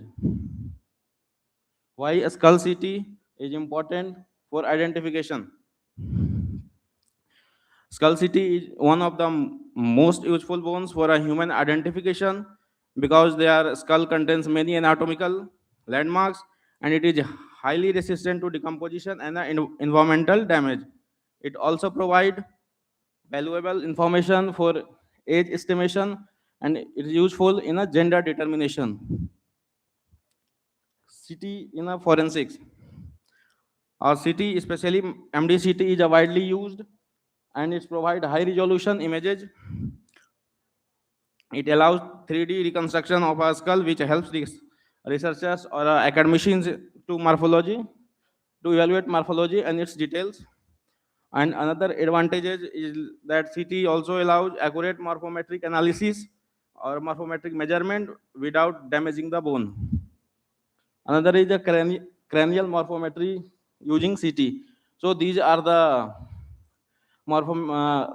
parts which we can use to measure or estimation of age and a gender, like frontal bone thickness, mastoid process dimensions, foramen magnum or vital and nasal cavity parameters, sutures, and many more. CT in a forensics, like age estimation using skull CT. CT imaging also be used to estimate the age and the gender of an individuals, like evaluation of cranial sutures closures, bone density changes, sinus development patterns, and a degenerative cranial changes. Gender determination using skull CT. CT play a very important role for determination of gender. In case of male, a skull size larger and features is robust. In case of female, which is smoother and a more gracile. In case of differences in mastoid process, supraorbital ridges, in quantitative CT measurements improve accuracy. 3D reconstruction advantages, like it provides us a visual of a skull morphology in a 3D dimension, digital reconstruction of a damaged skull, and also compare it with antemortem CT scans, and we do virtual autopsy also. Application in a digester victim identification, like mass digester identification. It helps in an aviation accident, fire, or a decomposed bodies. Also radiological comparison with hospital imaging records. Advantages of skull CT in identification: it is non-invasive techniques, also provide high accuracy in a morphometric analysis. Permanent digital records, useful even when soft tissue is absent. Limitations are require high quality images. Availability of antemortem imaging records may be limited. Population specific. Radiation exposure in a living subjects. The conclusion, like skull CT is a powerful tool in a forensic human identification. It provides accurate morphometric data for age and a gender estimation. Non-destructive digital techniques with wide forensic application, which increase importance with advantages in a medical imaging. The future perspectives, like AI in a skull morphometry, automated gender and age prediction, integration with forensic database. It improves 3D forensic reconstruction techniques. These are the differences. And thank you. Thank you for completing your talk in well within the time. So my question is you haven't started this study? No, sir, my topic is different, but similarly topic. But I only present review type. Yeah, because there is no data. So without data, Yes, how can be a study completed? Yes, sir. So Yes, sir. that is the Show the slides, last slides. Not working, sir.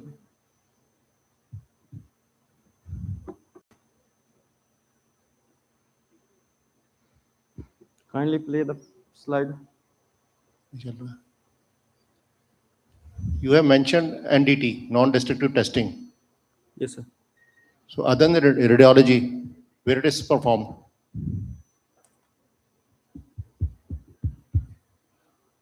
Yes, previous one. Yes, non-destructive. In non-destructive, sir, like sometime body, sometime patient cases come with which are not a No, fully. I am asking other than radiology, this technique is being used. Other than radiology, sir, forensic medicine and forensic science. No, other than medicine and radiology. Other than medicine and radiology, where this technique is used? Sorry, sir. Sorry, sir. It's most commonly used in industries. Industries. Okay, thank you, sir. Thank you.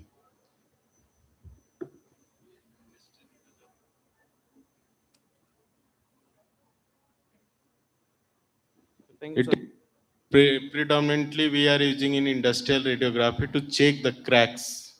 Okay. Thank you, sir. Now you can realize. Okay, Yes, thank you. Thank you, Ankit, for your valuable message. Now I invite the next paper presenter, Harshit.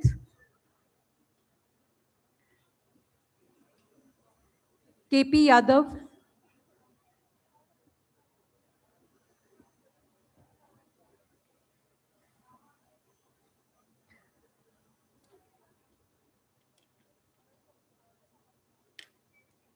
I repeat again the name Harshit and KP Yadav.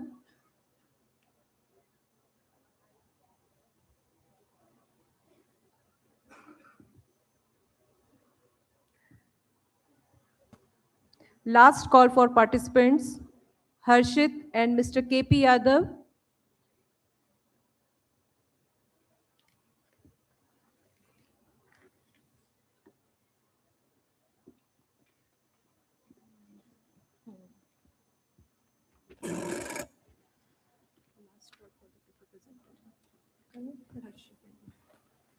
Not here. Since the presenters have not reported, now we'll conclude with this formal session. The results will be announced tomorrow at the valedictory ceremony after we are done with all the paper and poster presentations.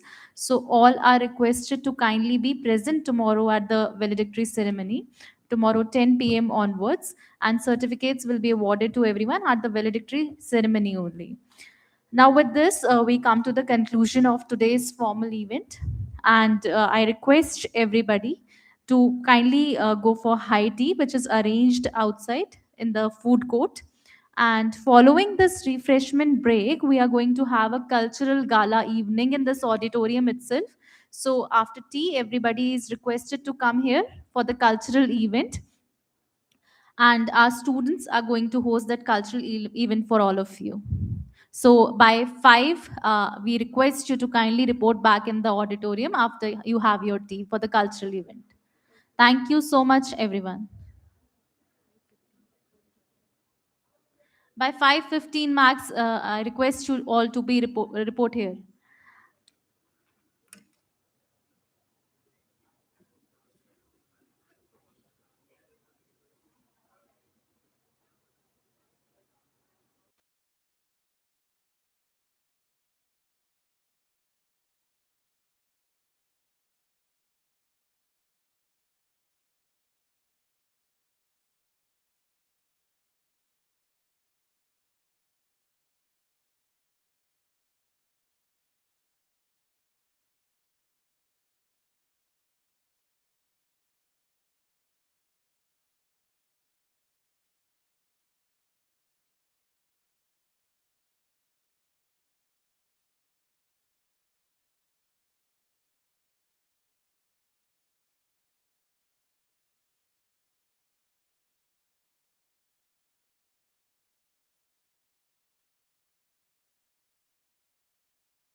For few minutes, I'm sorry, there is a one more paper presenter, Mr. Anil Kumar Singh.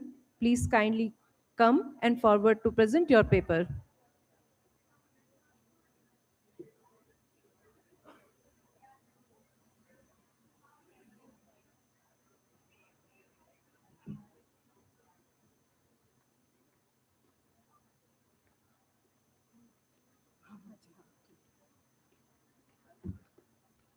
Remote.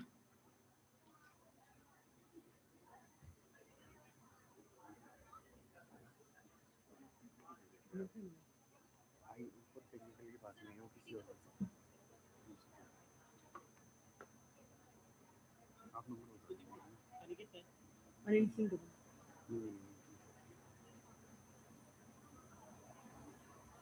क्या number आपका?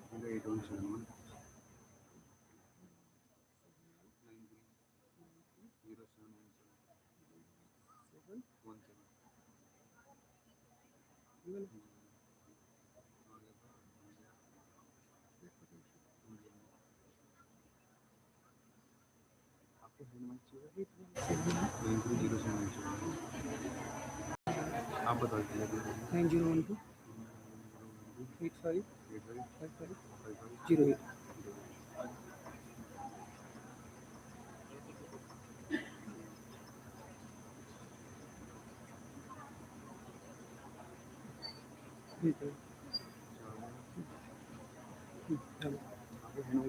नहीं इसमें video भी on होगी video है हाँ इसी हो जाएगी वीडियो में ऑडियो भी है हाँ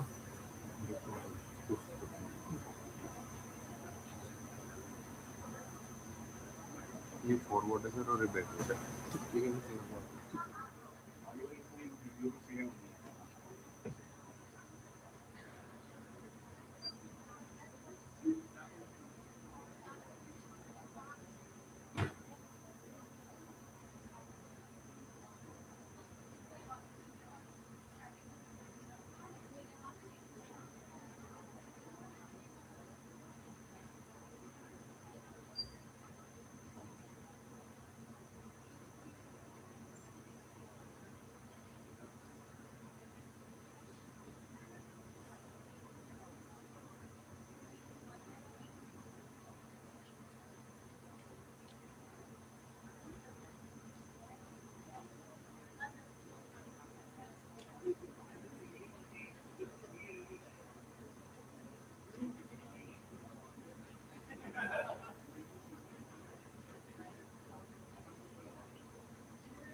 Good evening to all of you. I would like to thank you to all for your time, and I look discuss to this topic stereotactic radiosurgery with 7S7 advancing precision without incision. I am Anil Singh Dabola, radiation therapist at Valentis Cancer Hospital and 7-Up Center.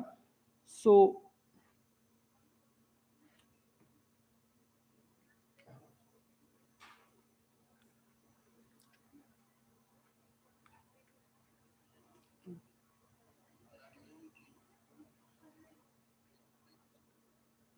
So basically, radiation oncology department where we use high powerful ionizing radiation with the help of X-ray, gamma, electron therapy, proton therapy. We use these radiation to treat deep-seated tumor, superficially tumor or cancer cells. So basically, in radiation oncology, a department comes that is radiotherapy, where we use internal radiotherapy and external radiotherapy. In internal radiotherapy, we keep radioactive source near about the tumor so that we can give precise dose delivery to the tumor. And in external radiotherapy, we use high powerful photons energy and electron therapy and proton also, so that we can treat also deep-seated tumor in the body. So how exactly it works? It damages DNA, shrinks tumor, and precise targeting, as you can see in image. So now my topic is based on stereotactic radiosurgery, means uh, precision without incision. There is no required to surgery to the patient if we have SRS like technique. So stereotactic radiosurgery basically originally designed for functional brain disorder is a non-invasive radiation treatment techniques that delivers a highly focused ablative dose of radiation to surrounding normal tissue through stereotactic guidance and image-based targeting. So the origin of this stereotactic radiosurgery word, a neurosurgeon was Lars Lexell. In 1951, he used first this word stereotactic radiosurgery. Radiosurgery means we use radiation to treat the cancer, and stereotactic means we use high powerful navigations to detect exactly where our tumor is. So first stereotactic radiosurgery system was gamma knife, and still we are using it. So this gamma knife have some clinical uses and limitations also.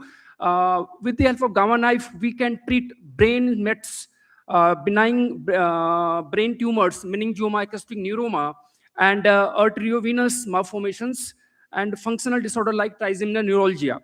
And it has some limitations because we are using in gamma knife 201 cobalt-60 sources. So more radiation protection we need, and we can use gamma knife only for cranial cases, not for extracranial cases. So this system has some limitations, so that we cannot treat rest of the body except the cranial. So now a new system has launched, that is CyberKnife S7 system, which is developed by the Dr. John R. Adler, who was a neurosurgeon and a radiation oncologist also. So in CyberKnife S7, we can use so many non-coplanar beams. It gives us some millimeter accuracy and wider range of motion, so that we can reach and access to the tumor with the help of image guidance system. So 7 it's a robotic system actually. Non-coplanar delivery, we will use some millimeter accuracy and widest range of motions. We have intra-fraction imaging system also. So throughout the treatment, we know exactly where our tumor it is, how much patient is moving, and where the system will go to the radiation, will give to the radiations. So with the help of this system, we can achieve maximum delivered dose to the tumor, minimum surrounding tissues, and maximum patient comfort. So it's a robot, 6 degrees of precision. So compensate for patient movements. If patient moves, this 7-Up system, this robots will move according to the tumor movement, according to the movement of the tumor or patient positions. So it's a Linac 6 MV mega voltage radiation we are using, fixed targets, fluttering, filter-free, 1000 mu per minute dose rate, and compact design, as you see in the image. So collimator options, we have multiple collimator options here that are fixed collimator, iris variable aperture, and in-size to multi-leaf collimator system. With the help of these collimator system, we can give, according to shape and size of the tumor, according to shape and size of the cancer, the beam to the area where we want to give, where the lesion of cancer cells are there. So why this overview of 7F7? Why tracking is important for us? Because some tumors located near the where maximum respiration is occurs. So that so in previous modalities which we are using, so we have given a large margin. So normal tissues also get more radiations. So with the help of this tracking for moving target, tracking for in CyberKnife, we will track the tumor in real time so that the margin will be reduced and our normal tissues will not get more radiations. So basically, this 7F system works in the tracking system. If tumor inside the brain, so we will use their skull tracking. And if it is near about the spine, that is in near about the anterior portion of the vertebra or posterior portion of the vertebra. So according to that, we position the patient to the tumor. So now in third term is come, that is the fiducial guided radiotherapy. Means some tumor or cancer which will not move according to the respirations. So there we have to implant fiducial, that is gold fiducial. So here is an example of prostate. We have placed 4 fiducial to the prostate, and throughout the treatment, robot will track these fiducials so that we can spare the bladder, we can spare the rectum, and complication will not come to the patient after treatment or throughout the treatment. So there are some guidelines for fiducial placement, which is done by the interventional radiologist. How much gap between 2 fiducials? What about the angle of all 3 fiducials? How much fiducials we have to use for treatment simulations? And because when we place fiducial today, so after 1 week we have go for CT simulations, because it's a time so that fiducial can be fixed to the desired area. Now this is synchronous respiratory tracking for moving targets. Some cases like breast cancer, like lung cancer, so which moves with the respirations. So how will we treat? How can we treat these type of moving targets? So this is the beautifulness of this CyberKnife S7 system. It will track the tumor continuously in respiration pattern, and so that we can give maximum dose to the tissue, or normal tissues will spare as much as possible. So this synchronous respiratory tracking system actually is intended to enable dynamic image guided stereotactic radiosurgery. We have image guided system which tell us that what about the patient respirations right now, and how much acquired images is correlate with this respiration range of the patient.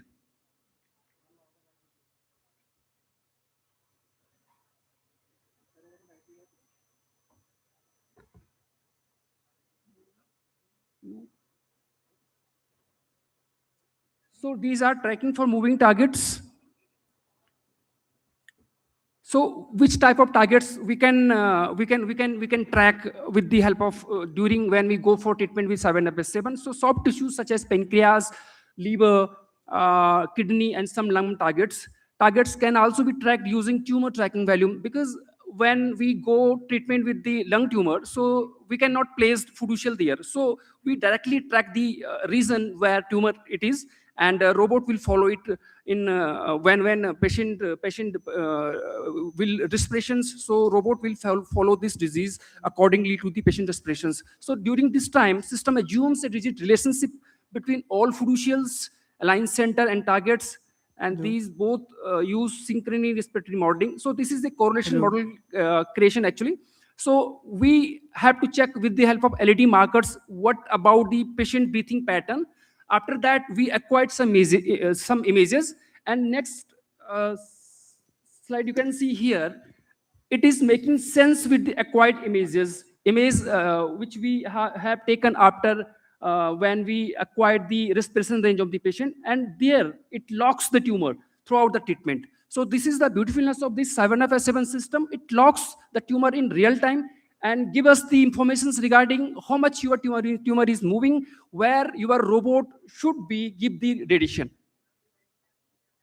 So as a radiation therapist, we have some roles. Patients preparations is very important for us, and accuracy and comfort for the patients, administering radiation with the cyberknife during treatment sessions, monitoring real-time tumor tracking, including movement caused by breathing, ensuring radiation is delivered precisely to the tumor while sparing healthy tissue, and collaborating closely with radiation oncologist, medical physicist, making real-time adjustment during treatment when necessary.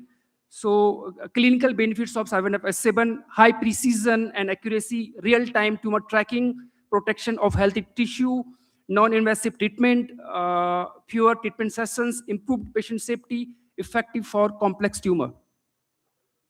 So throughout treatment, if patient moves up to 1 centimeter for translations, robot will be compensated. And for in rotations, if patient or tumor moves up to 1.5 degree for roll and pitch, and yaw for 3 degree, robot will be compensated. Means if patient moves, robot will move according to the tumor. So it's a video. Can you please play this?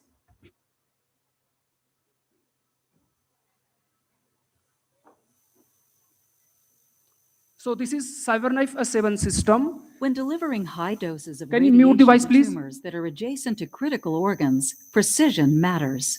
So this is the The CyberKnife robotic radiosurgery system by Accuray provides extremely these are precise treatments non-coplanar using beams. its wide There are range of 1400 non-coplanar beams non-coplanar and beams we are dynamic using in motion CyberKnife A7 compensation. system. So Many tumors these are move different during the sites course where of treatment. we can treat with the help Conventional of CyberKnife linacs are A7 only system. able to compensate for motion through expanding dose margins, beam gating, or operator intervention.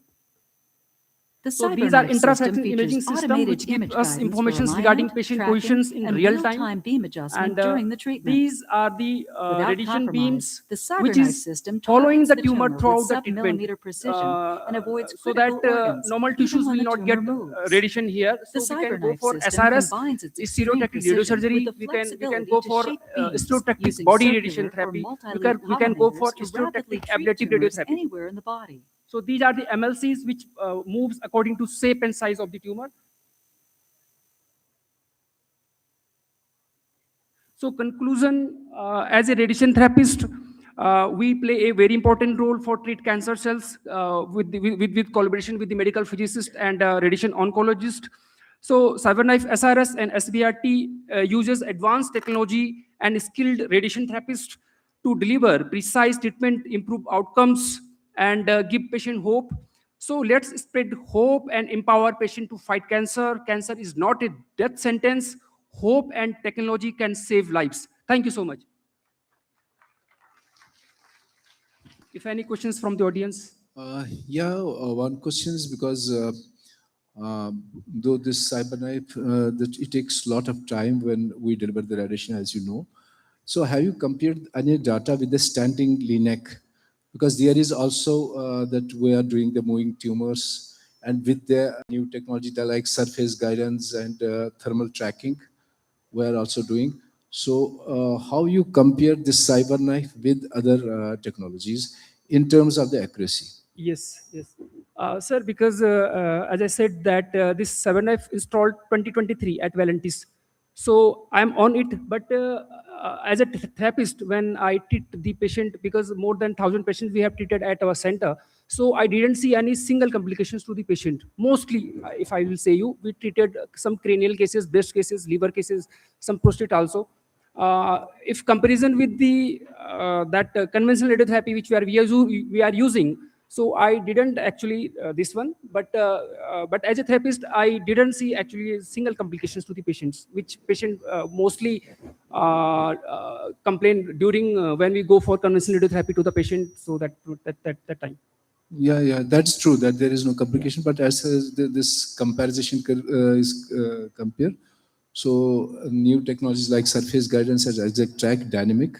So we have seen that there is no less accuracy in those modalities also. Yes. So if we compare both the things, only one thing is the cost of what we charge from the patient is more in CyberKnife as compared to other technologies. You are talking about cost? Cost is we are charging less in other technologies and here more. So otherwise the comparison, this accuracy is, we have this almost same what we can do with the cyber knife. Thank you, sir. Thank you so much. Okay, thank you so much. One more question. Excuse me. Yes, This is not question for you at least. Basically, it's question for audience. But you have to reply. What did you say, sir? I didn't understand. This is a question for basically for audience. Not for you, but you must reply. What? This is a question for the audience. This is a question for audience, for audience knowledge. Audience will question, but you have to answer. He will put a question to audience, you have to answer. But this is, so why you call it as a gamma knife? Cyber knife or gamma knife?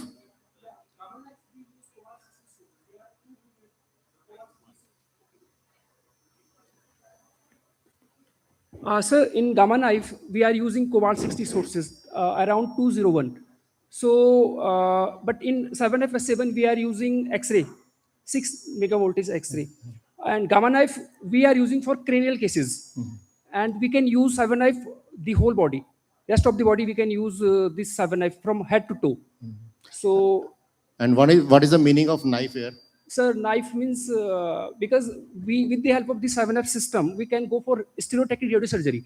Means single day we can go for treatment. Means if I will talk about conventional radiotherapy, so patient comes at 35 days.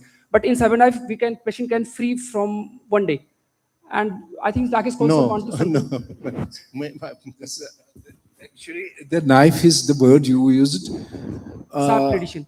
Not. Actually, there are some patients who need surgery, Yes. but doesn't want to go for surgery. It gives the same results as the surgery. So it is called the radiosurgery. A knife is using that, we are using the knife in the surgery. So we are using the radiation knife as a knife. We are using that, which is the cyber knife, gamma knife. So it gives the same results as surgeries. And there are some tumors which are very close to the optic nerve where the surgery will be dangerous. So that time the cyber knife or the standing, this gantry type, we have the high definition MLCs we can use for stereotactic radiosurgery for the cranial, and SBRT, or even we call it SCABRT, ablative body radiotherapy, with single fraction. Same day they can go home and with good results. Thank you so much, sir. Thank you, audience. Thank you.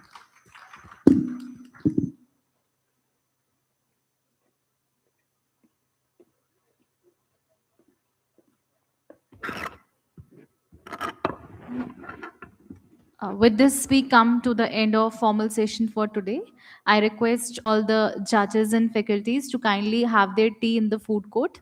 And in another 5 minutes, we'll be starting with the cultural event. Our student hosts will be taking over the event. So I request you all to please have tea, and those who had tea can remain seated in the auditorium. We'll start in another 5 minutes.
Our judges for the today's cultural event will be Miss Ankita Dobrial from Uttaranchal College of Health Sciences, Miss Deepika Rawat, Uttaranchal College of Health Sciences,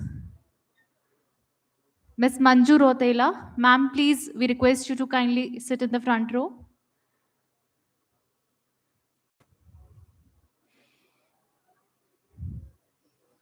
Uh, Also, students from Uttaranchal College of Health Sciences have been excluded from the winner categories for the awards for cultural as well as other presentations.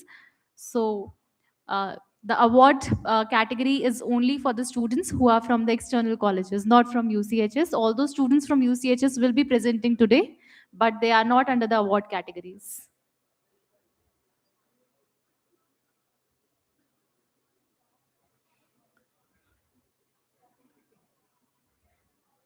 I request all the students who are sitting in the last benches to kindly come forward and occupy the front seats. Our participants who are sitting in the backstage area, I request you all to please come forward and occupy these front rows so that it is easier for you to come when you are called for your performance. Yes, participants sitting in the balcony, please come downstairs. Please come downstairs in the front rows.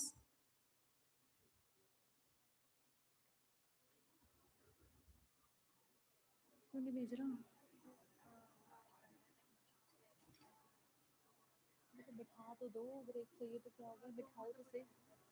Break नहीं चाहिए, उनको बोलो एक जना ले लिया, event शुरू करना है, एक जना रुक जाए, एक जना चाहिए तो एक ही करके चले जाए ना। अंश, बच्चे नीचे क्यों नहीं आ रहे हैं? अरे उन्हें बोलो अभी तक सीरियल ही नहीं हुआ। हेलो हेलो जी मैम। डायरेक्टर सर मतलब किस कौन आ रहा है? डीजी। हाँ, आप आ जाइए फिर यहाँ पे, है ना?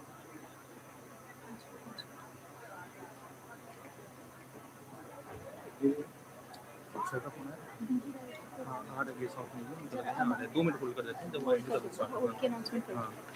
क्या होल्ड करना है, मतलब क्या करना है कुछ एग्जैक्टली? नहीं, आप बस बोल दो कि within a few minute it will start shortly.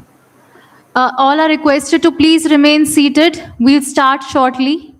Please take your seats, participants. Students and participants, please take your seats. Please occupy the seats in the front.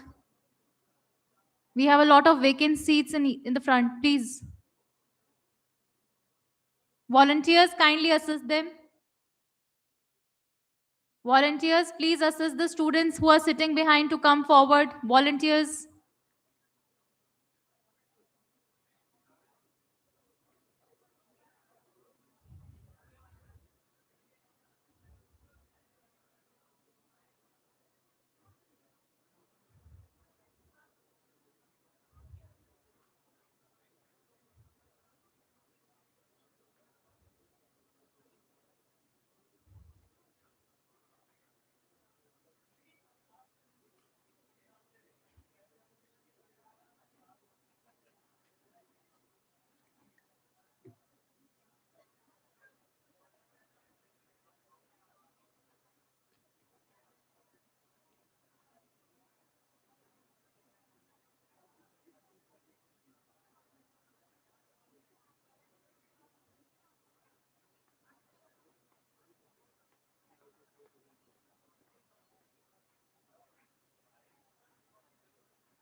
Welcome to all of you, जिसका हम सबको बेसब्री से इंतजार था। हमारी आज की जो स्टार इवेंट है, कल्चर इवेंट गाला, वो अभी थोड़ी देर में स्टार्ट होने वाला है।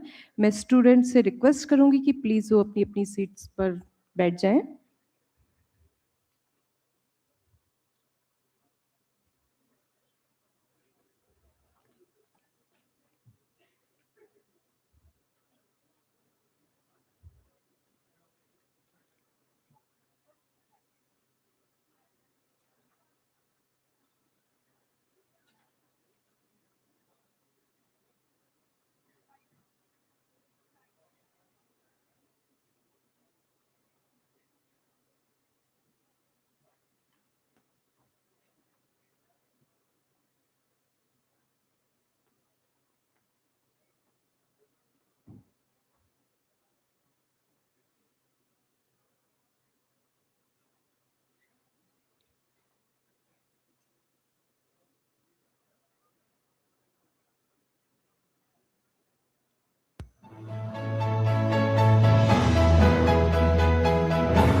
हमारे बीच अभी हमारे आज के कार्यक्रम के star of the eve doctor Ajay Kumar Arya, DG director medical education, अभी अभी हमारे बीच आए हैं। कृपया जोरदार तालियों के साथ उनका स्वागत करें। नन्ही मुस्कान के रखवाले हैं आप, हर बच्चे की चेहरे की खुशहाली हैं आप, आपकी सेवा और समर्पण को दिल से सलाम। इन्हीं शब्दों के साथ मैं आपका आज की इस कल्चर ईव में स्वागत करती हूँ। Now stage is yours Nidhi.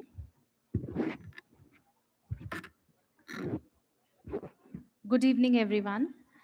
As we proceed with our cultural gala evening for today, we are very much delighted to have with us Honorable Director Medical Education Uttarakhand and Member Advisory Board of our International Conference Radiant Uttarakhand 2026, Professor Dr. Ajay Kumar Arya, sir. Thank you, sir, for joining us. Sir is a distinguished academician and administrator, playing a pivotal role in strengthening medical education, institutional development, and academic standards across the Uttarakhand state. And he has been actively involved in quality training of health professions, supporting growth of medical education. I now request Sir, Honorable Director, Uttaranchal College of Health Sciences, Professor Dr. Kartike, to kindly welcome Sir with a floral bouquet and memento as a token of appreciation for his presence here today.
Thank you so much, sir.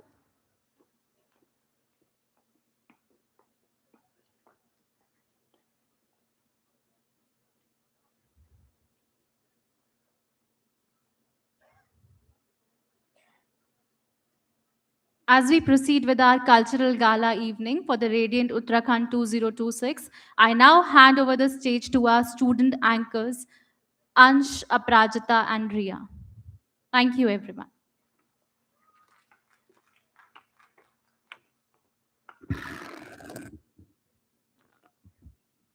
Good evening, namaste, sat sri akal, pranam. Global thinkers, innovators, and survivors of today's 8-hour-long technical session.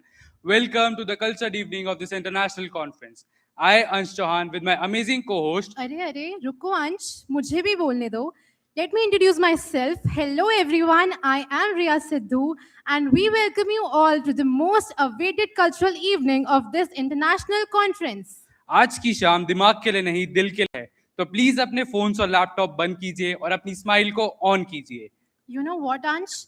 I saw someone downstairs asking the volunteer कि dance गाना कब होगा. So here we are. Now everyone sit back, relax and enjoy the evening. Without any further delay, let's just kickstart the evening.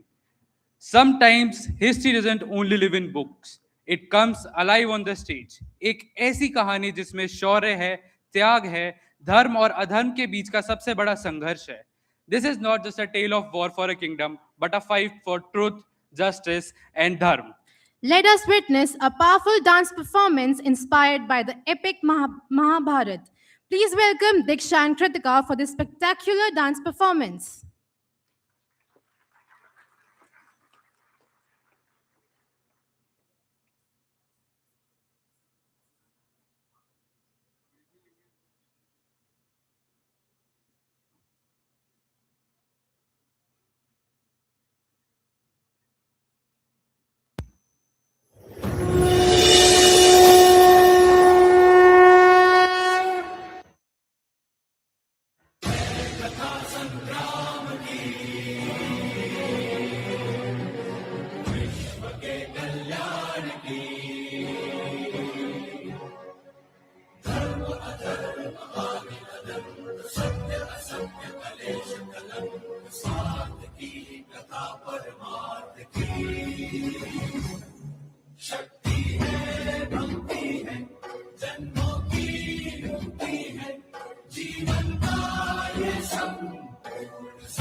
Wow, what an incredible performance. It's not just a dance, but a wonderful tribute to the timeless story of Mahabharata. So now let's move forward. Music has a magical way of touching our hearts and connecting our souls. Indian music is known for its depth, emotion, and beautiful melodies that have been passed down for generations. Now we bring to your performance that beautifully blends tradition with soulful expressions. Please welcome Cord Negi from CIMSR College. Give him a huge round of applause, everyone.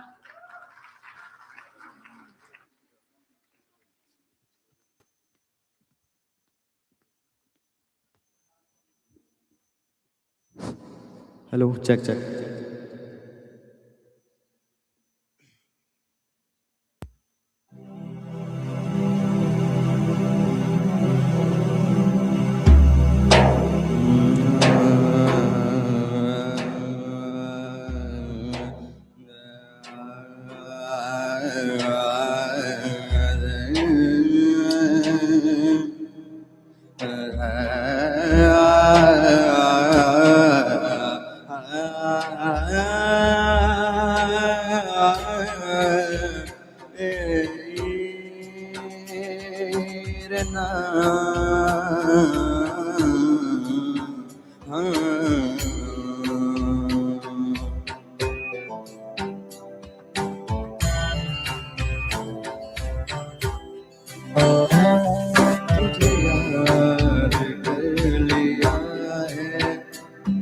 तुझे याद कर लिया है आया तेरी तरह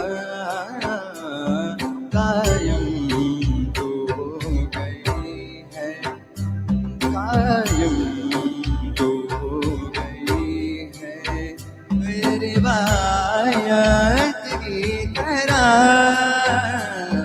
तुझे याद कर लिया है मरने तलक रहेगी मरने तलक रहेगी इबादत की तरह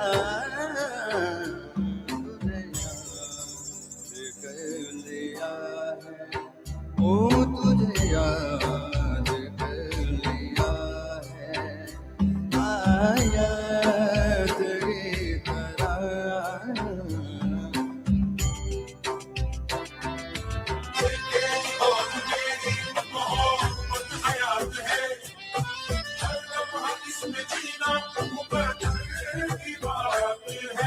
कहती है इश्क दुनिया जिसे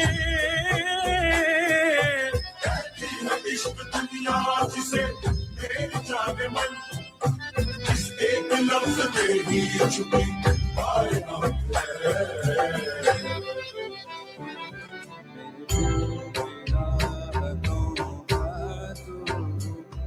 जरिया बन गई है मेरे इश्क की मेरे दिल में कैद बन गई है तेरा जिक्र हो रहा है तेरा जिक्र हो रहा है इबादत की तरह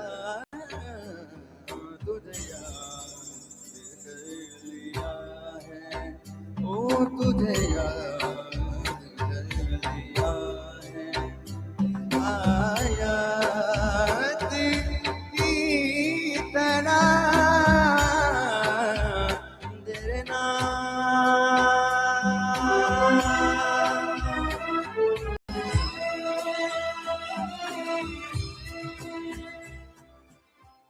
थैंक यू गाइस गला पूरा बैठा हुआ है कल से पूरा गला बैठा हुआ शायद मजा नहीं आया आप लोगों को बट नेक्स्ट टाइम जब भी आऊंगा but thank you so much thank you What a beautiful performance that was. Let's move forward. अब तक हमने देखा ग्रेस, डिवोशन और क्लासिकल एलिगेंस, लेकिन अब स्टेज पर आने वाली है हरियाणा की मिट्टी की खुशबू, जिसमें है एनर्जी, स्वैग एंड फुल देसी स्टाइल। बिल्कुल, क्योंकि हरियाणा के लोग दिल से ही नहीं धमाल से भी परफॉर्म करते हैं. So please welcome Yogita and Aarti from CIMS and R.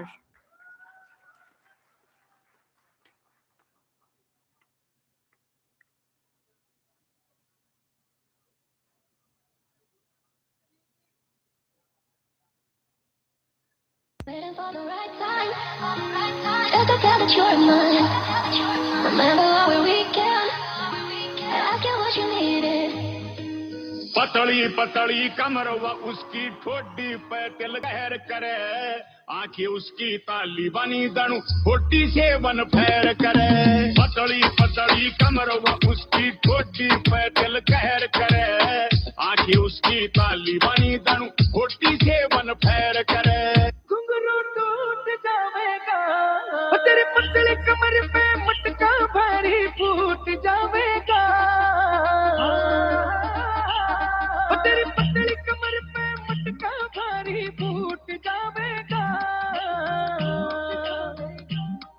थोड़ी हलवे हलवे चाल घुंघरू टूट जाएगा थोड़ी हलवे हलवे चाल घुंघरू टूट जाएगा घुंघरू टूट जाएगा बंदड़े ने तेरे लड़ाए कोना लाडरी बंदड़े ने छण छण बोले नु बोले तेरी कागड़ी छण छण बोले नु बोले तेरी कागड़ी बनड़े के लाडा ने जान कती काढ़ली बनड़े के लाडा ने जान कती काढ़ली छण छण बोले नु बोले मेरी कागड़ी छण छण बोले नु बोले मेरी कागड़ी क्यों खड़ी खड़ी तू हल्लर गोरा ताल कसूती चले क्यों खड़ी खड़ी तू हल्लर गोरा ताल कसूती चले तू चाल कसूती चले आज चाल कसूती चले रे क्यों खड़ी खड़ी तू हल्लर गोरा ताल कसूती चले क्यों खड़ी खड़ी तू हल्लर आज चाल कसूती चले आज करके छोटी ढीली बूढ़े भंग बना पिपली आज करके छोटी ढीली बूढ़े भंग बना पिपली भंग बना पिपली आज भंग बना पिपली आज करके छोटी ढीली बूढ़े भंग बना पिपली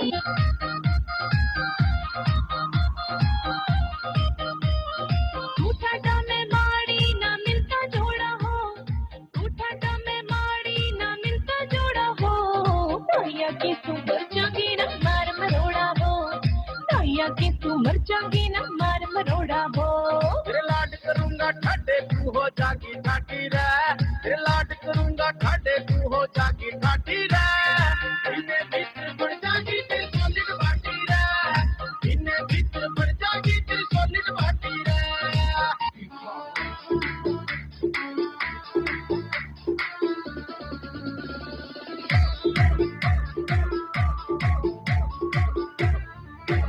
मारी कार में पटोला तू मारी कार में पटोला तू हाय हाय मर जानी कर ओला क्यों हाय हाय मर जानी कर ओला क्यों हाय हाय मर जानी कर ओला क्यों मेरी नैने दी कमाई कर छोला न्यू मेरी नैने दी कमाई कर छोला न्यू हाय मर जानी कर ओला न्यू हाय हाय मर जानी कर ओला न्यू हाय हाय मर जानी कर ओला न्यू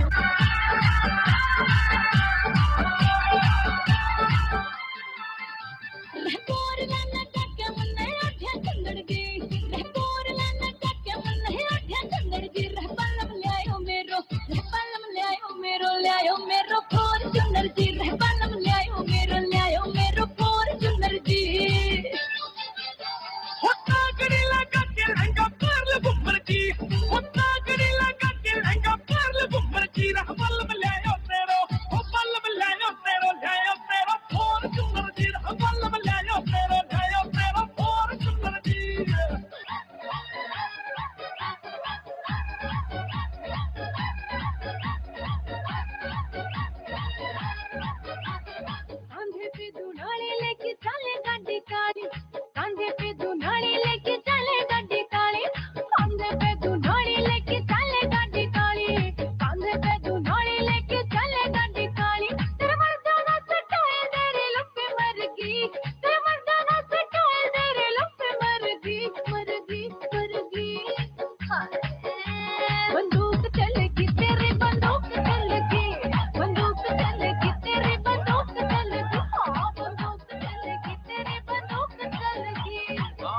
बदमाश सा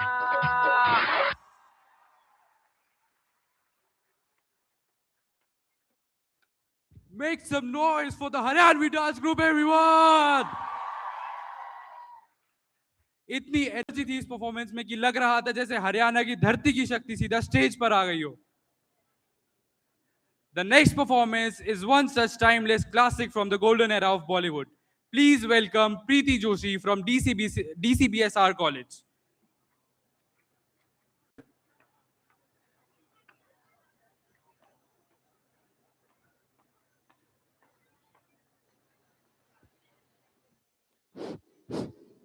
Good evening, everyone.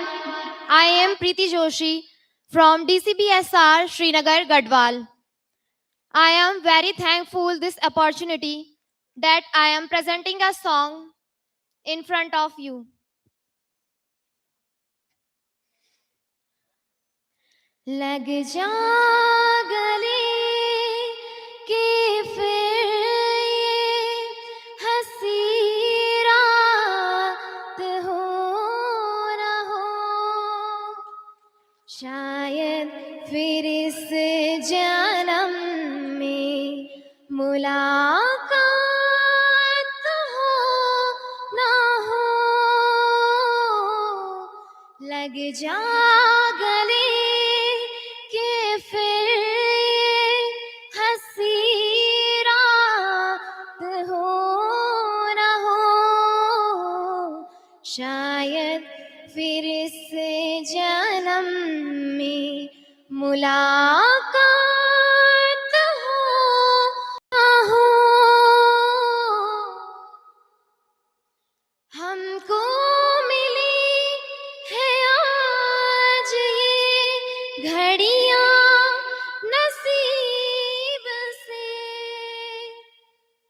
जी भर के देख लीजिए हमको करीब से,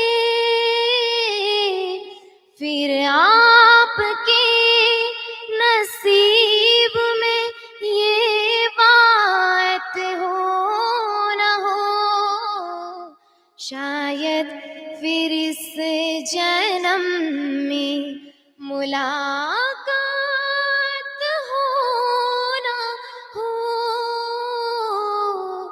लग जा गले से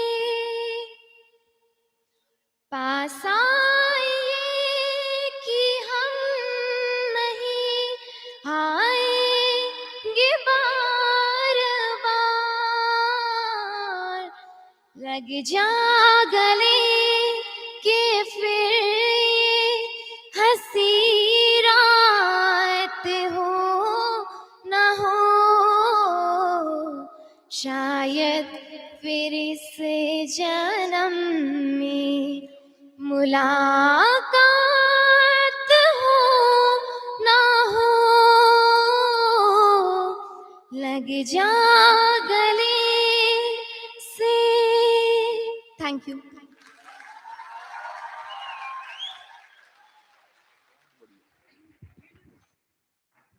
Wow, that was so mesmerizing. Preeti, congratulations. आप मुंबई आ सकती हैं. Let's move to the next performance. Now it's time to embrace the grace of Gadwal. Next up, we have a performance that captures the beauty of our terraced field and the serenity of our mountains. Please welcome Garhwal Dance Group from GDMS College.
अरे पारे नाम बैरागी धुनी सोले नाम संन्यास धुनी तो ऊंचा कबिलाश होली होली हाथी हा गाड़ियों की मरुड़ी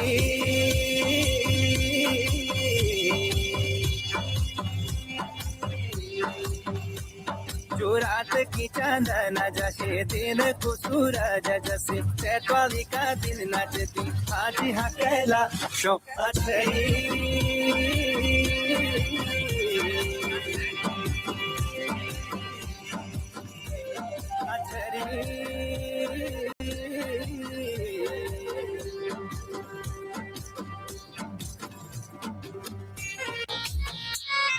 माथा बिंदुली परी तिरियाली ना थुली ढलकती कमर बाजो जन डोरे हाथा कुली माथा बिंदुली परी तिरियाली ना थुली ढलकती कमर बाजो जन डोरे हाथा कुली अरे जो को जंजाल जोन सिमो कुड़ी राजुली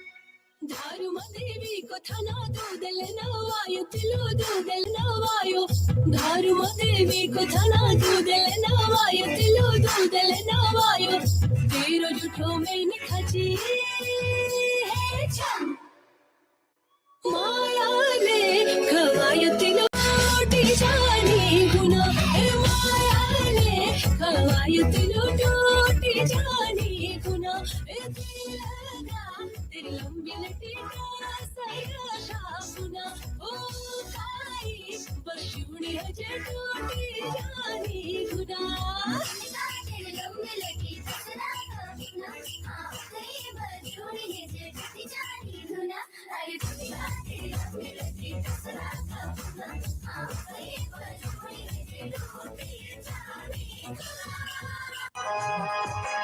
हाथ चारी घोड़ी बसंती बात चारी घेरू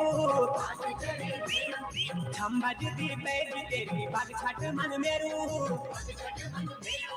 मेरी बंदोलिया बांधू बली हाथ जुड़े नाना बोली सर का नाची रे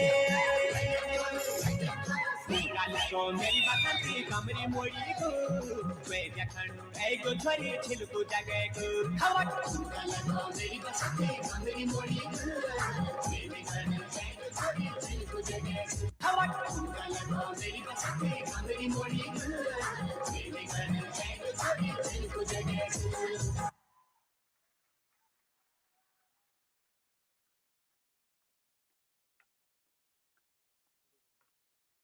That was absolutely mesmerizing.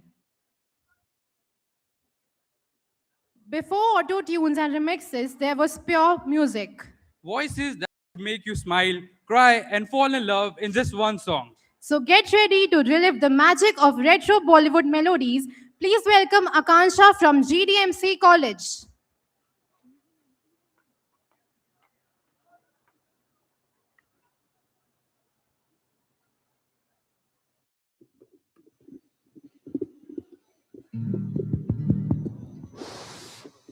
Hello.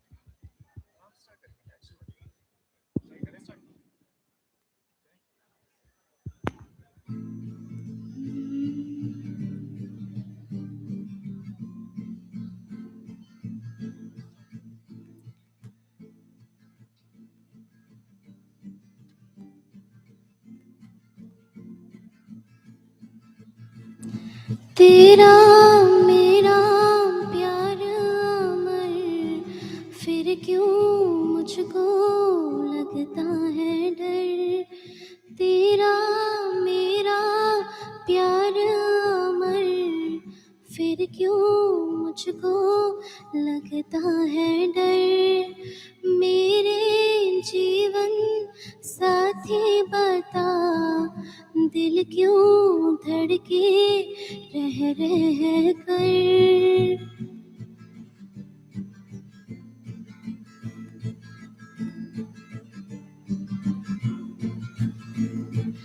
क्या कहा है चांद ने जिसको सुन के चांदनी हर लहर पे झूमने क्यों ये नाचने लगी। चाहत का है हर सू असर, फिर क्यों मुझको लगता है डर। तेरा मेरा प्यार अमर, फिर क्यों मुझको लगता है डर।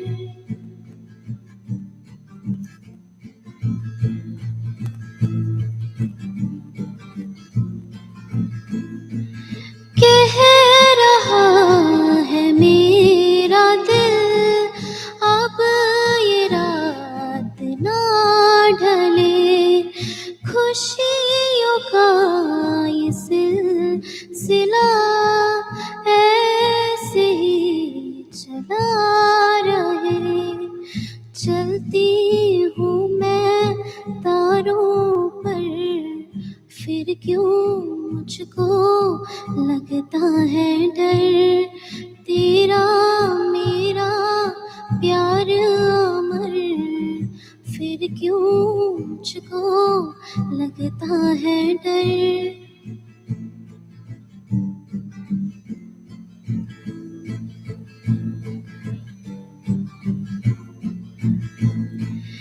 है शबाब पर उमंग, हर खुशी जवान है।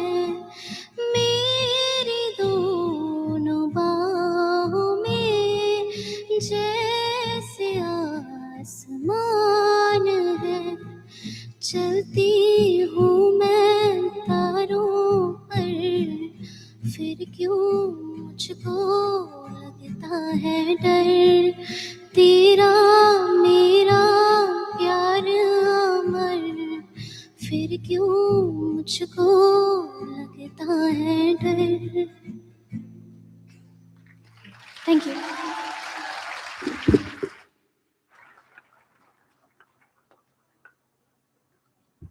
I'm sure many of you were humming along in your hearts. You're right, Ria. That's the beauty of retro song. They stay with us forever. Up next, Bollywood is not just an industry, it is an emotion. Where every story has drama, every movement has music, and every problem can be solved with a dance step. So get ready for a performance filled with energy, expressions, and full Bollywood swag.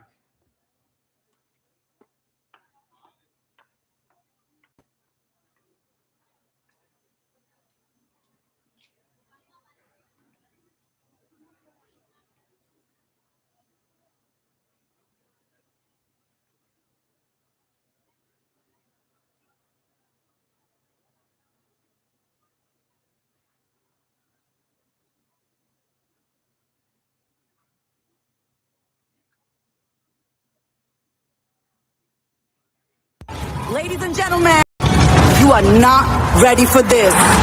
ਦਿਲ ਪਰਦੇਸੀ ਨੂੰ ਤੈਨੂੰ ਨਿਤ ਦਾ ਰੋਣਾ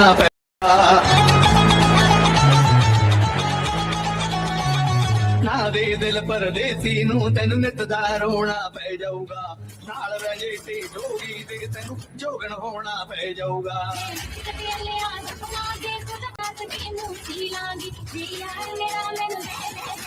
Get ready.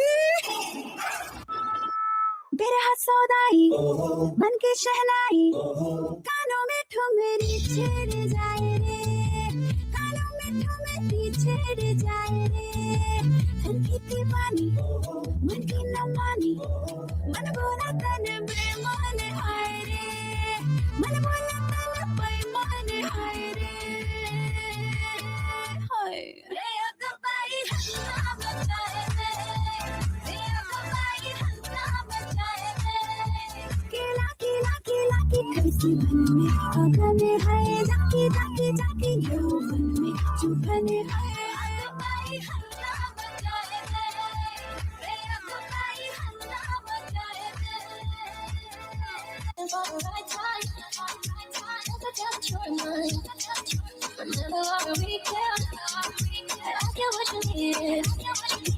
परदे साखी बागड़ छोरीवा छोरे न कति मार गई रंजारे क्या बाट देख तब काने पे दिल हार गई कर कहने श्रृंगार गई कर कहने श्रृंगार गई उनकी चोटी नागन जहर भरे आंखें उसकी ताली बनी जानू होटी सेवन फैर करे पतड़ी पतड़ी कमर उसकी ठोडी पे दिल कहर करे आंखें उसकी ताली बनी जानू होटी सेवन फैर करे It's vampire.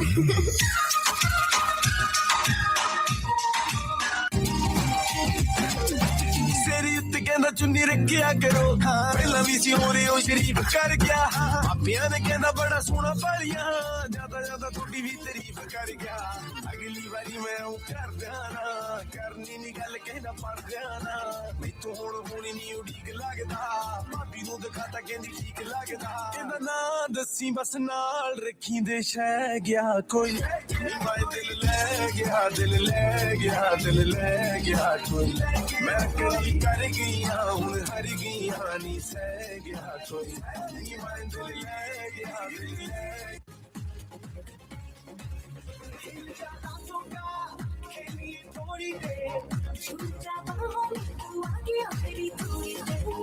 नजरों से गिला समझा दूंगा सारी हो छुड़ा दे बस तूने जैसा कि दीवाना tonight move like a mascara tonight party like a mascara tonight don't everybody knows where we wanna go होते होते मिलते हैं मिल जाते हैं बहाने you know it so sing it now throw your hands up and say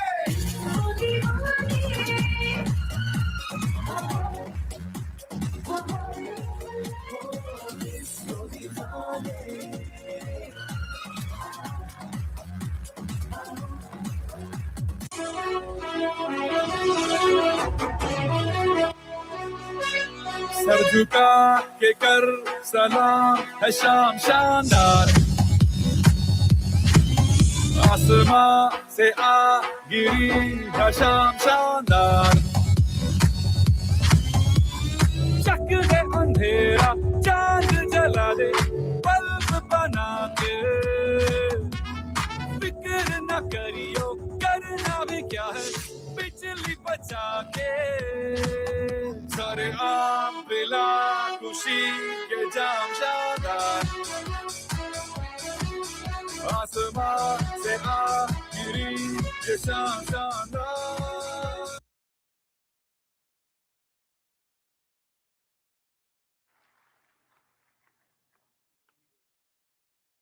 That was truly spectacular. As they say in Bollywood, the show may pause, but the entertainment never stops. Our next performance takes us to the beautiful valleys of Jaunsar, where every step tells a story and every beat celebrates life. So sit back and let the magic of the hills enchant you. Please welcome the Jaunsar dance group from GMS College Srinagar.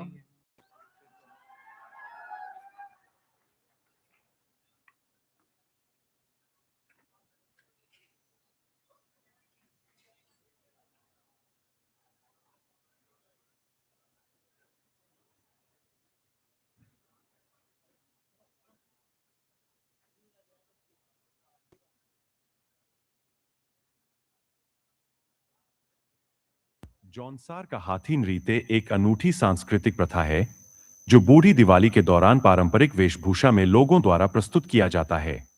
इस नृत्य में वास्तविक हाथी का नहीं बल्कि लकड़ी से बने एक हाथी का उपयोग किया जाता है जिसे काठ हाथी कहते हैं। गांव का मुखिया इस लकड़ी के हाथी को या तो अपने ऊपर बिठाकर या उसे सहारा देकर नृत्य करता है। हो सुफला सब्योदयो त्योहार रंगीलो सुफला सब्योदयो त्योहार रंगीलो रंग मातो फागुन है सदी फ्योलाड़ी रंग मातो फागुन है सदी फ्योलाड़ी सुफला सब्योदयो त्योहार रंगीलो अभ्युदय त्योहार रंगीलो बोल राजा तेरो राज बोल राजा तेरो राज सुनाया रुपया गगड़ी रे हो रे आंसू देखो बोलो बोल रही है बोलो बोल रही है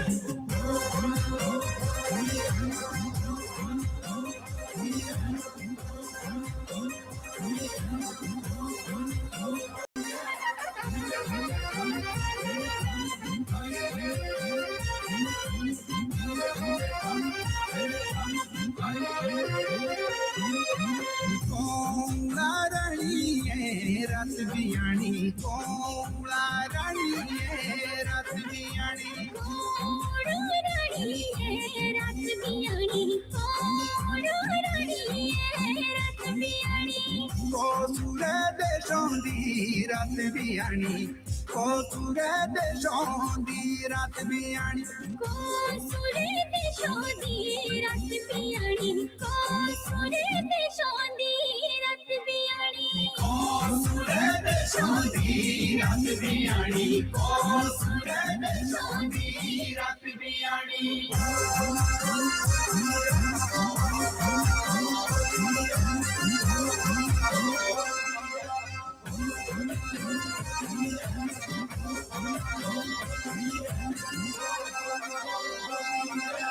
Kulu kashmironde rat biyani Kulu kashmironde rat biyani Kulu kashmironde rat biyani Kulu kashmironde rat biyani Salo bai dekhonde bhai biyani Salo bai dekhonde bhai biyani Salo bai dekhonde bhai biyani Salo bai dekhonde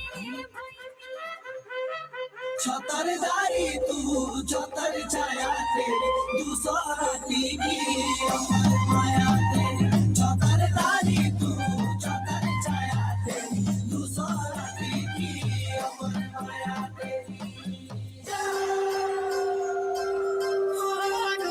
चक्रपुरी मासु कोथानो खत उपल गाँव की देवा ढालो सनामो चक्रपुरी मासू को थालो खतुपाल गाँव की देवा डालो सलामो इंद्रपुरी घुतरापुरी पांडव कुरादो पाचो पांडव थानो ओनोड़ी सादो बलगावी और जीवानी लाओ देवा बापुड़िया बागड़िया ठाणे आओ वो बलगावी और जीवानी लाओ देवा बापुड़िया बागड़िया ठाणे आओ